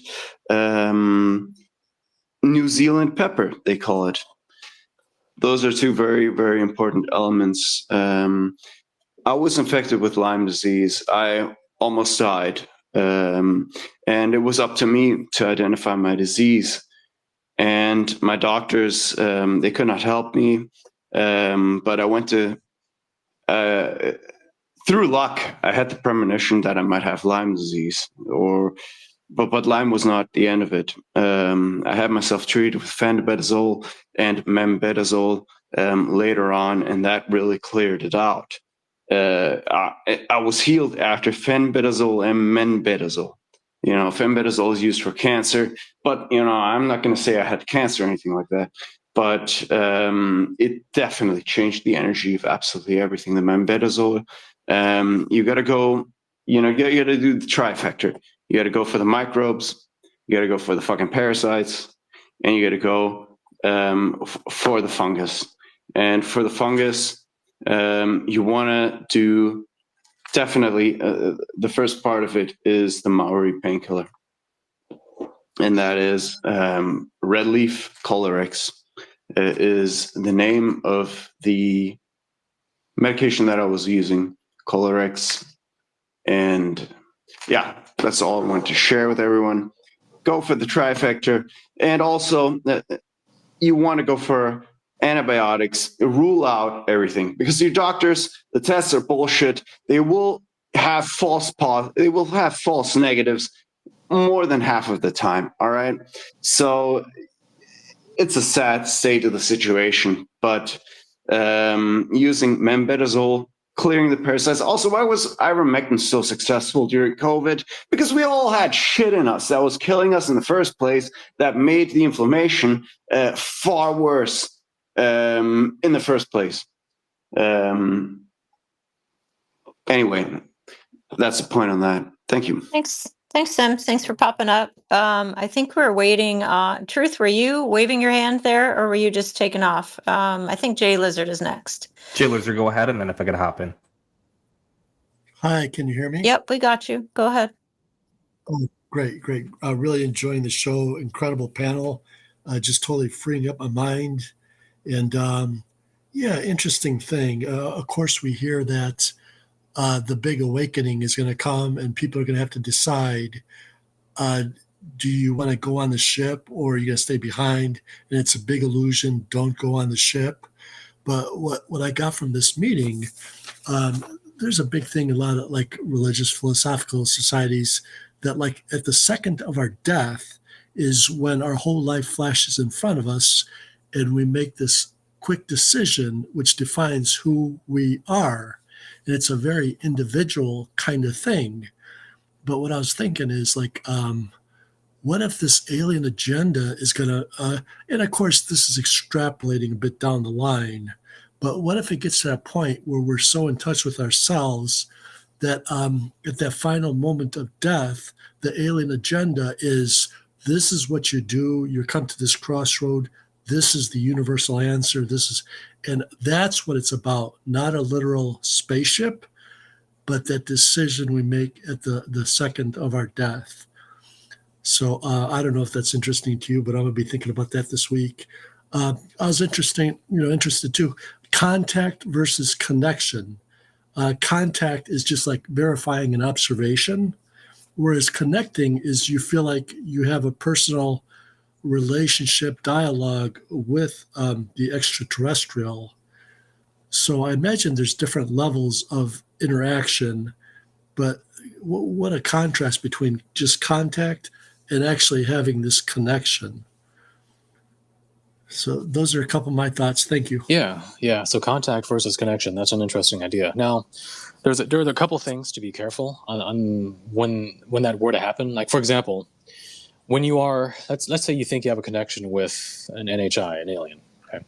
Well, first of all, that alien being is operating on a much wider spectrum of consciousness than you are, usually. So you yourself, number one, you're not really aware of your subconscious. You're not aware necessarily of your deeper drives or the higher part of your mind or anything like that. You're only operating from your human self, okay? But when you're connecting to this other alien being, it is operating from different levels of consciousness simultaneously, and it is probably also aware of the parts of your mind that you're not even aware of. So what you think is a two-sided conversation might actually be a one-sided conversation, because it might actually be dropping impulses and ideas into your head that that prompt you, without you knowing it, to ask certain things and to agree with certain things that aren't necessarily something you would ordinarily agree with.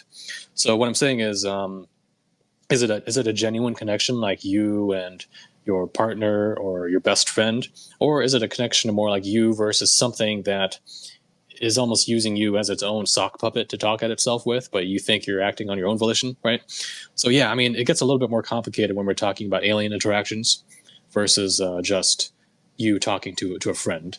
And I think some NHIs, they're probably not too human at all, but they put forth a personality, a guise that seems more human than it actually is. And it's sometimes dangerous to mistake that for being, it's my loving space friend who's just like me, when it actually is not quite. And so therefore it doesn't mean that all of it is fake and it's all a big trap. It just means that the ones that are hostile, they can still masquerade as that. And so therefore you just have to be aware of that possibility, so that if a big red flag does pop up in your face, you don't dismiss it as like, well, that's impossible because this is my friend. He likes me and I like him, right? So I don't know if that's even close to what you're talking about, but it kind of came to mind while you're speaking it. Yeah, it's an interesting spin on it. As a matter of fact, I don't know. I think Fringe was maybe talking about something spinning earlier, and it reminded me of a not very well-known story. But one of Gurdjieff, one of his disciples, says that at some point they spun him, and he got really dizzy and basically passed out. First, they put like a red dress on him, but after he came out of it, he didn't remember anything. But the Gurdjieff and the people, they're looking like, dude, you know just what you did. And he like confused. And basically he started describing the end of the world and things like that. But yeah, it was a spinning ritual that supposedly they did. So very interesting. Again, very grateful. Thank you. Yeah, sure thing. I mean, that spinning thing, it probably seems like it was derived from the Sufi mystics who do a lot of spinning, and they go into these trance states from the spinning that they do. And spinning is something I did find in other sources too that talk about spinning having a certain weird spiritual, etheric, psychic effect on a person. Can I just, what that reminded me of is, I was really, since I'm interested in possession generally, and I noticed in just pop culture, right, you see a lot of things with vomiting.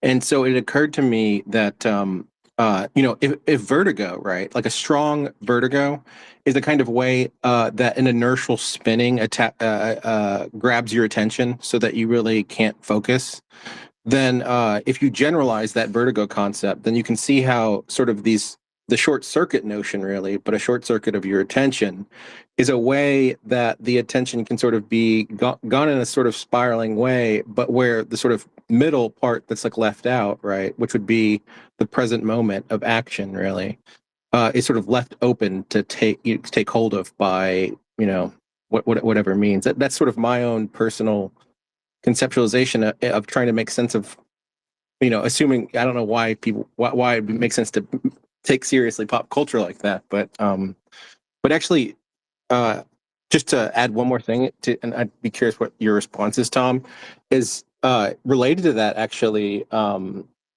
This idea that there's this occult side, something that you're exposed to culture, right? But that you also have this biological side where, if you, for example, I was asking, why is it that people that take meth, that they always see shadow people, and is there a broader way to conceptualize the chemical and biological aspect? And it occurred to me that, see, these fungi typically that he was talking about, whose name escapes me, are single cellular. It's yeast, right? And it's really interesting that in the history of man, right, one of our really, before we had the word biotechnology, we were using biotechnology of E. coli and yeast to make. I mean, yeast obviously way longer, right, to make bread and wine. And so that's sort of, what is that? That's basically a biocatalyst. We're using biological organisms as catalysts. And so I generally thought of conceptualizing all of this in terms of this notion, which I don't know an existing word for it, but it's basically like an over annealing or an over integration, right? Such that you integrate something so much that you get a kind of short circuit, because maybe if you like, you can see vertigo in a way like that, right? Or the way that I just kind of tried to paint an image of it. And so this idea that something can be over integrated through drugs or over integrated through a kind of like runaway hermetic thing, so that you sort of you develop an obsessive kind of mind about some sort of, maybe like you can imagine Hegel, in a manic episode or something, right? That's sort of like a kind of obsession that develops into a vector of possession because of this idea of a sort of generalized vertigo.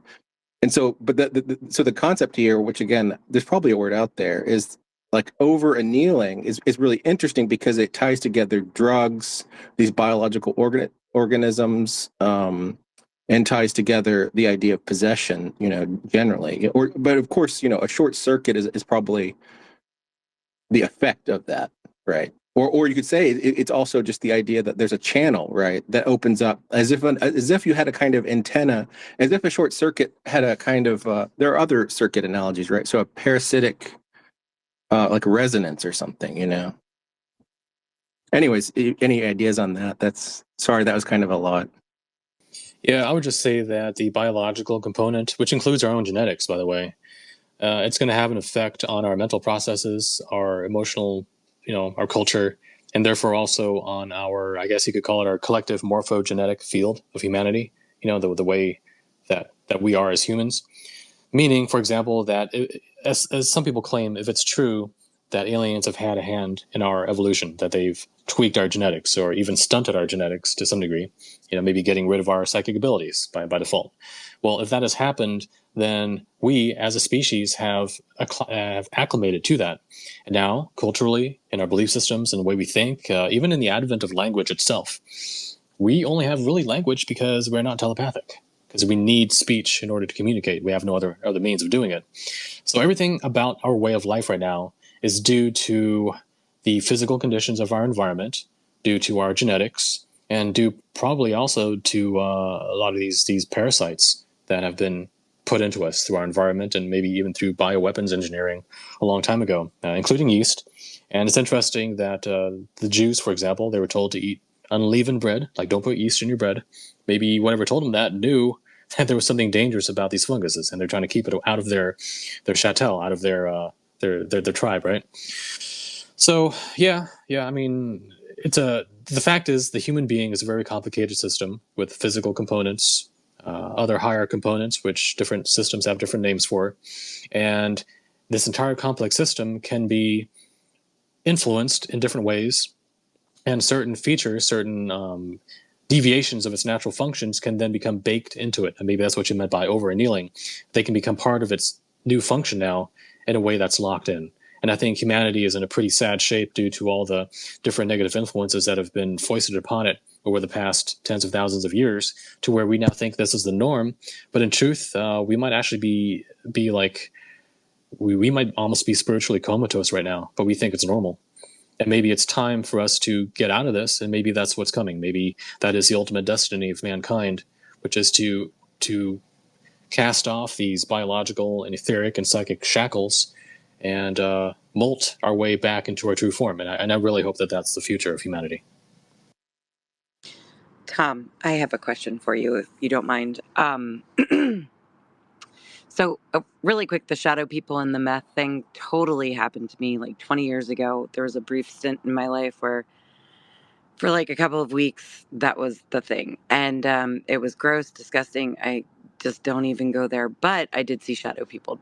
So that's interesting. But I wanted to ask you, Tom, so regarding, so I know that some people, including myself, can hear our voices in our heads. And also, like, I think it's called hyperphagia. So I think I have that, which is where I see everything visually. I can have my eyes open and watch an entire movie play in my head. It's what, is my imagination. I'm a writer. I do fantasy and sci-fi, et cetera, et cetera. So that's how I write. I can literally just sit here with my eyes wide open and watch things happen and write it all down.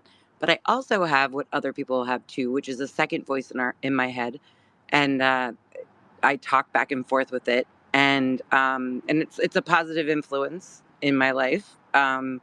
Always there, whenever something terrible happens, I, and it might be myself telling me this, just sit there, get through it. Okay, get up, pull your bootstraps up, So very positive influence in my life. I'm curious, what is that? My imaginary self having a conversation with myself? Is that some sort of split consciousness having a conversation? Is that quite possibly, I'm curious what your thoughts are. This has always been a question of mine. Yeah, I think it can be any of those depending on its particular qualities and behaviors, because you do have people with dissociative identity disorder who either shift into different alters or who actually have multiple personality, and they actually have different voices in their heads. So it's a complex syndrome, and I call it a syndrome because I do believe that there are different causes behind it. Now, at the very safe end of that spectrum, it is exactly what you're maybe surmising, which is that it is just your own mind, like a different part of your mind, but it's a different persona that you have that talks to another persona that you have. So if one persona of you like loves to stay in bed and stay cuddled up under the blanket, but there's another part of you who's more like a hard ass. It's like, hey, get up, it's time to get up finally. And then finally, you drag yourself out of bed. Well, that's you talking to yourself. And that's like your internalized mother or father figure talking to the other part of you, which is more kid-like, and that's natural. That's sort of natural. I mean, a lot of people have that. But if that other voice has fully a mind of its own and starts abusing you and you can't control it, then you've got issues. And some people have that. Some people have it to that degree. And then the question is, well, then is that just a part of your mind, or is that something more? Maybe it is an attached discarnate entity that is feeding words into your head, right? Maybe it is a soul fragment. So it's not just a persona, like a different role that you can shift into, but it's actually a split off part of your soul that's maybe stuck in time with a certain attitude that is now almost parasitic on the rest of your soul. It's not healthy for you. And for that sort of thing, you have to undergo hypnosis or do some sort of shamanic soul retrieval session with a competent shaman or something, and then you can get that sort of thing fixed. But in some cases, you can actually have external entities who latch onto you, and they will also be a voice in your head. They will also be a presence in your life. And if you are in any way psychically enabled or activated, then you'll not just hear them, but sometimes you'll actually see them too. Like you'll see them standing right next to you, in front of you, in the room, or whatever. And you might think it's just a hallucination until you see them kicking a dog and the dog actually yelps. Then you know that they're actually there in the room, and that sort of thing does and can happen, right? But it doesn't mean that every single other voice in the head is just that. It just means that there are different possibilities that lead to that general phenomenon, but you have to drill down a little bit on the particulars in order to identify which case it is. Thank you. I have so much more to think Wait, about. no. Sarah, Sarah. sorry. Okay. Oh, sorry, Amy. Hang on. Is this a separate voice? It's not your own voice. It's not your monologue voice. It's No, okay. Explain the voice. it's Can this. you what qualities does the Yeah, yeah, voice have? yeah. Yeah. It's therapeutic for me. It's this. It's my. It sounds like me. Oh, so it sounds So like it's you. like It's me. you, dude. It's me. Okay, so I'm just talking to me. I'm having back and forth Yeah. me's. I mean, that would be my take Oh, on it. I was just wondering if you had a just completely different voice. Um, yeah. Oh, okay, no, that's no, what was no. my take. Okay. I'm always looking for that though. I'm always sitting there going, when am I going to hear that other voice, like, or someone else, like, or an entity, No, or don't because no, don't even put that out there, Sarah. You do not want to okay, hear I'm another not voice. okay. I mean, no, you don't need that in your life. Okay, so this is So, your voice in your head. Okay, just double checking so I don't have to worry about you. Oh, yeah. No. I've it's a very positive one. It's mine, I guess. Like it's just me being I don't even know. I felt when when you were saying when you're laying in bed and the other one's like get up. It's like, yeah, that is me. Like and I guess like that's what that is. And I'm just making sure that it's not another entity because, I don't need any of the, I'm going through all of this. So anyway, I Wait, was just Sarah, thinking you about know that. And that some people don't have a voice in their head, right? They don't even think. So I visualize like you do. I can play a whole movie out with my eyes open, like what you were saying. By the way, I looked up the word you were saying and it says being excessively hungry. So I don't think it was the right word. But some sorry. people don't have an inner monologue. And I guess that could be okay because you want times when your voices are quiet for sure. When those voices aren't just running 24/7, that would be terrible. But some people don't have an inner monologue at all, which I just found out a couple years ago. Thought it was a little freaky. I totally agree. I found that out and I stopped for a second and then it really I don't know about anyone else, but when you first hear that, it doesn't make me think bad about anyone. It just makes me think, where did we come from? Who like it goes back to my initial questions of what the fuck is going on and a great lost quote, where are we? And so to me it's because I'm creative and I have like I have an insane imagination. I've always been searching for these answers because I'm consistently thinking about all of this. And the only way that I, can take a break is usually watching like dumb television or writing with music that keeps me in line to a certain beat and feeling. And so and if not, then I'm consistently researching, I'm consistently trying to figure stuff out. And this has always been a question of mine because some people do talk to another voice in their head that is similar to what I was talking about. And some people can, like when I read in my head, I can't read without saying the words in my head. So it's interesting to hear how other people exist. And when I found out that some people don't think and they don't talk in their head, they don't have that reality, um it's just it makes me question everything even more. So Yeah, it thank you makes By so me the much. way, question too. Another world, give just a second because I oh, actually stepped on Amy. So I want to let Amy but yeah, go first and gonna, then you can I jump just in. was gonna say that I have aphantasia. yeah, Amy, go ahead. Sarah, yeah, so the past few years, based on what's been coming up in regression, it seems like they want to have me develop this codependent relationship with someone. And so I've been having these like, well, it's my voice. It's not voices, but it's just like it's a parental, as Tom puts it, parental sort of voice, but it's like basically it's almost like whatever they're trying to do, it's counteracting by kind of giving me advice, do this, like, and it's all about like reconnect with family, reconnect with friends, become independent, obviously you got to vet every time that voice comes through, like vet it, really think it through in terms of, because you don't know, maybe most of it is like your wiser self that's maybe outside of space time, kind of hinting at you what to do. But once in a while, it might be something that's not to your benefit. So even still, obviously, vet it. But yeah, I get that kind of guidance. It's been really, really helpful the last few years.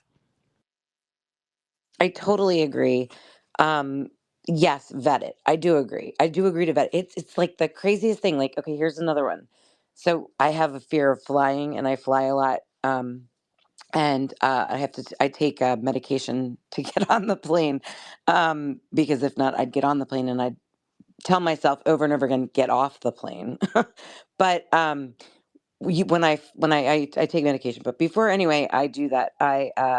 There's a saying that I say, which is, you're going to be okay. um, you have work to do. Like, you're not ready to leave yet. Every time I fly, like, I think of all the shit I have to do, and it's like, oh my gosh, yeah, I have to do all these things, and I have to confront this situation when I get back. So it's like, it's empowering.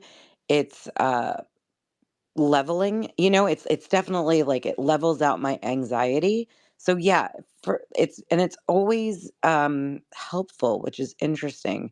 um yeah, anyway, I just wanted to say that I agree with Is you. it like I'm precognitive ever for you? um I feel like precog when I fly, I'm like, oh good, this other voice knows I'm gonna land okay. Like have to tell myself that. But I have dreams that are precog. So and so that I've had that happen just two or three times. The third one, I used to say three because I can't remember that one anymore. I just remember two. So um yeah, so I'm just like, so I have that, but I also had an NDE when I was like 9 months old. So I feel as though everything is comes from that, and though I have no memory of that at all. So, and I found that out later in life, and that was when I was trying to find out why I couldn't wear watches. And I met Eric Mitchell, and he made me feel better about this situation. So I met him like 9 months ago, and he just like cleared my mind. So that was amazing. But yeah, it's like we're all just working through how we are all unique. Each one of us is unique, and then based on our experiences, we become unique, even more unique to ourselves.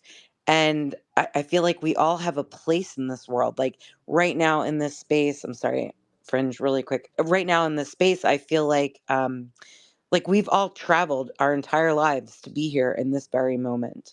And and it's important, and it's going to help us when we leave this space. And so I'm just very appreciative of it. Thank you. I wanted to say, Fringe, thank you for what you're doing, because I've been listening for a while, and you arm us, you make us aware, and from the understandings, like everything from your experience, um, how the abduction phenomena actually stops when you invoke the name of Jesus, Asana. The way you arm people, you have done a lot for us. And also to Tom, thank you. You're a sharp motherfucker. Thank you. Can I ask my question? Yeah, Jaka, just a second. Thank you, Thames. I really appreciate hearing that. And it's important for people to say that because it's about every day that I'm quitting this place. If it weren't for Tom and Amy and just a couple other people, Ganga, I would not even be here. So thank you, Thames. Thanks for that. I appreciate it. Tom. appreciates it as well. And I value Tom and Amy and everyone in this space. I'm not doing this by myself, you guys. All right, Giaca, welcome to the space. You might be our last question. Let's see where this goes. Well, it was just a quick question. I was just wondering what Tom's like spiritual development has been like, and what his path has been like, and what and who his influences have been. Oh, well, it's a big question. Let me think. So, as I started out as a kid, I did have a lot of paranormal experiences. I had demon encounters, I had ghosts, I had a number of alien abduction experiences. But I was also more of a scientific kid, so I was like trying to figure out what was actually going on. I was really curious. And so by the time I got to the age where I could read books, that's when I started reading everything I could on paranormal subjects. So I was about 10, 12, 11 years old around that time. And I got my library card, read all the books on paranormal, metaphysics, esoterics, some science stuff at the local library during that time period. So that's what got me started, just the quest for answers about what's really going on. Now, in terms of spirituality, my mom, she was Buddhist, so she grew up in Singapore. So she came from that Asian background. And in Asia, they believe in supernatural stuff. They believe in ghosts. So growing up, the whole idea of paranormal things and ghosts and so on, that wasn't foreign to me, although the alien thing really wasn't discussed too much. And then my dad, he was German, and he believed, well, he was into parapsychology. So he was also open to it, but none of them indoctrinated any of those belief systems into me. They just allowed me to experience for myself, and if I had any questions, then they would be happy to entertain and discuss with me for hours whatever I wanted to ask about. So I had a pretty free upbringing, but I did spend many, many years just going from source to source trying to identify what I agreed with, what matched my experiences, what made sense, what I couldn't find any logical flaws in. So I did jump around through different things. And funny enough, this is kind of embarrassing, but when I was in 7th grade, I was like the biggest fan of aliens. I was like a total alien fan. I had like 6 or 7 different alien T-shirts. This was in the 90s, by the way, back when alien you know what? I had an alien T-shirt before you could even buy an alien T-shirt. So my mom, being a seamstress, I asked her to make me an alien T-shirt, and she obliged. So yeah, I wore like a black T-shirt with a big gray alien face on it that was custom made, and that was actually in 7th grade. So it wasn't until a couple of years after that the whole like skater alien T-shirts became really popular, and I picked up a bunch of those too. Right, but eventually I wised up to it. After doing enough research, I realized that these aliens were probably not up to the best of things, and I realized that the New World Order conspiracy is probably the bottom of the alien pyramid. So the top of the human pyramid is probably the bottom of the alien pyramid, and that was a big realization I had when I was 17, and that kind of set me on the path of looking at it differently. Okay. Now, in terms of spirituality, I can't really find a system out there that I would say is a perfect match for what I believe in, because I've tried to extract the best that I could from different systems. I do like the Rosicrucian stuff because they try to be a little more objective about occultism, esotericism, and spirituality, and they're really friendly to Christianity too. So I would say I'm more of the Christian / Rosicrucian bent, but definitely not in a traditional organized religion sense. Yeah. Wait, so you're influenced by Christianity, right? What's your experience with astral projection, and if you have any, how good are you at it? Oh, yeah, well, so astral projection is something that I can do only spontaneously. I've only done it maybe 2 or 3 times intentionally, and that is because I'm not someone who is very loose in my body. Like, okay, look, astrologically, I'm a Taurus, okay? I'm a male. I used to be able to eat chocolate. I ate chocolate all the time being a German kid, okay? And I love food, and I love heavy metal, I'm a metal musician. So I'm very much in my body. I'm not like one of those vegan New Agers that's all floaty and spacey. And that's like the opposite of what I am. And so when it comes to astral projection and getting out of my body, I have a harder time doing that. So on an etheric astral level, I'm more of a turtle that has like a hard shell and that stays in my shell. And that allows me to withstand a lot of the psychic blows that come at me from being in this line of work. That's why I can, and that's also why I've had to rely on logic and discernment quite a bit, is because I didn't have the advantage of being super psychic and being able to, just tap answers out of nowhere. Now, I am pretty intuitive, which is a different type of faculty than just, clairvoyance. So the main way that I progressed in life is through introspection in a notebook after having experiences or doing research or talking to people where I'll brainstorm, I'll ask questions, I'll talk to myself, and I'll work things out in a way that taps very much into my intuition. And whatever comes to me intuitively, I also analyze logically within the same session. And I kind of flip back and forth, between the intuitive mode, listening, feeling something out, getting an answer, getting different ideas, and then logically picking through it, like totally picking it apart, looking for flaws, ulterior motives, agendas, whatever. And then whatever totally makes sense, what explains things, what is the best theory that I can come up with, I'll like put a little box around it, and I'll keep that in mind for the future. And then over time, these little box pieces start coming together and almost becoming like self-proving in a way, because like one thing fills in the blank of another, and then it makes sense and it proves this and that. So it's almost like a big logic puzzle that you can work your way through, and eventually you end up completing the puzzle. And it might not be 100% correct, but it's a decent theory, and that's basically my process for coming up with ideas. It doesn't mean that I'm perfect. It just means I do my best. I draw on all my resources. I use my intuition. I use my discernment, and I talk to people. And I approach things with a more like looking for flaws kind of perspective. So instead of looking at what's right with the theory, I tend to look at what's wrong with it. And if I can't find any flaws with it, then I tend to go with it for now until something better comes along, and I improve it. Now, just to add to something you said earlier, you said that maybe I get most of my inspiration from Christianity. I would say not necessarily, because I've read also a lot of other types of writings like Hermeticism, occultism, even like Asian philosophy and ancient philosophy. So I've tried to sample a very wide span of different belief systems in order to put together a model that best matches what I've been able to determine and as factual from my own experiences. I have a quick question. Are you familiar with Amon Hillman?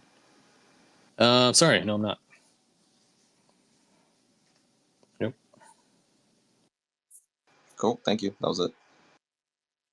All right. I think we might be down to the end of the space, or close to it. Back to Sarah's voices really quick. Amy, I think Amy might have touched on this, but I did want to throw it out there and to hear from Tom and Amy on this.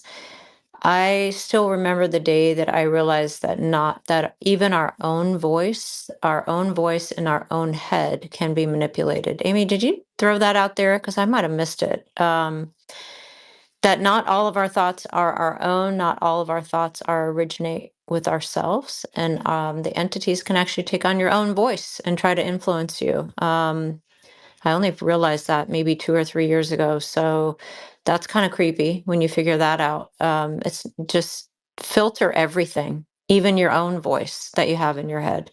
And actually, the Yeah. minute I recognized that, I'm sorry, Amy, the minute I knew that it was possible, I was able to recognize it and just almost completely eliminate it. Just when I realized, oh, okay, that's not even me. It becomes really easy to identify once you understand that not all the voices in your head, in your own voice, are actually belong to you. Go ahead, Amy. I stepped on you a bit. I'm sorry. Well, no, I stepped on Amy. you. Sorry about that. I just wanted to like put it out there because your lady story, the possession, it almost reminded me. I was hiking in Colorado and praying, as normally, like it's very therapeutic. And so I did feel like I was in the middle of the woods and I felt something wanting to like take over actually. And I was like, I'm praying, I'm not going to let anything, because I'm a control freak for one, but like, I'm not going to let anything take over. And so I kind of resisted that. And just then, this big white gray canine like kind of ran through the woods. Now there's coyotes in the area, but this was like way bigger than a coyote. And I also know that Colorado has released some wolves into the Rockies, but I thought it was like way north, compared to where I was. So I was like, and it didn't look like a dog. It was just the timing of it was really, really strange. And of course, that whole time I'm like, well, I'm praying to what I think is kind of like my higher self or whatever you want to call it, God, whatever. But something wanted to take over in that moment. So I'm like, fuck no. Like, and then, the wolf thing showed up. So that was freaky. And also, like, I've had, ever since I was a child, I've had dreams of wolves like showing up and threatening me, and they would turn human. And I grew up in Eastern Europe, deep in the woods. We had a lot of folklore um, told to us. Basically, the wolf was a devious enemy. And so that's the archetype in my head.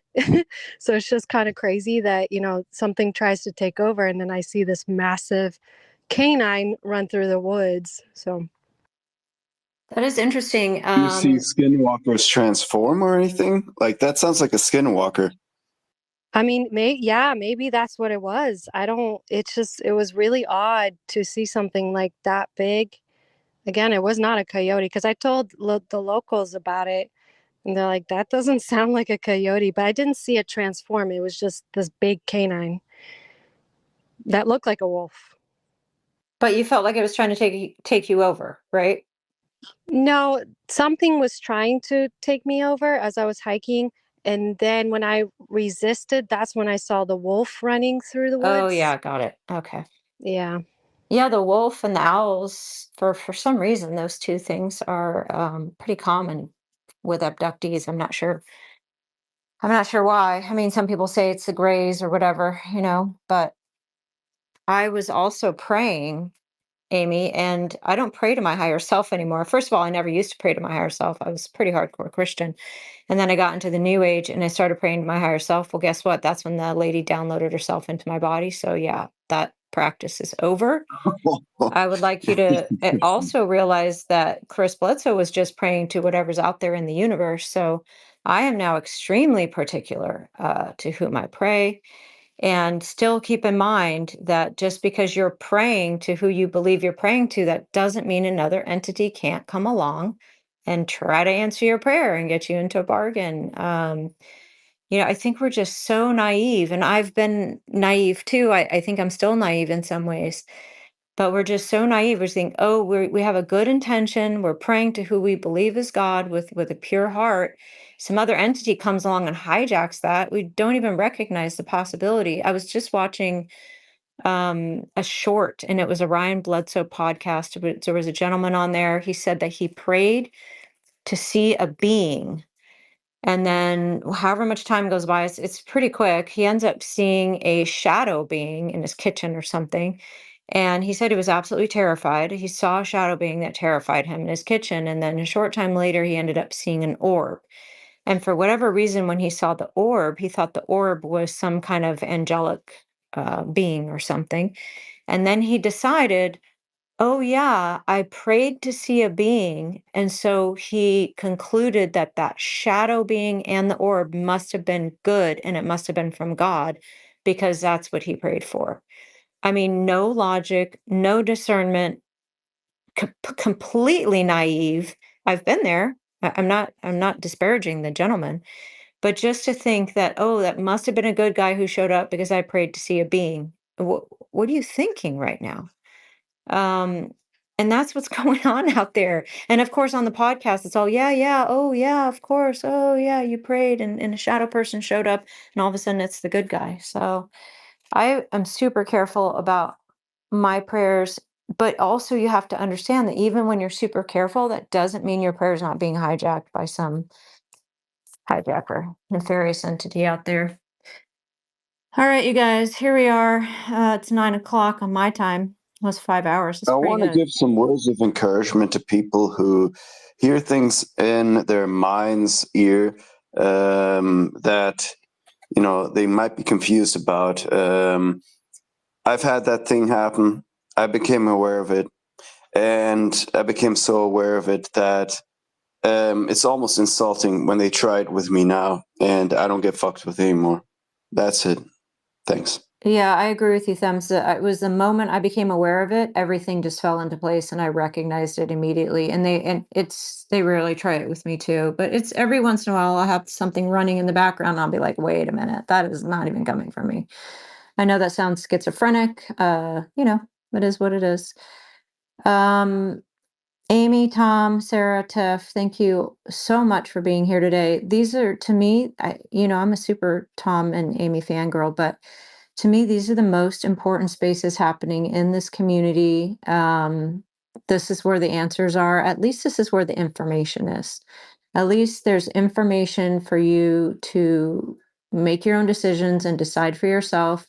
Listen to both sides. You know, is it really smart to go out and do CE5 when I might bring shadow people home to my kids? Because nobody else is telling you that. Or I should say, very few other people are telling you that. And then if you decide to go ahead and do it and you bring shadow people home, at least you were fully informed. If you're praying and an entity answers, or you get a shadow person in your bedroom, that doesn't mean the shadow person is from the good side or from God. So I just want to say thank you, Tom, Amy, Tiff, and Sarah, and everyone who came up, everyone who asked a question and contributed to the conversation, and everyone who listened. The people who listen to these spaces, we've been going for 5 hours. Thank you all so much for sticking it out, for listening. I hope that you find something valuable in this space. I hope that you can at least just ask yourself, what if they're right? You know, what if I do need to have just a little bit more discernment, question this whole narrative just a little bit more, and don't take that shadow person home to your child because you were doing CE5. Tiff, thanks for sticking it out. Are you still with us or are you doing mom stuff? She might be doing mom stuff. She's got the hearts. Sarah. Thank you so much, Fringe, for asking me to co-host, you and Tiff. This has been truly amazing. Amy and Tom, it's a pleasure to be in a space with you. I'm usually listening, so I appreciate you taking my crazy questions. We'll, we'll see what happens from here. And I also appreciate all of the knowledge from all of the speakers we've had today. Honestly, I am very new to so much of this. I'm more historical. So it's a lot. It's a lot to take in, and you've got me thinking. So thank you. I really appreciate all of you. Thanks, Sarah. Amy, what you got? Thanks for being here. You really stuck it out too. And Oh, it's Amy no and big me and deal. Amy, I'm saying it again, me and Amy spent like 17 hours together face to face in a A lot. coffee shop. We neither one of us got up to In a good pee. way.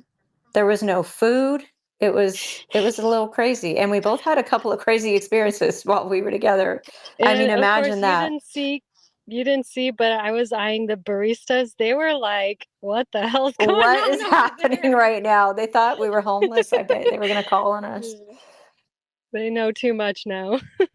Oh, yeah, I But can't yeah, thank imagine. you for having me. It was great space. I love Tom's spaces. Thanks, Amy. Everyone loves Tom Spaces. Tom, thank you so much for being here. Close us out. Yeah, thanks so much for having this space. I mean, this is really a rare opportunity to talk about some of the highest level concepts, I think, in spaces all over Twitter, right? So, yeah, it's really it's an opportunity to do some good. So, thank you so much for that. Thanks, Tom. Thanks. I love that. And an opportunity to do some good. All right, you all. Holiday has Dodie in the space over there. So if you need somewhere to go, head on over. And thank you all so much. Good night, and we'll see you soon.